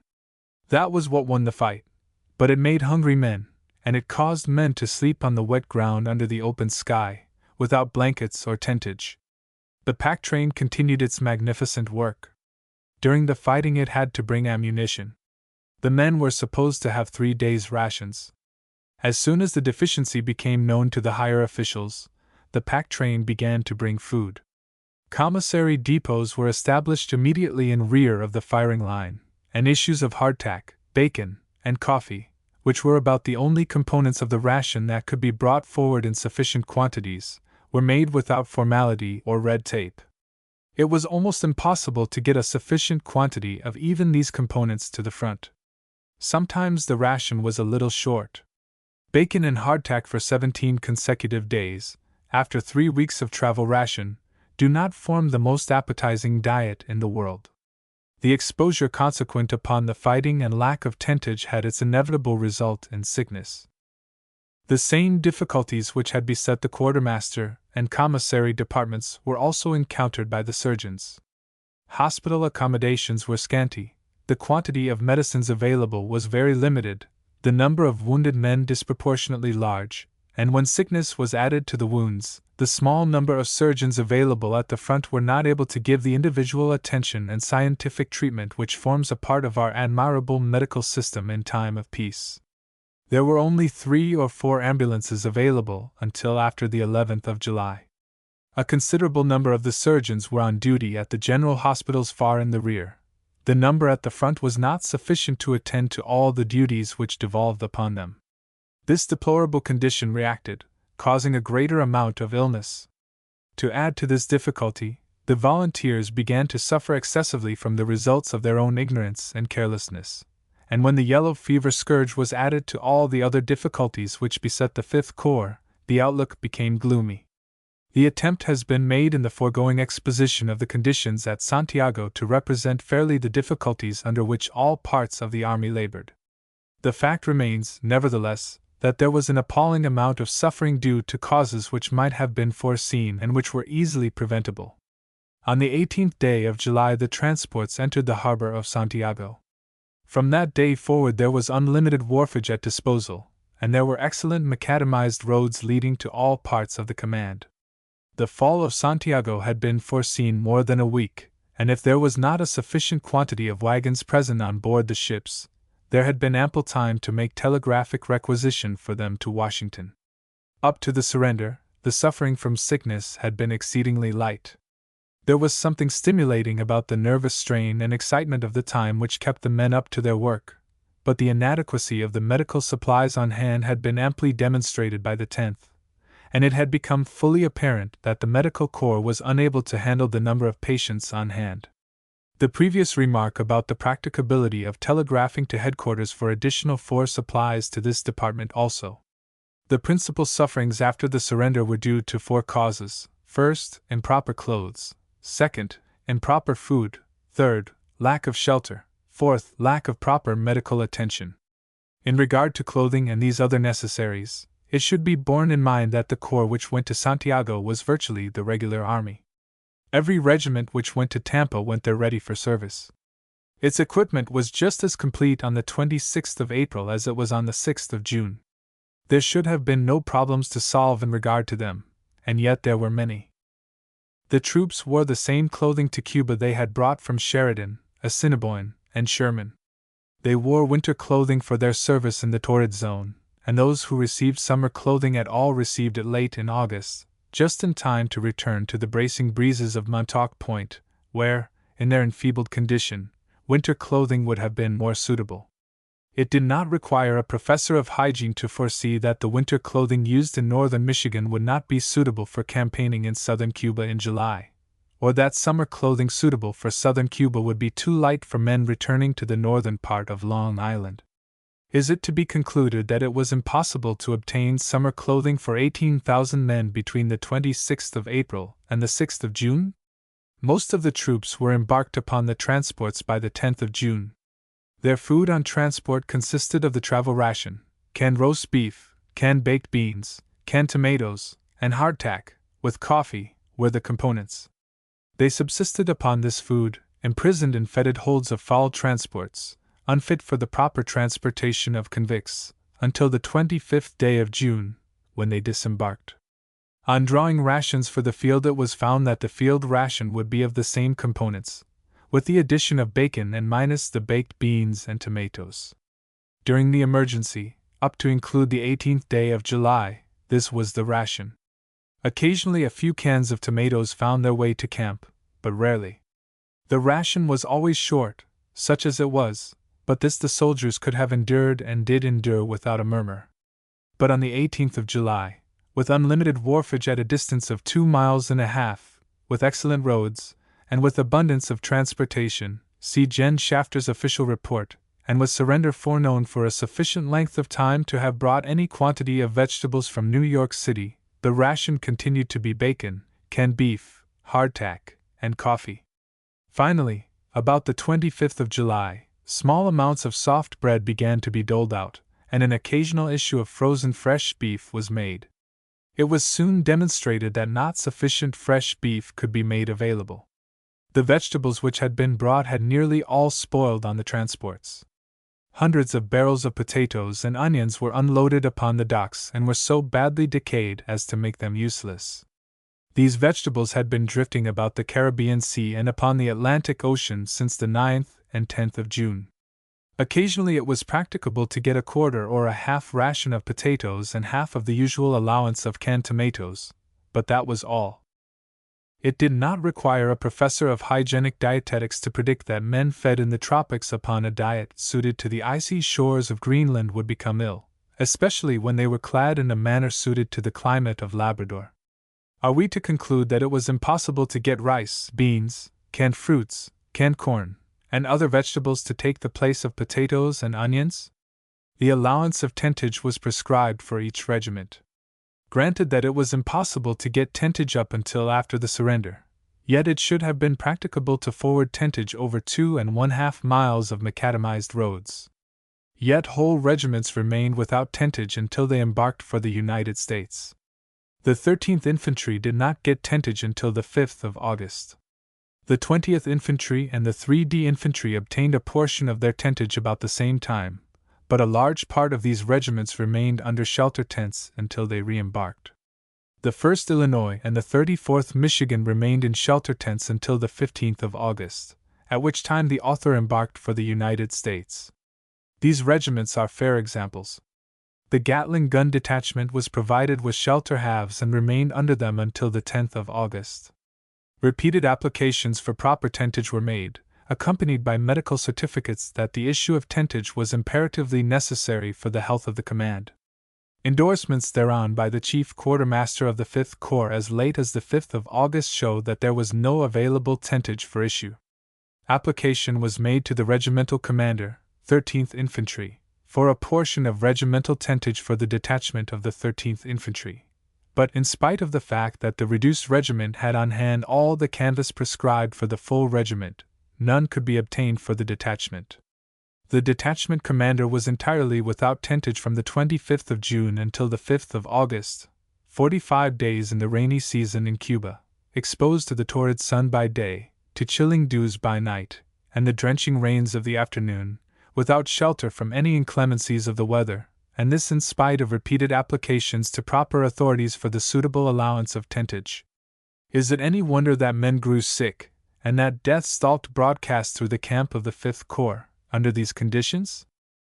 The surgeons who were at the front with the firing line worked heroically, but were burdened beyond their physical powers. Owing to the foregoing causes, great numbers of men became ill as soon as the strain and tension of the battle were relieved. It was not uncommon to find 20 or 25% of a command on the sick report, and in some cases the sick list went as high as 50%. There were no well men in the 5th Army Corps. Those who refused to go on the sick report were, nevertheless, sick. The author has yet to find a single member of the expedition who did not suffer from the climatic fever. The surgeons themselves were not exempt, and the very limited supply of doctors was speedily decreased by sickness. Were there no doctors in the United States who were willing to come to Cuba? Up to the 25th of July the supply of medicines was very deficient. There was never a sufficient supply of ambulances. The accommodations in the hospitals were even worse than those on the firing line. A sick soldier on the firing line could always find some comrade who would cut green boughs or gather grass for a bed, but the one who went to the hospital had to lie on the ground. The supply of hospital cots was ridiculously inadequate, and this condition did not improve. The difficulty of obtaining adequate medical attendance may be illustrated by the case of Private Fred C. Elkins, of the 17th Infantry, member of the Gatling gun detachment. Private Elkins had been hurt in the fight on the 1st of July and had been sent to the hospital. He found the accommodations so wretched that he feigned improvement and returned to his detachment. He remained with the detachment until the 14th of July, improving so far as his injury was concerned, but contracted the climatic fever. During this time he was prescribed for twice by the assistant surgeon with the Rough Riders, Dr. Thorpe, previous to the time this regiment was moved westward on the firing line. His condition became worse, and on the 12th of July Dr. Brewer, first lieutenant and assistant surgeon with the 10th Cavalry, was called upon to examine him. This surgeon had then under treatment over 100 cases pertaining to his proper command, and was himself ill, but he readily came and inspected the patient. He promised to send medicines for him, but in the rush of overwork forgot to do so, and on the 13th of July he was again summoned. This time he sent a hospital attendant to take the patient's temperature, which was 104 degrees. No medicines were sent. On the 14th of July the patient became delirious. The detachment commander went in person to request the same surgeon to attend to the case, he being the only one available at that time. The hospital attendant was again ordered to take the temperature. At the end of an hour even this had been neglected. The hospital man was sick, and had been without sleep for 50 hours. Private Elkins was put upon a board and carried to Brewer's tent, with his descriptive list in his pocket. The surgeon was told the name of the patient, and the facts that he was related to a distinguished family, and had been recommended for a commission for gallantry upon the field of battle. Dr. Brewer was himself suffering at the time, with a temperature of 103 degrees, but he rose from his own sickbed and administered remedies which relieved the patient. The following day, the third of his illness, Dr. Brewer was found to be suffering from yellow fever, and was carried back to the yellow fever hospital at Siboney along with Private Elkins. He had been sick all the time, but had done his best. Private Elkins improved sufficiently to write a letter to his commanding officer from the hospital at Siboney, on the 25th of July, which reached that officer at Fort Leavenworth, Kansas, on the 12th day of September.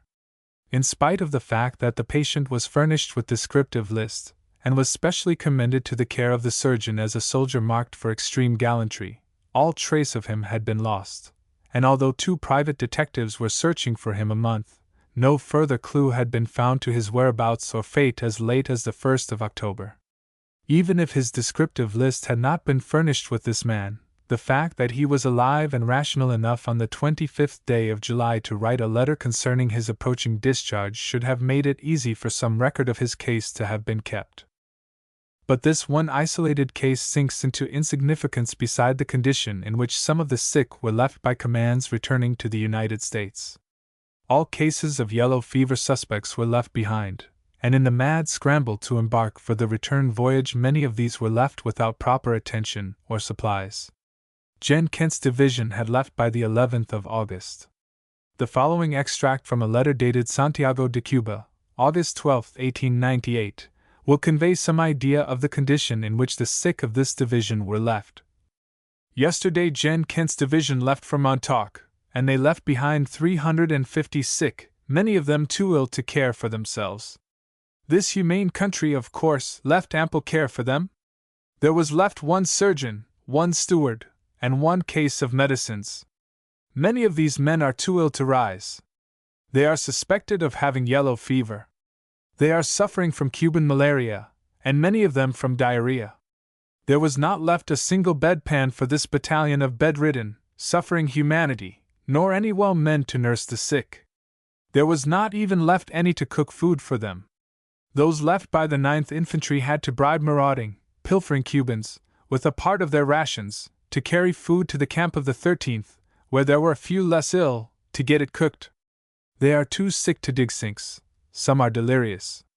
When the poor emaciated wrecks of manhood have to obey the calls of nature, they must either wallow in their own filth or stagger a few paces from their wet beds on the slimy soil to deposit more germs of disease and death on the surface already reeking with ghastly, joint-racking rheums.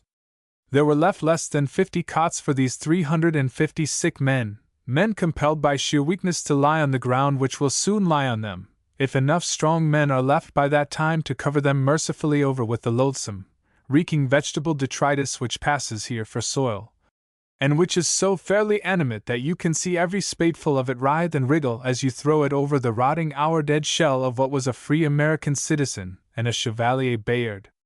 When the last man and wagon of the flying division disappeared over the hill toward health and home, a despairing wail went up from the doomed 350 left in this condition of indescribable horror. "We are abandoned to die," they cried. "We are deserted by our own comrades in the hour of danger and left to helplessly perish." These men are those who fought the climate, hunger, and the enemy on the battlefield which has shed so much undying glory on the American arms.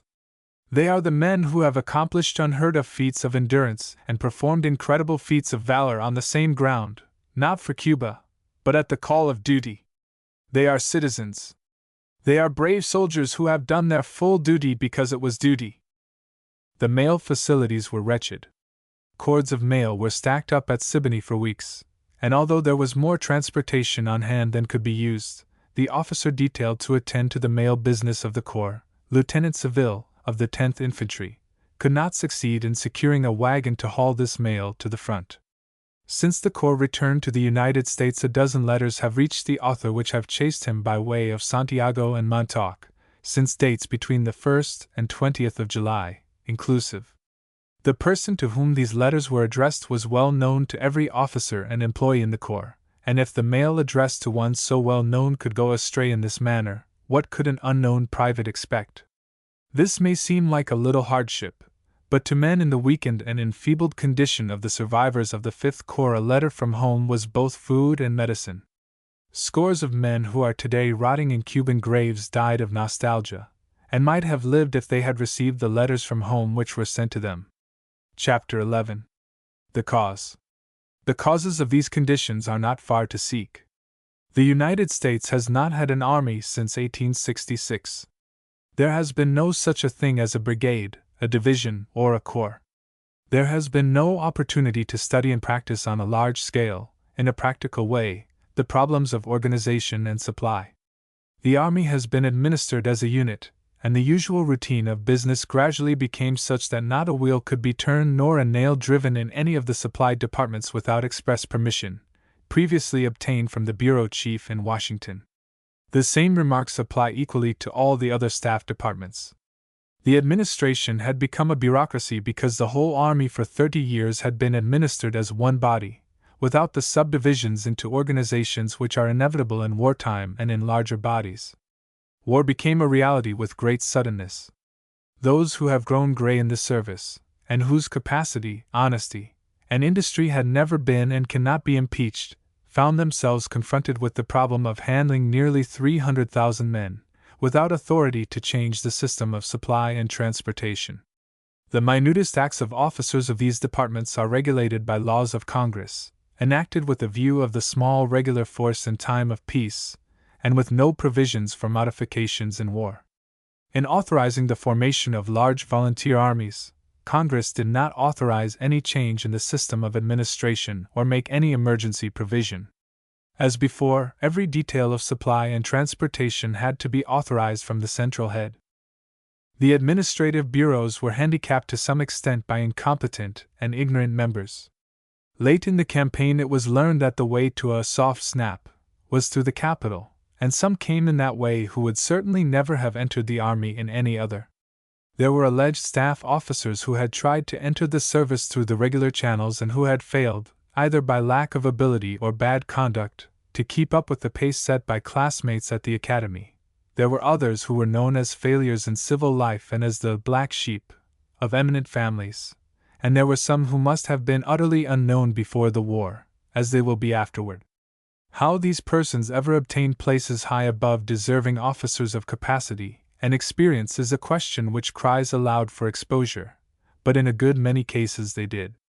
Indeed, it is to be observed that, for that matter, the next register of the Army will show a great many more promotions into the volunteer service, of officers who never heard a hostile bullet during the war, who never left the United States at all, than it will of deserving officers who bore the heat and burden of the march and the battle. The most discouraging thing about it all to a line officer is that this same register will afford no means of determining who did the service and who did the baby act. Lieutenant Blank will be born thereon as Major and subsequently Colonel of the 16th Volunteers, which never left the state rendezvous, probably, during the war with Spain. Lieutenant Blank No. 2 will be carried on the same book as Second Lieutenant, Infantry, during the same war. The gentle reader will at once spot, the man who was so highly promoted as a gallant fellow who distinguished himself upon the bloody field. The other will be set down as the man who did nothing and deserved nothing.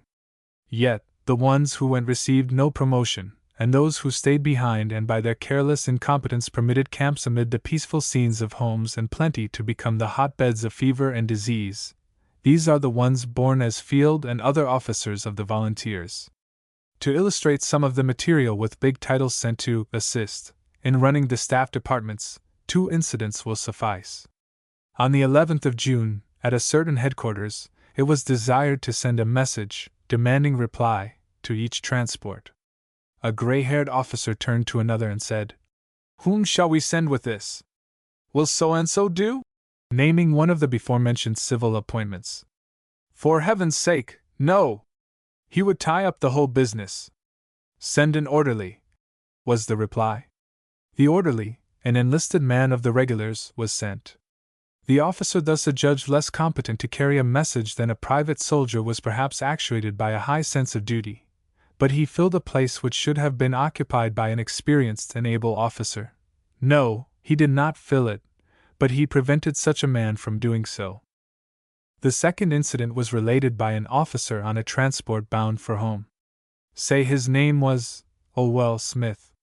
Smith went, on the 20th of July, to a certain headquarters in the field on business. Those who could have attended to it were absent, but there was one of the recent arrivals, a high-ranking aide, there, and he, sorry for Smith's worn-out look of hunger, heat, and thirst, asked if he would have a drink. Smith, expecting at the best a canteen of San Juan River water, said he was a little dry. The newly arrived clapped his hands, and, at the summons, a colored waiter in spotless white duck appeared. "Waiter, take this gentleman's order," said the host. Smith, greatly astonished, asked what could be had, and was yet more astonished to learn that he could be served with Canadian or domestic whiskey, claret, champagne, or sherry. Much bewildered, and utterly forgetting the awful dangers of liquor in the tropics, he called for Canadian Club. When it came, on a napkin-covered tray, he looked for water, and was about to use some from a bucket full of ice which he at that moment espied. "Ah! Hold on!" exclaimed the host. "We never use that, don't why no, except to cool the Apollinaris. Waiter, bring the gentleman a bottle of Apollinaris to wash down his liquor." Within half a mile were soldiers and officers lying sick in hospital on the ground, eating hardtack and bacon, and drinking San Juan straight, because hospital supplies and rations could not be got to the front. It was this same officer who explained that he approached his headquarters by rushes upon his arrival, for fear the enemy would see him and consider this reinforcement a violation of the truce. These are 2 examples of some of the able assistants from civil life who were sent to help feed, clothe, and transport the 5th Corps. With such assistance, is it any wonder that, under such extraordinary circumstances as those encountered in Cuba, a system designed for peace and 25,000 men weakened in some respects when the attempt was made to apply it to 300,000 in time of war? The great wonder is that it did the work as well as it did. And this was due to the superhuman exertions of the chief officers of the supply departments, and their experienced assistants. These men knew no rest. They were untiring and zealous. On their own responsibility, they cut the red tape to the very smallest limit. Instead of the regular returns and requisitions, the merest form of lead-pencil memorandum was sufficient to obtain the necessary supplies, whenever they were available. This much was absolutely necessary, for these officers were personally responsible for every dollar's worth of supplies and had to protect themselves in some degree. As it is now, many of them will find it years before their accounts are finally settled, unless some provision be made by law for their relief. This disregard of routine was essential, but how much to be desired is a system suited to the exigencies of the service, both in peace and war. There is a lesson to be learned from these experiences, and it is this: the commanding officer of any army organization should not be hampered in the matter of supplies by having to obtain the approval or disapproval of a junior in rank, in a distant bureau, who knows nothing about the circumstances. In other words, the system which causes the staff departments of the United States Army to regard a civilian as their head, and makes them virtually independent of their line commanders, is an utterly vicious system. If an officer is competent to command an organization, he should be considered competent to look after the details of its administration, and should be held responsible, not only for its serviceable condition at all times, but for the care of its property, and for all the other details connected with its service. The quartermaster, or commissary, or other officer of a supply department should not know any authority on earth higher or other than the officer in command of the force he is to serve, except those in the line above such chief, and then only when such orders come through his chief. The commanding officer having ordered supplies to be procured, there should be no question whatever in regard to their being furnished. They should come at once and without fail. If they were not necessary, hold him responsible. This theory of administration eliminates the bureaucracy which has insidiously crept upon the army, and relegates to their proper position the supply departments. The general staff proper has a higher field of usefulness than the mere problems of supply. Its business is to care for the organization, mobilization, and strategic disposition of all the forces, both naval and military, of the United States. Its head should be the President, and the two divisions should be under the general commanding the army and the admiral commanding the navy.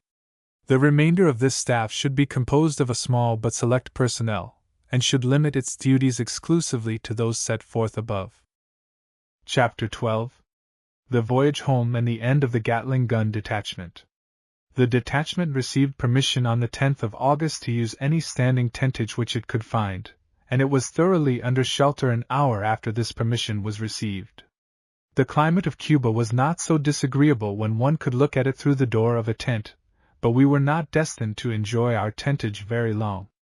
On the 15th, at 2 o'clock, orders were received to go on board the Leona at Santiago, bound for Montauk Point, and at 5:30 o'clock men, guns, and equipment were duly stowed for the voyage home. It was much more agreeable than the one to Cuba. The transport was not crowded, the men had excellent hammocks, which could be rolled up during the day, thus leaving the whole berth deck for exercise and ventilation, and the Leona was a much better vessel than the Cherokee. The detachment finally disembarked at Montauk Point on the 23d, passed through the usual detention camp, and was assigned a camping place. It was disbanded per instructions from headquarters, Montauk Point, on the 5th of September, the members of the detachment returning to their respective regiments, well satisfied with the work they had done and with each other. In concluding this memoir, the author desires to pay a personal tribute of admiration and respect to the brave men composing the detachment, both individually and collectively. Some of them have figured more prominently in these pages than others, but there was not a man in the detachment who was not worthy to be called the highest term that can be applied to any man, a brave American soldier. The End. Appendix I. Headquarters U.S. Troops, Santiago de Cuba, July 19, 1898. General Orders No. 26. The successful accomplishment of the campaign against Santiago de Cuba, resulting in its downfall and surrender of Spanish forces, the capture of large military stores, together with the destruction of the entire Spanish fleet in the harbor, which, upon the investment of the city, was forced to leave, is one of which the army can well be proud. This has been accomplished through the heroic deeds of the army, and its officers and men. The Major General commanding offers his sincere thanks for their endurance of hardships heretofore unknown in the American army. The work you have accomplished may well appeal to the pride of your countrymen, and has been rivaled upon but few occasions in the world's history. Landing upon an unknown coast, you faced dangers in disembarking and overcame obstacles that even in looking back upon seem insurmountable. Seizing, with the assistance of the Navy, the towns of Baiquiri and Siboney, you pushed boldly forth, gallantly driving back the enemy's outposts in the vicinity of La Guasimas, and completed the concentration of the army near Sevilla, within sight of the Spanish stronghold at Santiago de Cuba. The outlook from Sevilla was one that might have appalled the stoutest heart. Behind you ran a narrow road made well-nigh impassable by rains, while to the front you looked upon high foothills covered with a dense tropical growth, which could only be traversed by bridle paths terminating within range of the enemy's guns. Nothing daunted, you responded eagerly to the order to close upon the foe, and attacking at El Cani and San Juan, drove him from work to work until he took refuge within his last and strongest entrenchment immediately surrounding the city. Despite the fierce glare of a southern sun and rains that fell in torrents, you valiantly withstood his attempts to drive you from the position your valor had won, holding in your vice-like grip the army opposed to you. After 17 days of battle and siege, you were rewarded by the surrender of nearly 24,000 prisoners, 12,000 being those in your immediate front, the others scattered in the various towns of eastern Cuba, freeing completely the eastern part of the island from Spanish troops. This was not done without great sacrifices. The death of 230 gallant soldiers and the wounding of 1,284 others shows but too plainly the fierce contest in which you were engaged. The few reported missing are undoubtedly among the dead, as no prisoners were taken. For those who have fallen in battle, with you the commanding general sorrows, and with you will ever cherish their memory. Their devotion to duty sets a high example of courage and patriotism to our fellow countrymen. All who have participated in the campaign, battle, and siege of Santiago de Cuba will recall with pride the grand deeds accomplished, and will hold one another dear for having shared great suffering, hardships, and triumphs together. All may well feel proud to inscribe on their banners the name of Santiago de Cuba. By command of Major General Shafter. Official, John B. Miley E. J. McClelland, Aide. Assistant ADJ Gen. Appendix 2. Report of Major General W.M. R. Shafter, Commanding. September 13, 1898. Sir, I have the honor to submit the following report of the campaign which terminated in the fall of Santiago de Cuba and the adjacent territory, and the establishment of the military government therein. The expedition was undertaken in compliance with telegraphic instructions of May 30, 1898, from headquarters of the Army, in which it was stated: Admiral Schley reports that 2 cruisers and 2 torpedo boats have been seen in the harbor of Santiago. Go with your force to capture garrison at Santiago and assist in capturing harbor and fleet. On this date there were a large number of transports in Port Tampa Bay, which had been collected for the purpose of an expedition which it had been previously contemplated I should command, and for such other emergencies as might arise. Orders were immediately given for loading aboard those transports the necessary subsistence and quartermaster supplies, and for the embarkation of the authorized number of troops and their material. General Orders No. 5, from these headquarters, indicate the organizations it was at first proposed to take. The order is as follows: Headquarters 5th Army Corps, Tampa, Florida, May 31, 1898. GO 5. The following troops will hold themselves in readiness to move immediately on board transports upon notification from these headquarters. 1. The 5th Army Corps. 2. The Battalion of Engineers. 3. The Detachment of the Signal Corps. 4. 5 squadrons of cavalry, to be selected by the commanding general of the cavalry division, in accordance with instructions previously given. 5. 4 batteries of light artillery, to be commanded by a major, to be selected by the commanding officer of the Light Artillery Brigade. 6.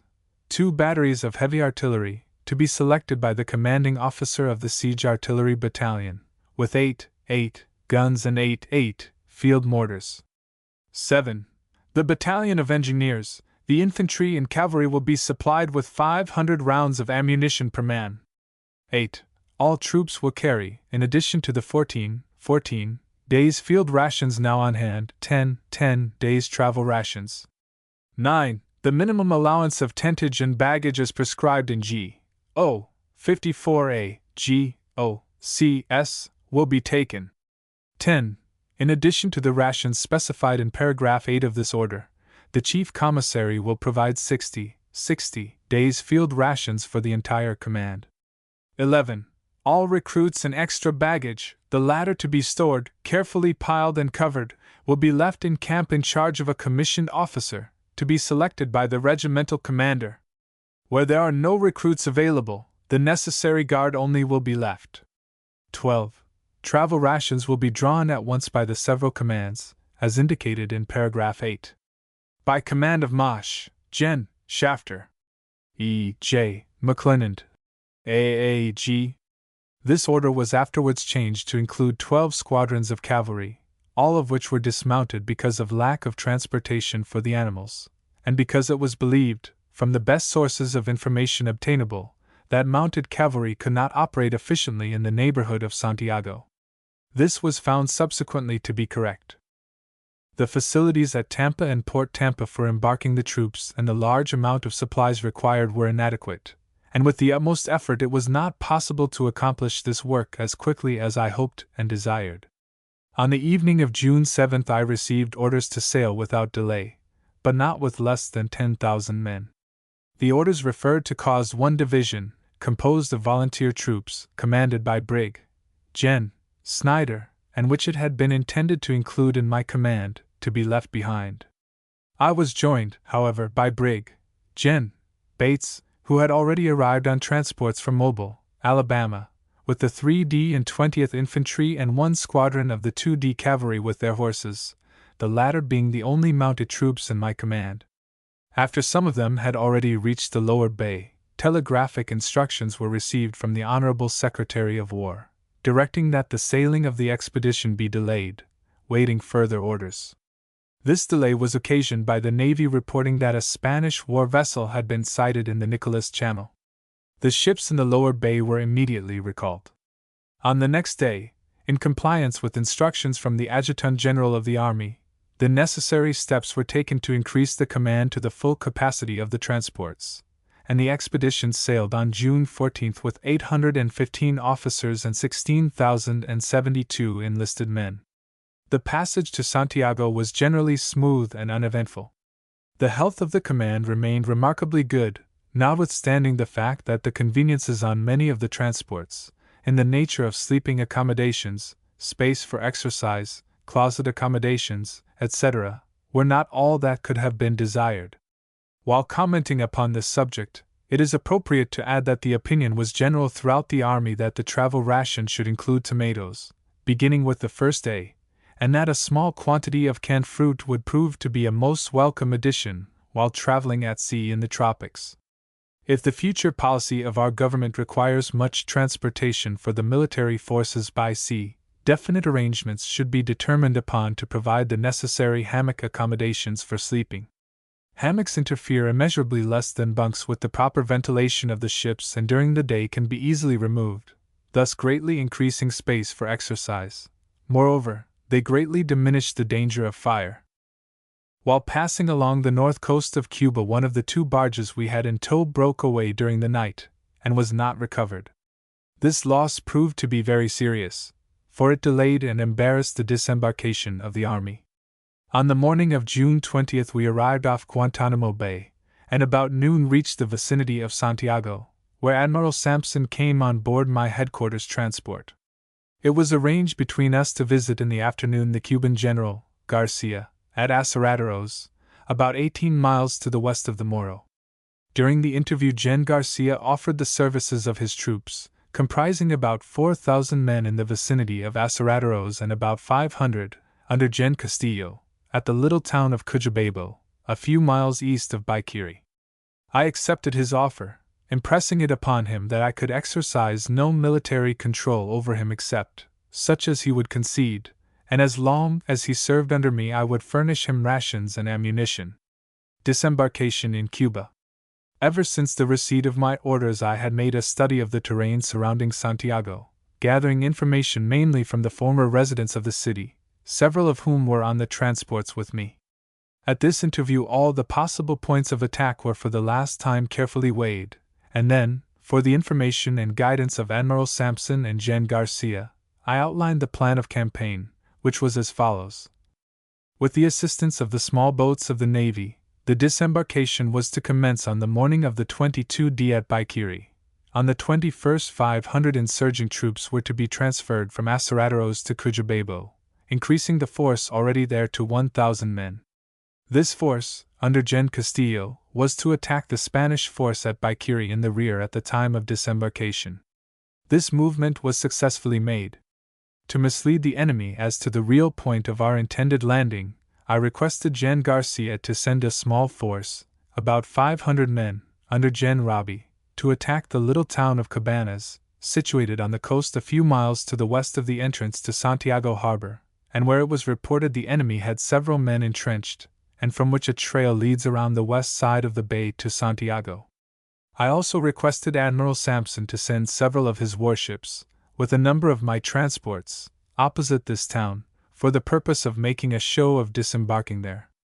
In addition, I asked the Admiral to cause a bombardment to be made at Cabanas and also at the forts around the Morro and at the towns of Aguadores, Siboney, and Baiquiri.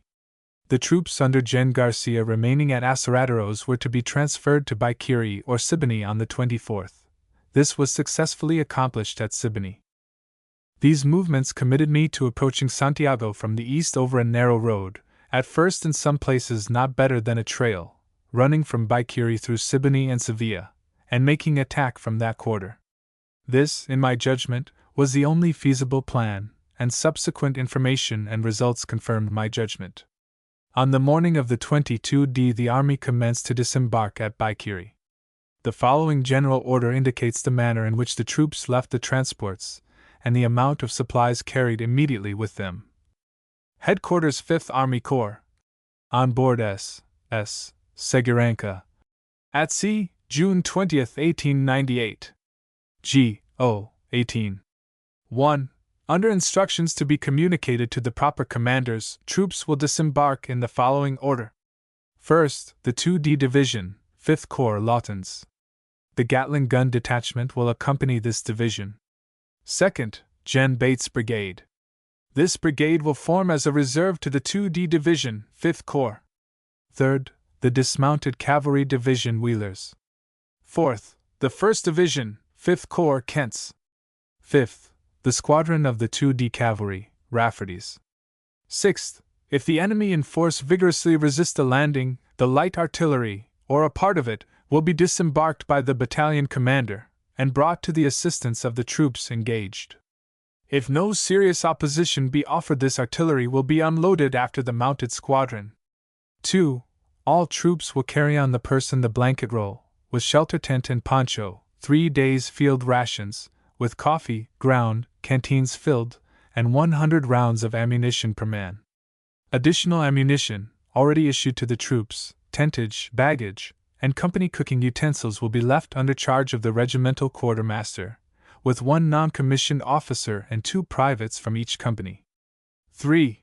All persons not immediately on duty with and constituting a part of the organizations mentioned in the foregoing paragraphs will remain aboard ship until the landing be accomplished, and until notified they can land. 4. The chief quartermaster of the expedition will control all small boats, and will distribute them to the best advantage to disembark the troops in the order indicated in paragraph 1. 5. The ordnance officer, 2D Lieutenant Brooke, 4th Infantry, will put on shore at once 100 rounds of ammunition per man, and have it ready for distribution on the firing line. 6. The commanding general wishes to impress officers and men with the crushing effect a well-directed fire will have upon the Spanish troops. All officers concerned will rigidly enforce fire discipline, and will caution their men to fire only when they can see the enemy. By command of Mosh, Gen. Shafter. E. J. McClernand. AAG. The small boats belonging to the Navy and the transports, together with a number of steam launches, furnished by the Navy, were brought alongside and loaded with troops as prescribed in the order just quoted.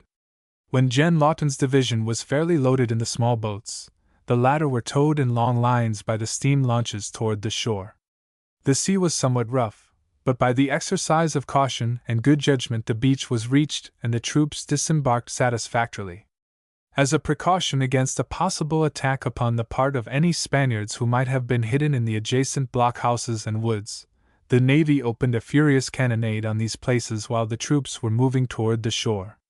It was learned afterward that the Spanish garrison had retired in the direction of Siboney soon after daylight. By night about 6,000 troops were on shore.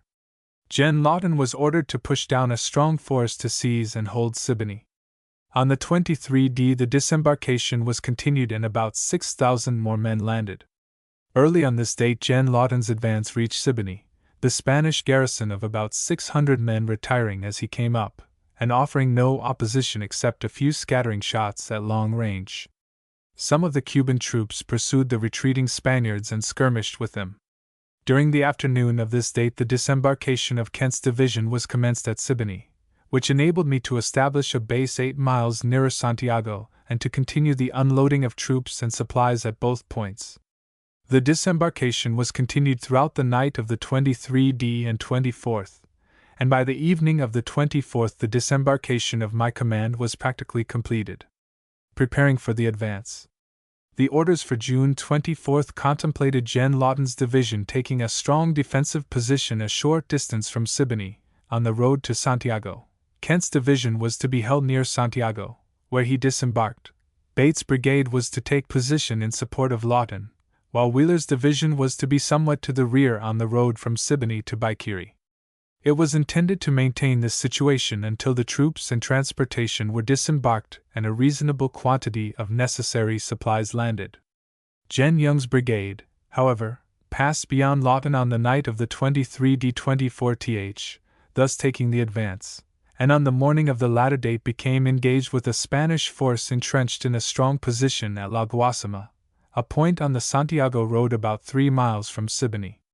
Gen Young's force consisted of 1 squadron of the 1st Cavalry, 1 of the 10th Cavalry, and 2 of the 1st United States Volunteer Cavalry, in all, 964 officers and men. The enemy made an obstinate resistance, but were driven from the field with considerable loss. Our own loss was 1 officer and 15 men killed, 6 officers and 46 men wounded. The reported losses of the Spaniards were 9 killed and 27 wounded. The engagement had an inspiring effect upon our men and doubtless correspondingly depressed the enemy, as it was now plainly demonstrated to them that they had a foe to meet who would advance upon them under a heavy fire delivered from entrenchments. Gen Wheeler, division commander, was present during the engagement and reports that our troops, officers and men, fought with the greatest gallantry. His report is attached, marked A. This engagement gave us a well-watered country farther to the front on which to encamp our troops. My efforts to unload transportation and subsistence stores, so that we might have several days' rations on shore, were continued during the remainder of the month. In this work I was ably seconded by Lieutenant Call, Charles F. Humphrey, Deputy Q. M. G. U. S. A. Chief Quartermaster, and Colonel John F. Weston, A. O. G. S. Chief Commissary. Hut. Notwithstanding the utmost efforts, it was difficult to land supplies in excess of those required daily to feed the men and animals, and the loss of the scow, mentioned as having broken away during the voyage, as well as the loss at sea of lighters sent by Quartermaster's department, was greatly felt. Indeed, the lack of steam launches, lighters, scows, and wharves can only be appreciated by those who were on the ground directing the disembarkation and landing of supplies. It was not until nearly 2 weeks after the army landed that it was possible to place on shore 3 days' supplies in excess of those required for the daily consumption. After the engagement at La Guasima, and before the end of the month, the army, including Gen Garcia's command, which had been brought on transports to Siboney from Aserraderos, was mostly concentrated at Sevilla, with the exception of the necessary detachments at Baikiri and Siboney. On June 30th I reconnoitered the country about Santiago and made my plan of attack. From a high hill, from which the city was in plain view, I could see the San Juan Hill and the country about El Cani. The roads were very poor, and indeed, little better than bridle paths until the San Juan River and El Cani were reached. The position of El Cani, to the northeast of Santiago, was of great importance to the enemy as holding the Guantanamo road, as well as furnishing shelter for a strong outpost that might be used to assail the right flank of any force operating against San Juan Hill. In view of this, I decided to begin the attack next day at El Cani with 1 division, while sending 2 divisions on the direct road to Santiago, passing by the El Pozo house, and as a diversion to direct a small force against Aguadores, from Siboney along the railroad by the sea, with a view of attracting the attention of the Spaniards in the latter direction and of preventing them from attacking our left flank. During the afternoon I assembled the division commanders and explained to them my general plan of battle. Lawton's division, assisted by Capron's light battery, was ordered to move out during the afternoon toward El Cani, to begin the attack there early the next morning. After carrying El Cani, Lawton was to move by the El Cani road towards Santiago, and take position on the right of the line. Wheeler's division of dismounted cavalry, and Kent's division of infantry, were directed on the Santiago road, the head of the column resting near El Pozo, toward which heights Grimes' battery moved on the afternoon of the 30th, with orders to take position thereon early the next morning, and at the proper time prepare the way for the advance of Wheeler and Kent on San Juan Hill. The attack at this point was to be delayed until Lawton's guns were heard at El Cani and his infantry fire showed he had become well engaged. The remainder of the afternoon and night was devoted to cutting out and repairing the roads, and other necessary preparations for battle. These preparations were far from what I desired them to be, but we were in a sickly climate.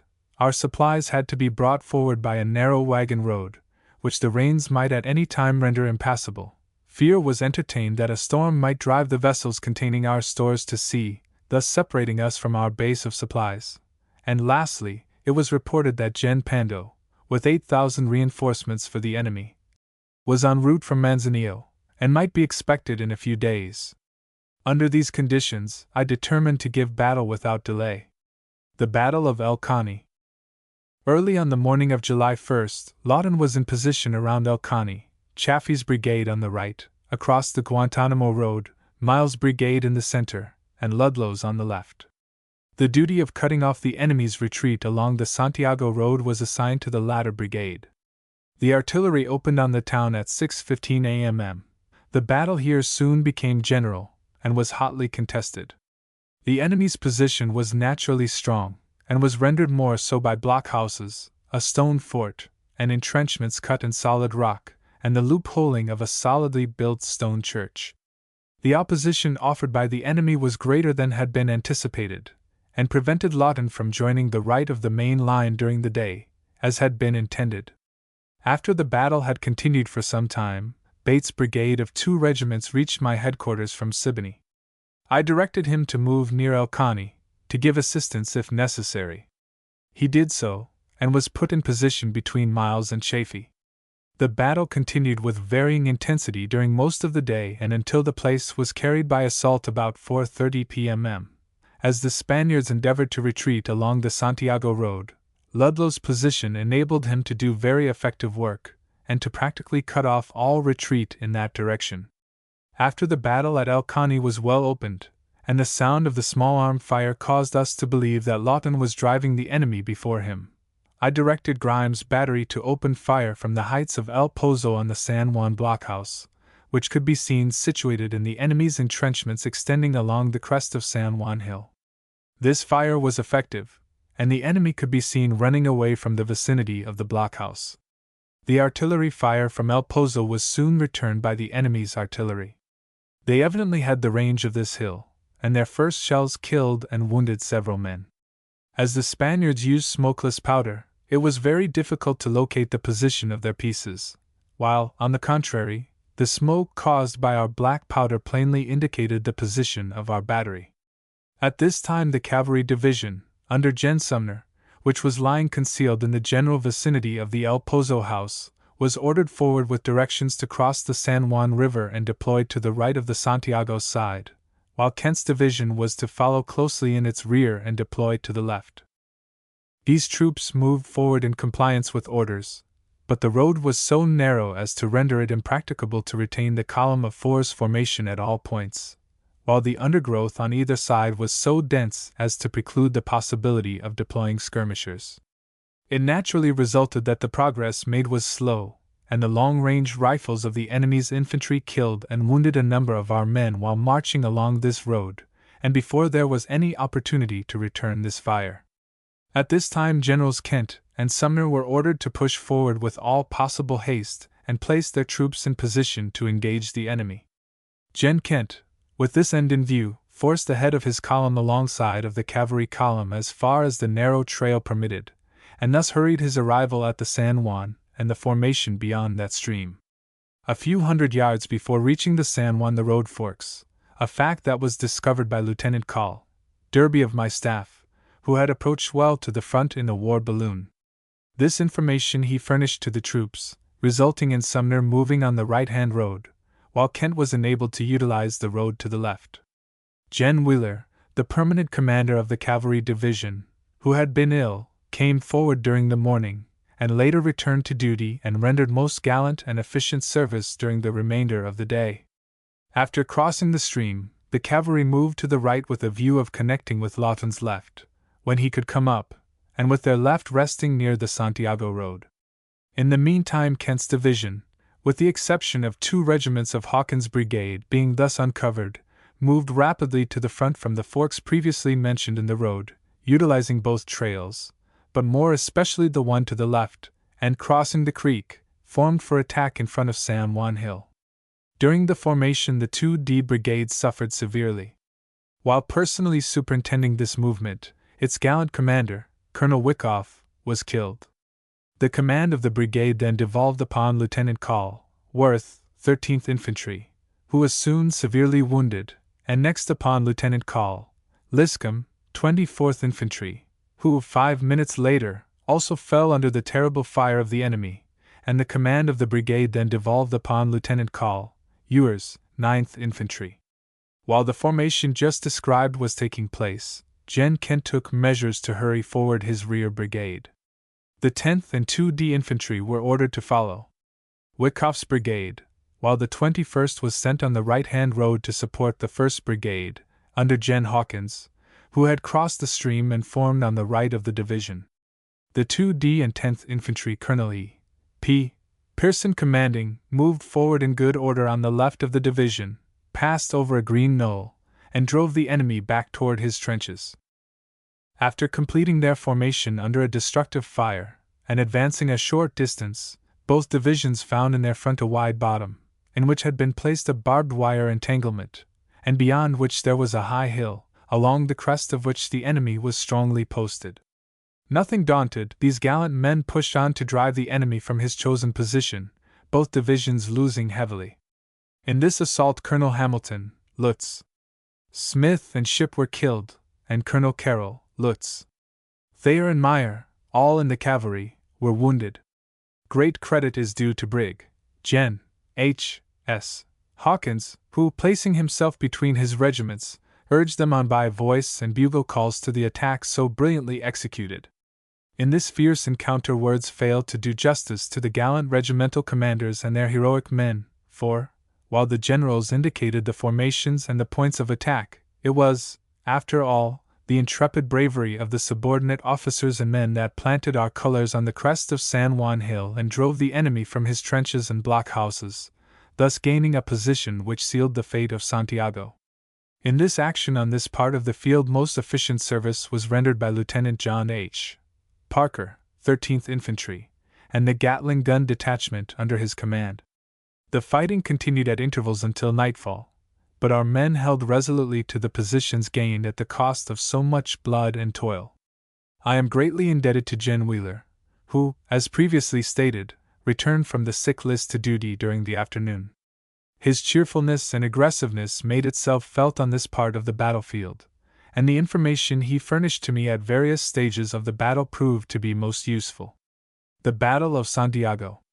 My own health was impaired by overexertion in the sun and intense heat of the day before, which prevented me from participating as actively in the battle as I desired, but from a high hill near my headquarters I had a general view of the battlefield, extending from El Caney on the right to the left of our lines on San Juan Hill. His staff officers were stationed at various points on the field, rendering frequent reports, and through them, by the means of orderlies and the telephone, I was enabled to transmit my orders. During the afternoon I visited the position of Grimes' battery on the heights of El Pozo, and saw Sumner and Kent in firm possession of San Juan Hill, which I directed should be entrenched during the night. My engineer officer, Lieutenant Call, Derby, collected and sent forward the necessary tools, and during the night trenches of very considerable strength were constructed. During the afternoon Maj. Dillenbach, by my order, brought forward the 2 remaining batteries of his battalion and put them in position at El Pozo, to the left of Grimes. Later in the afternoon all 3 batteries were moved forward to positions near the firing line, but the nature of the country, and the intensity of the enemy's small-arm fire was such that no substantial results were gained by our artillery in the new positions. The batteries were entrenched during the night. Gen. Duffield, with the 33d Michigan, attacked Aguadores as ordered but was unable to accomplish more than to detain the Spaniards in that vicinity. After the brilliant and important victory gained at El Caney, Lawton started his tried troops, who had been fighting all day and marching much of the night before, to connect with the right of the cavalry division. Night came on before this movement could be accomplished. In the darkness the enemy's pickets were encountered, and the division commander, being uncertain of the ground and as to what might be in his front, halted his command and reported the situation to me. This information was received about 12:30 a.m., and I directed Gen. Lawton to return by my headquarters and the El Pozo house as the only certain way of gaining his new position. This was done, and the division took position on the right of the cavalry early next morning, Chaffee's brigade arriving first, about 7:30, and the other brigades before noon. On the night of July 1st, I ordered Gen. Duffield, at Siboney, to send forward the 34th Michigan and the 9th Massachusetts, both of which had just arrived from the United States. These regiments reached the front the next morning. The 34th was placed in rear of Kent, and the 9th was assigned to Bates, who placed it on his left. Soon after daylight on July 2d the enemy opened battle, but because of the entrenchments made during the night, the approach of Lawton's division, and the presence of Bates' brigade, which had taken position during the night on Kent's left, little apprehension was felt as to our ability to repel the Spaniards. It is proper here to state that Gen. Bates and his brigade had performed most arduous and efficient service, having marched much of the night of June 30th to July 1st, and a good part of the latter day, during which he also participated in the Battle of El Caney, after which he proceeded, by way of El Pozo, to the left of the line at San Juan, reaching his new position about midnight. All day on the 2d the battle raged with more or less fury, but such of our troops as were in position at daylight held their ground, and Lawton gained a strong and commanding position on the right. About 10 p.m., the enemy made a vigorous assault to break through my lines, but he was repulsed at all points, summoning the enemy to surrender.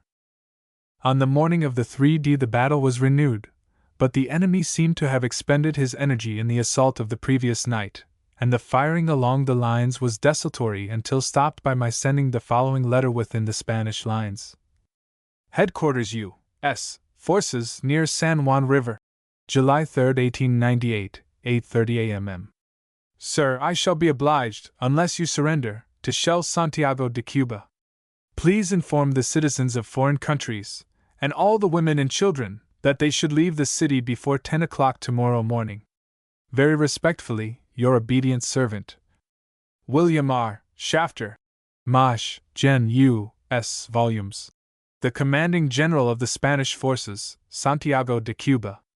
To this letter I received the following reply. Santiago de Cuba, July 3, 1898.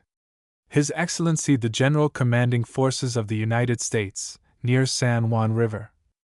Sir, I have the honor to reply to your communication of today, written at 8:30 a.m. and received at 1 p.m., demanding the surrender of this city or, in the contrary case, announcing to me that you will bombard this city, and that I advise the foreigners, women and children, that they must leave the city before 10 o'clock tomorrow morning. It is my duty to say to you that this city will not surrender, and that I will inform the foreign consuls and inhabitants of the contents of your message. Very respectfully, Jose Toral, Commander-in-Chief 4th Corps.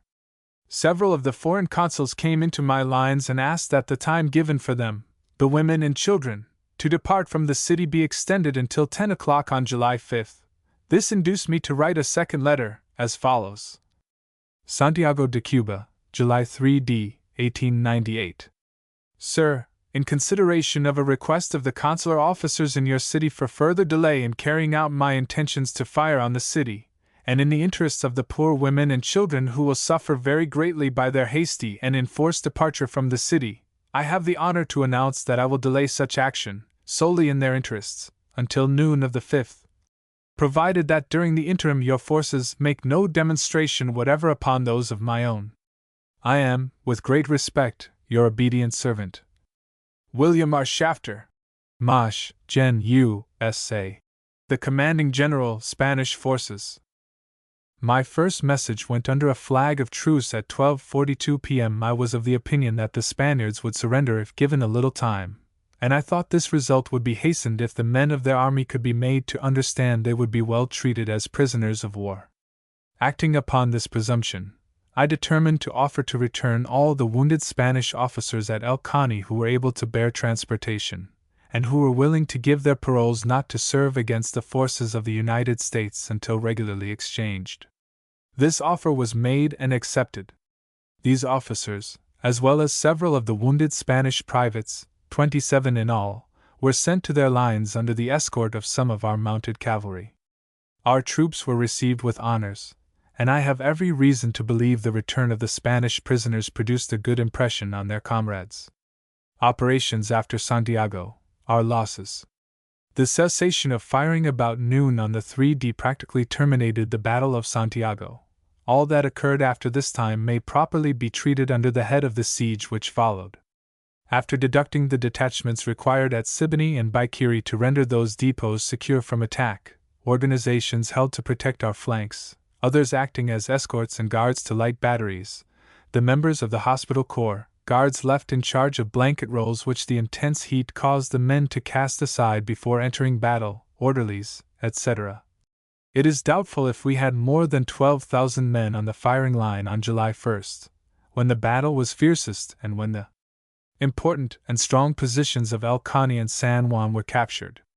A few Cubans assisted in the attack at El Caney, and fought valiantly, but their numbers were too small to materially change the strength, as indicated above. The enemy confronted us with numbers about equal to our own. They fought obstinately in strong and entrenched positions, and the results obtained clearly indicate the intrepid gallantry of the company officers and men, and the benefits derived from the careful training and instruction given in the company in the recent years in rifle practice and other battle exercises. Our losses in these battles were 22 officers and 208 men killed, and 81 officers and 1,203 men wounded, missing 79. The missing, with few exceptions, reported later. The arrival of Gen. Escario on the night of July 2d, and his entrance into the city was not anticipated, for although it was known, as previously stated, that Gen. Pando had left Manzanillo with reinforcements for the garrison of Santiago, it was not believed his troops could arrive so soon. Gen. Garcia, with between 4,000 and 5,000 Cubans, was entrusted with the duty of watching for and intercepting the reinforcement expected. This, however, he failed to do, and Escario passed into the city along on my extreme right and near the bay. Up to this time I had been unable to complete investment of the town with my own men, but to prevent any more reinforcements coming in or the enemy escaping, I extended my lines as rapidly as possible to the extreme right, and completed the investment of the place, leaving Gen. Garcia's forces in the rear of my right flank to scout the country for any approaching Spanish reinforcements, a duty which his forces were very competent to perform. It had been reported that 8,000 Spanish troops had left Halquin for Santiago. It was also known that there was a considerable force at San Luis, 20 miles to the north. In the Battle of Santiago, the Spanish Navy endeavored to shell our troops on the extreme right, but the latter were concealed by the inequalities of the ground, and the shells did little, if any, harm. Their naval forces also assisted in the trenches, having 1,000 on shore, and I am informed they sustained considerable loss. Among others, Admiral Cervera's chief of staff was killed. Being convinced that the city would fall, Admiral Cervera determined to put to sea, informing the French consul it was better to die fighting than to sink his ships. The news of the great naval victory which followed was enthusiastically received by the army. The information of our naval victory was transmitted under flag of truce to the Spanish commander in Santiago on July 4th, and the suggestion again made that he surrender to save needless effusion of blood. On the same date I informed Admiral Sampson that if he would force his way into the harbor the city would surrender without any further sacrifice of life. Commodore Watson replied that Admiral Sampson was temporarily absent, but that in his, Watson's, opinion the Navy should not enter the harbor. In the meanwhile, letters passing between Gen Toral and myself caused the cessation of hostilities to continue. Each army, however, continued to strengthen its entrenchments. I was still of the opinion the Spaniards would surrender without much more fighting, and on July 6 called Gen Toral's attention to the changed conditions, and at his request gave him time to consult his home government.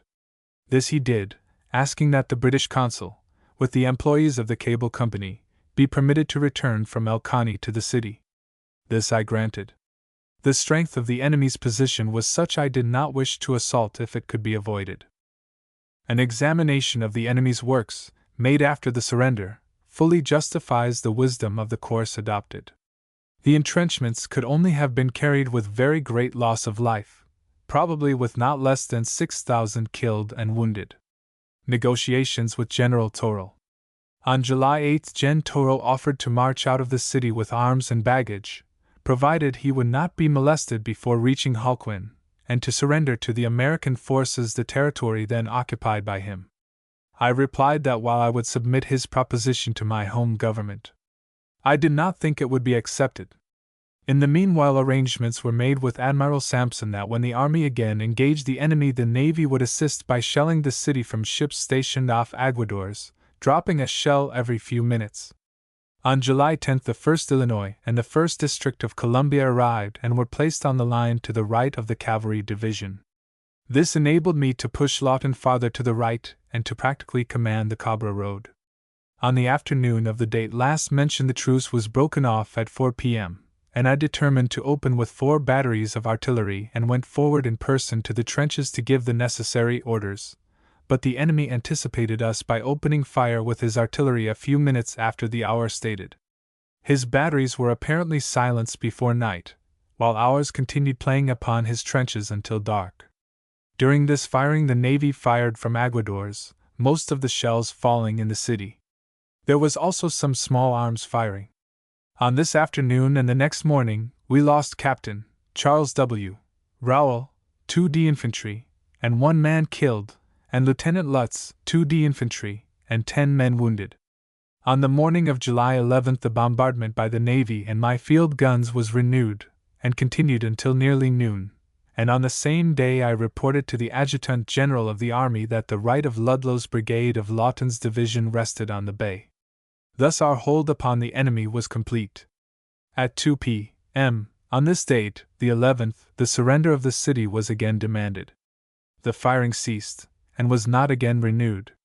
By this date the sickness in the army was increasing very rapidly, as a result of exposure in the trenches to the intense heat of the sun and the heavy rains. Moreover, the dews in Cuba are almost equal to rains. The weakness of the troops was becoming so apparent I was anxious to bring the siege to an end, but in common with most of the officers of the army, I did not think an assault would be justifiable, especially as the enemy seemed to be acting in good faith in their preliminary propositions to surrender. On July 11 I wrote to General Toral as follows. With the largely increased forces which have come to me and the fact that I have your line of retreat securely in my hands, the time seems fitting that I should again demand of Your Excellency the surrender of Santiago and of Your Excellency's army. I am authorized to state that should Your Excellency so desire, the government of the United States will transport the entire command of Your Excellency to Spain.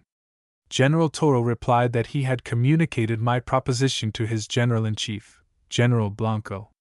July 12 I informed the Spanish commander that Major General Miles, Commander-in-Chief of the American Army, had just arrived in my camp, and requested him to grant us a personal interview on the following day.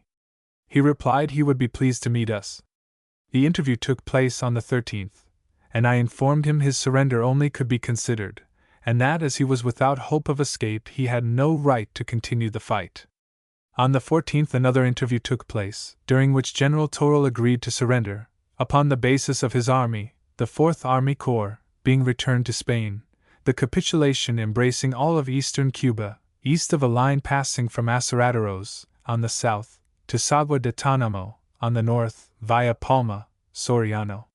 It was agreed commissioners should meet during the afternoon to definitely arrange the terms of surrender, and I appointed Major Generals Wheeler and Lawton and Lieutenant Miley to represent the United States. The Spanish commissioners raised many points, and were especially desirous of retaining their arms. The discussion lasted until late at night, and was renewed at 9:30 o'clock next morning. The terms of surrender finally agreed upon included about 12,000 Spanish troops in the city and as many more in the surrendered district. It was arranged that the formal surrender should take place between the lines on the morning of July 17th, each army being represented by 100 armed men. At the time appointed, I appeared at the place agreed upon, with my general officers, staff, and 100 troopers of the 2D Cavalry, under Captain Brett. General Toral also arrived with a number of his officers and 100 infantry. We met midway between the representatives of our two armies, and the Spanish commander formally consummated the surrender of the city and the 24,000 troops in Santiago and the surrendered district. After this ceremony I entered the city with my staff and escort, and at 12 o'clock, noon, the American flag was raised over the governor's palace with appropriate ceremonies. The 9th Infantry immediately took possession of the city and perfect order was maintained. The surrender included a small gunboat and about 200 seamen, together with 5 merchant ships in the harbor. One of these vessels, the Mexico, had been used as a war vessel and had 4 guns mounted on it. In taking charge of the civil government, all officials who were willing to serve were retained in office, and the established order of government was preserved as far as consistent with the necessities of military rule. I soon found the number of officials was excessive, and I greatly reduced the list, and some departments were entirely abolished. A collector of customs, Mr. Donaldson, arrived soon after the surrender, and due to his energy and efficiency, this department was soon working satisfactorily. The total receipts had, up to my departure, been $102,000. On August 4th I received orders to begin the embarkation of my command and ship them to Montauk Point, Long Island, New York. The movement continued without interruption until August 25th, when I sailed for Montauk with the last troops in my command, turning over the command of the district to Major General Lawton. Difficulties encountered in the campaign. Before closing my report I wish to dwell upon the natural obstacles I had to encounter, and which no foresight could have overcome or obviated. The rocky and precipitous coast afforded no sheltered landing places, the roads were mere bridle paths, the effect of the tropical sun and rains upon the unacclimated troops was deadly, and a dread of strange and unknown diseases had its effect on the army. At Baikiri the landing of the troops and stores was made a small wooden wharf, which the Spaniards tried to burn, but unsuccessfully, and the animals were pushed into the water and guided to a sandy beach about 200 yards in extent. At Siboney the landing was made on the beach and at a small wharf erected by the engineers. I had neither the time nor the men to spare to construct permanent wharves. In spite of the fact that I had nearly 1,000 men continuously at work on the roads, they were at times impassable for wagons. The San Juan and Aguadores rivers would often suddenly rise so as to prevent the passage of wagons, and then the 8 pack trains with the command had to be depended upon for the victualling of my army, as well as the 20,000 refugees, who could not in the interests of humanity be left to starve while we had rations. Often for days nothing could be moved except on pack trains. After the great physical strain and exposure of July 1st and 2D, the malarial and other fevers began to rapidly advance throughout the command, and on July 4th the yellow fever appeared at Siboney. Though efforts were made to keep this fact from the army, it soon became known. The supply of quartermaster and commissary stores during the campaign was abundant, and notwithstanding the difficulties in landing and transporting the ration, the troops on the firing line were at all times supplied with its coarser components, namely, of bread, meat, sugar, and coffee. There was no lack of transportation, for at no time up to the surrender could all the wagons I had be used. In reference to the sick and wounded, I have to say that they received every attention that was possible to give them. The medical officers, without exception, worked night and day to alleviate the suffering, which was no greater than invariably accompanies a campaign. It would have been better if we had had more ambulances, but as many were taken as was thought necessary, judging from previous campaigns. The discipline of the command was superb, and I wish to invite attention to the fact that not an officer was brought to trial by court-martial, and, As far as I know, no enlisted men. This speaks volumes for an army of this size and in a campaign of such duration. In conclusion, I desire to express to the members of my staff my thanks for their efficient performance of all the duties required of them, and the good judgment and bravery displayed on all occasions when demanded. I submit the following recommendations for promotion, which I earnestly desire to see made. It is of very little reward to give them for their devotion and fearless exposure of their lives in their country's cause. E. J. McClernand, Lieutenant Colonel and Adjutant General U.S.A. To be brevetted Colonel for gallantry in the face of the enemy on the 1st and 2d of July, and to be brevetted Brigadier General for faithful and meritorious service throughout the campaign. GOMCC. Derby, Lieutenant Colonel of Engineers U.S.V. To be brevetted Colonel for hazardous service on July 1st and 2d in reconnoitering the enemy's lines, and to be brevetted Brigadier General for hazardous and meritorious service in ascending, under a hot fire, in a war balloon on July 1st, thus gaining valuable information. J. D. Miley, Lieutenant Colonel and Inspector General U.S.A. To be brevetted Colonel for conspicuous gallantry in the Battle of San Juan on July 1st, and to be brevetted Brigadier General for faithful and meritorious service throughout the campaign. R. H. Noble, Major and Adjutant General U.S.V. To be brevetted Lieutenant Colonel for faithful and meritorious service throughout the campaign. J. J. Astor, Lieutenant Colonel and Inspector General U.S.V. To be brevetted Colonel for faithful and meritorious service during the campaign. B. F. Pope, Lieutenant Colonel and Surgeon U.S.V.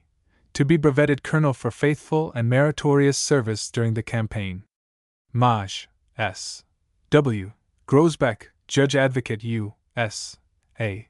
To be brevetted Lieutenant Colonel for faithful and meritorious service throughout the campaign.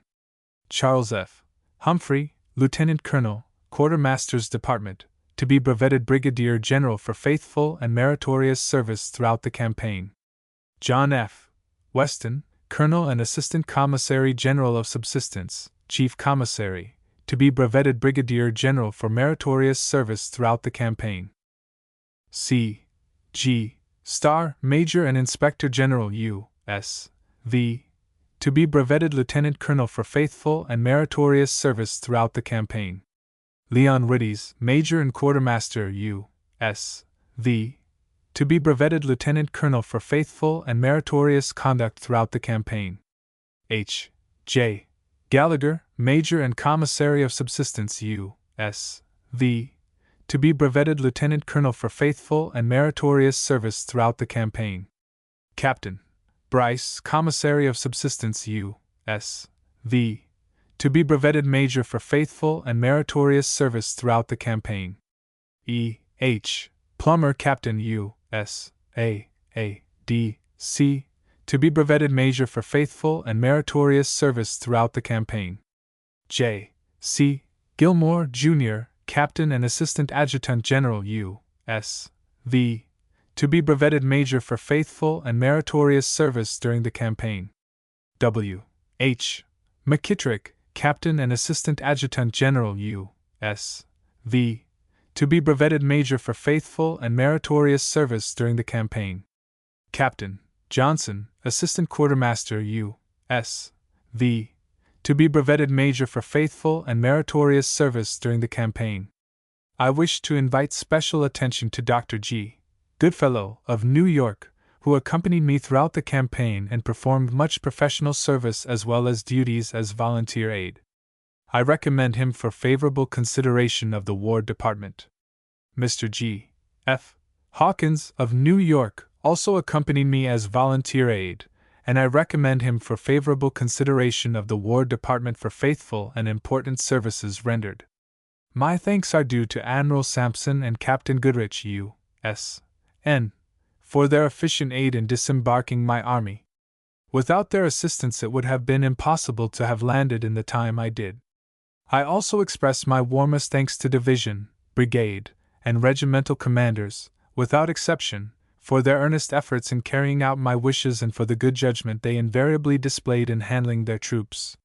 The reports of the division commanders are attached hereto, and those of the brigade and regimental commanders forwarded herewith, and attention respectfully invited to them. Very respectfully, W.M. R. Shafter, Major General, United States Volunteers, commanding United States forces in Cuba. Adjutant General of the Army, Washington, D.C. Appendix 3. Bivouac near Santiago, Cuba, July 23, 1898. The Adjutant General U.S. Army, Washington, D.C. Sir, in compliance with orders, I have the honor to submit the following report of my command, the Gatling Gun Detachment, 5th Army Corps, covering its operations down to the present date. 1. Organization.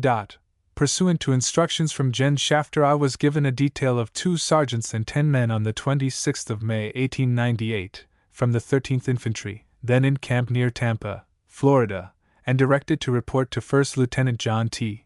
Thompson, O.D., Ordnance Officer, Tampa, for duty with Gatling guns. I was placed in charge of 4 guns, Model 1895, Cal 30, and at once began the instruction of the detachment. On June 1st I received verbal instruction to assist Lieutenant Thompson in his work at the Ordnance Depot, and performed this duty in addition to my duties with the guns until June 6, 1898, superintending issues to the expedition, 5th Corps then fitting out for Cuba. On June 6 I took my men and guns aboard the transport Cherokee, and on June 11, per special orders number 16 of that date, my detail was increased to 37 men, all told, of whom 1 was left sick in hospital at Tampa. About 12 of these did not join me, however, until after debarkation at Baiquiri, Cuba. On June 25 I received verbal instructions from Gen. Shafter to disembark at once, select the necessary number of mules, 2 per gun, and get to the front as soon as possible, reporting on my arrival there to Gen. Wheeler, then in command of all the troops at the front. I was unable to obtain any tentage for myself, and had only shelter tents for my men. I was joined on June 25 by Captain Henry Marcotte, 17th Infantry, retired, regularly authorized correspondent of the Army and Navy Journal, who has been with me ever since, enduring all the vicissitudes of the season with Spartan fortitude, although equally destitute of cover as myself and 60 years of age. I desire to express here officially and fully my sincere gratitude for the kindness which permitted him to accompany my command, and the great appreciation of the valuable advice and assistance which he has given continually. His large experience of war, his clear head and good judgment have always been at hand to aid, and his cool example to myself and my men under fire did much to steady us and keep us up to our work when we were first called on to face that ordeal. All of the detachments, who had not previously joined me, did so on June 26, on which day I reached the extreme front and reported to Gen. Wheeler. The guns were posted in a position to sweep the neighboring hills toward the enemy, and I went into camp, remaining there until the morning of July 1st. Summing up the organization, it should be stated here that the detachment was organized at the first, and has ever since remained an independent command, receiving its orders directly from the Corps Commander. It has had its own records, returns, rolls, etc., and has been rationed separately all the time, and is composed of men selected by myself from various regiments. 2. The battery in action. On the morning of July 1st, I broke camp at 4:30 a.m., and pursuant to instructions from Gen. Shafter, proceeded to El Poso, placing my battery, as I shall henceforth call it, in support behind the position taken by a battery of artillery. I took this position about 6 a.m., and soon after the artillery arrived, went on to battery and opened fire at Santiago, the range being 2,600 yards. After some time the enemy replied with a well-directed fire, the second shell bursting directly over my battery in rear of artillery. Neither my men nor mules showed any signs of disturbance, and we remained in our perilous position nearly 20 minutes, the enemy's shells bursting all around us, until ordered to the rear by the Chief of Staff. The battery went to the rear under fire quietly until out of range, and remained there until the artillery fire ceased. At about 9 a.m. Private Hoft, Company D, 13th Infantry, a member of the detachment who had been detailed to guard the camp equipage at El Poso, remained at his post during the whole of the artillery fight, and deserves great credit therefor, his battery having been ordered to the rear. At 9 a.m. I returned to El Poso, and there received the following instructions from Colonel McClernand, A.G., 5th Corps.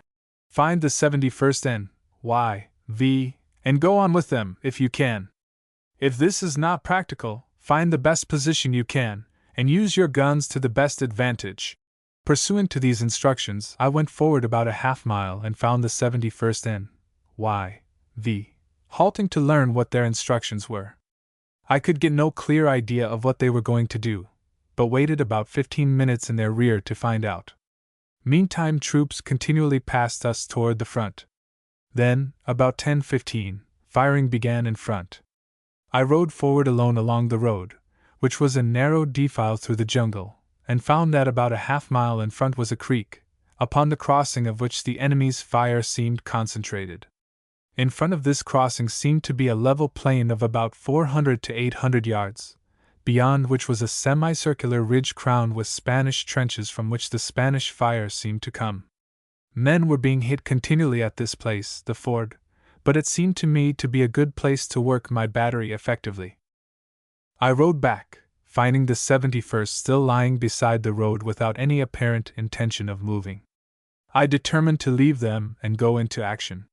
Taking a gallop, I moved the battery forward nearly to the ford, about 150 yards, where I met Colonel Derby of Gen Shafter's staff, who informed me that the troops were not yet sufficiently deployed to take advantage of my fire, and advised me to wait. The bullets were cutting through all around, and, as we learned afterward, the enemy's sharpshooters were actually in the woods near us, up in tall trees, picking off officers and men.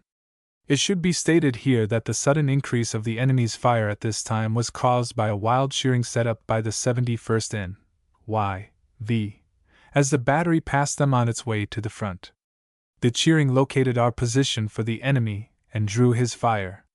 Many a brave soldier who had gone to the front was put forever beyond the possibility of cheering by this outburst of ignorant enthusiasm. I acted on Colonel Derby's advice, and he promised to send me word when the moment for proper action came. This was necessary, as I knew only part of the plan of battle and might have jeopardized other parts of prematurely exposing our strength at this point. The gun crews lay down under their guns and steadily remained at their posts. The fire finally grew so hot that I moved about 100 yards back. This was about 12 noon. At 1 p.m., or about that time, I received a message sent by Colonel Derby, I think, as follows. Gen Shafter directs that you give one of your guns to Lieutenant Miley, take the others forward beyond the ford where the dynamite gun is, and go into action at the best point you can find. I obeyed the order, giving Lieutenant Miley Sergeant Weagle's gun and crew and moving the rest forward at a gallop to the point beyond the ford, which I had already selected as a good place. The battery opened with 3 guns simultaneously at ranges of 600 to 800 yards at 1:15 p.m. The enemy at first concentrated his fire upon us, but soon weakened and in 5 minutes was clambering from his trenches and running to the rear. We fired as rapidly as possible upon the groups thus presented until I saw a white handkerchief waved by someone of my own regiment, the 13th Infantry, and at the same moment Captain Landis, 1st Cavalry, who had voluntarily assisted me throughout, said, "Better stop, our own men are climbing up the ridge." I ordered the fire to cease at 1:23 p.m., and a moment later saw our own troops occupy the crest of the hill. The firing had been continued by the battery until our own troops were within 150 yards of the enemy's trench, a fact made possible by the steep slope of the hill upon which the enemy had been. At the time when my battery went into action I had no support, and the position I took was at least 100 yards in front of any of our troops along this part of the line. About the time I ceased firing, Lieutenant Call Baldwin, 10th Cavalry, put 2 troops in support of my battery. I have advanced in a letter to the Adjutant General from Fort Leavenworth, dated January 1, 1898, the theory that such guns as these can be used offensively. The conditions of this assault were favorable, the morale of my men superb, and the use made of the guns followed the theory therein set forth with the exactness of a mathematical demonstration. The infantry and cavalry had been pounding away for 2 hours on these positions. In 8½ minutes after the Gatlings opened, the works were ours. Inspired by the friendly rattle of the machine guns, our own troops rose to the charge, while the enemy, amazed by our sudden and tremendous increase of fire, first diverted his fire to my battery, and then, unable to withstand the hail of bullets, augmented by the moral effect of our battery fire and the charging line, broke madly from his safe trenches and was mercilessly cut by fire from these guns during his flight. I at once limbered up and took stock of my losses. 1 man was killed, 1 badly wounded, 1 mule hit twice, but not much injured, and several men were missing. Suddenly the fire was resumed at the front. I moved my 3 pieces forward again at a gallop, and went into action on the skirmish line on top of the captured position, with 2 pieces to the right and 1 to the left of the main road from El Poso to Santiago. I was compelled to make the skirmishers give way to the right and left in order to get room for my guns on the firing line, and to impress stragglers to carry ammunition. Captain Ayres, 10th Cavalry, gave me a detail of 1 sergeant and 2 privates, all of whom did fine service. It seemed to me that the enemy was trying to retake the position. About 4 to 4:14 p.m. I saw a body, apparently about 400, of the enemy to the right front of my position, apparently in front of the position occupied by Lieutenant Call Roosevelt with the 1st Volunteer Cavalry. I turned a Gatling gun on them, using 600-yard range, and they disappeared. Soon after, the firing sensibly slackened. In the rapid fire on this last body of the enemy I had overheated 1 piece, and it went temporarily out of action. I went over to Colonel Roosevelt's position, about a quarter of a mile to the right of a salient, and reconnoitered. While there, Sergeant Weigel reported to me with his piece, informing me that Lieutenant Miley had not put it into action, and asked for instructions. This was about the hour of 5 p.m., and the fire became warmer at that moment. I directed Sergeant Weigel to run his piece up on the firing line and to report to the officer in charge thereof. He did so and went into action at once.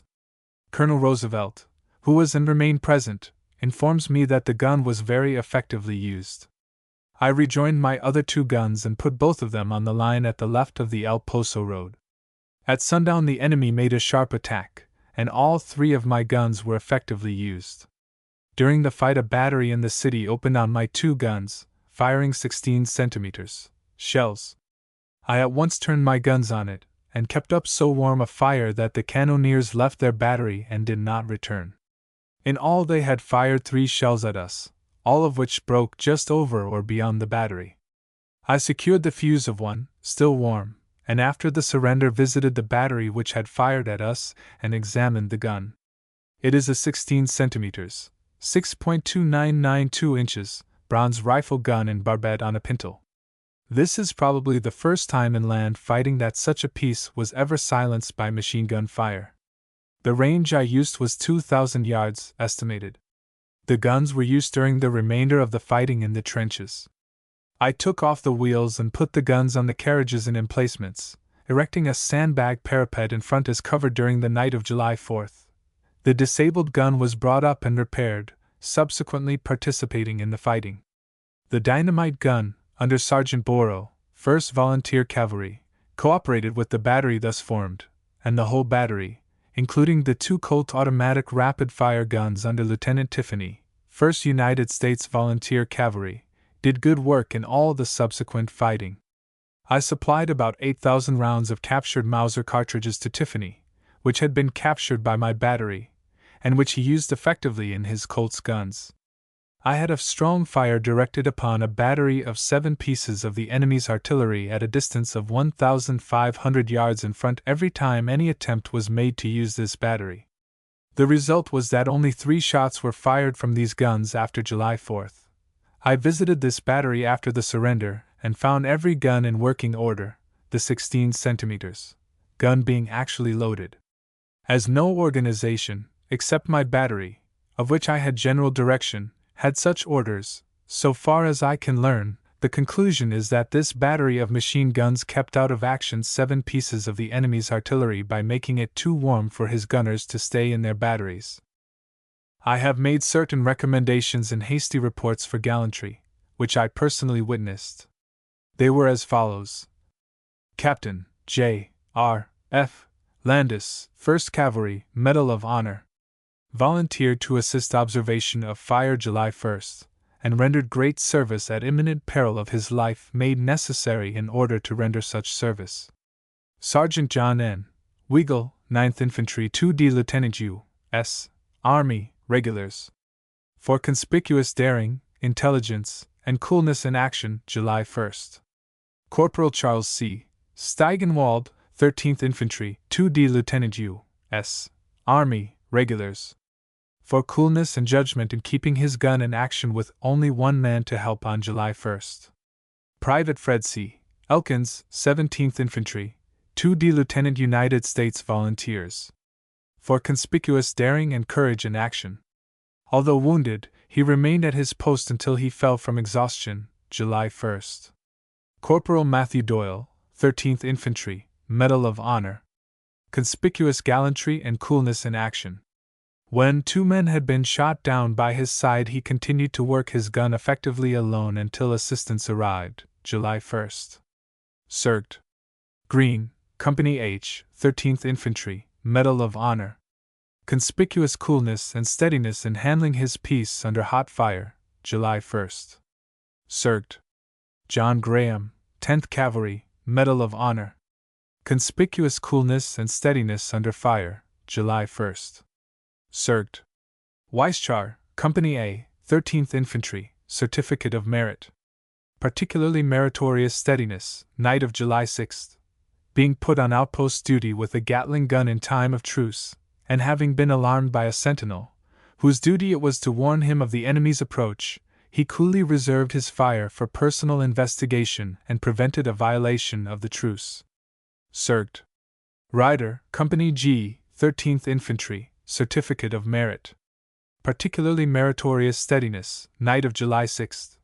Being on outpost duty with a Gatling gun in time of truce, and having been alarmed by a sentinel, whose duty it was to warn him of the enemy's approach, he coolly held his fire for personal investigation and prevented a violation of the truce. In making these recommendations, I have limited myself to those which I personally observed. If I recommended for every deserving act, there is not a man in my whole detachment who has not deserved a certificate of merit. They were selected in the beginning from an army corps for what I knew of them, and they have abundantly justified my confidence in them. With a less efficient personnel, it would have been absolutely impossible to organize, equip, and instruct the first battery of Gatling guns ever used in the history of war, in the short space of time allotted me, and put it in efficient fighting shape. They fought their guns on the skirmish line and in advance of it, standing boldly up to do it when the skirmishers themselves lay down close for cover. My loss, as footed up on the night of July 1st, was 33 to 3% killed, wounded, and missing. The efficiency of the work of my guns was attested to me by numerous Spanish officers and prisoners. Their favorite expression was, "It was terrible when your guns opened, always. They went brrr, like a lawn mower cutting the grass over our trenches. We could not stick a finger up when you fired without getting it cut off, so." The work of this experimental battery proves that in this weapon we have a new arm supplementary to infantry and cavalry, independent of both as one arm is of another, and more nearly capable of independent action than any other arm of the service. It is equally demonstrated that this new arm is entirely different from artillery in its functions, and can live where the latter is compelled to retire. It should, therefore, be organized as a separate arm. I have, at the request of General Wheeler, drawn up a scheme of such an organization and submitted it to him. Experience shows me that the carriage is too heavy. I can only renew the representations contained in my letter of January 1, 1898, to the Adjutant General, accompanying drawing, etc., of my proposed carriage for machine guns. I would now, based on experience, modify my theory of organization as then proposed, and would make several changes in the model of carriage then proposed without departing from the general principles. If any expression of such views is desired, I shall be very glad to submit them when called upon by the War Department to do so. Very respectfully, John H. Parker, 2D Lieutenant, 13th Infantry, commanding Gatling Gun Detachment, 5th Corps.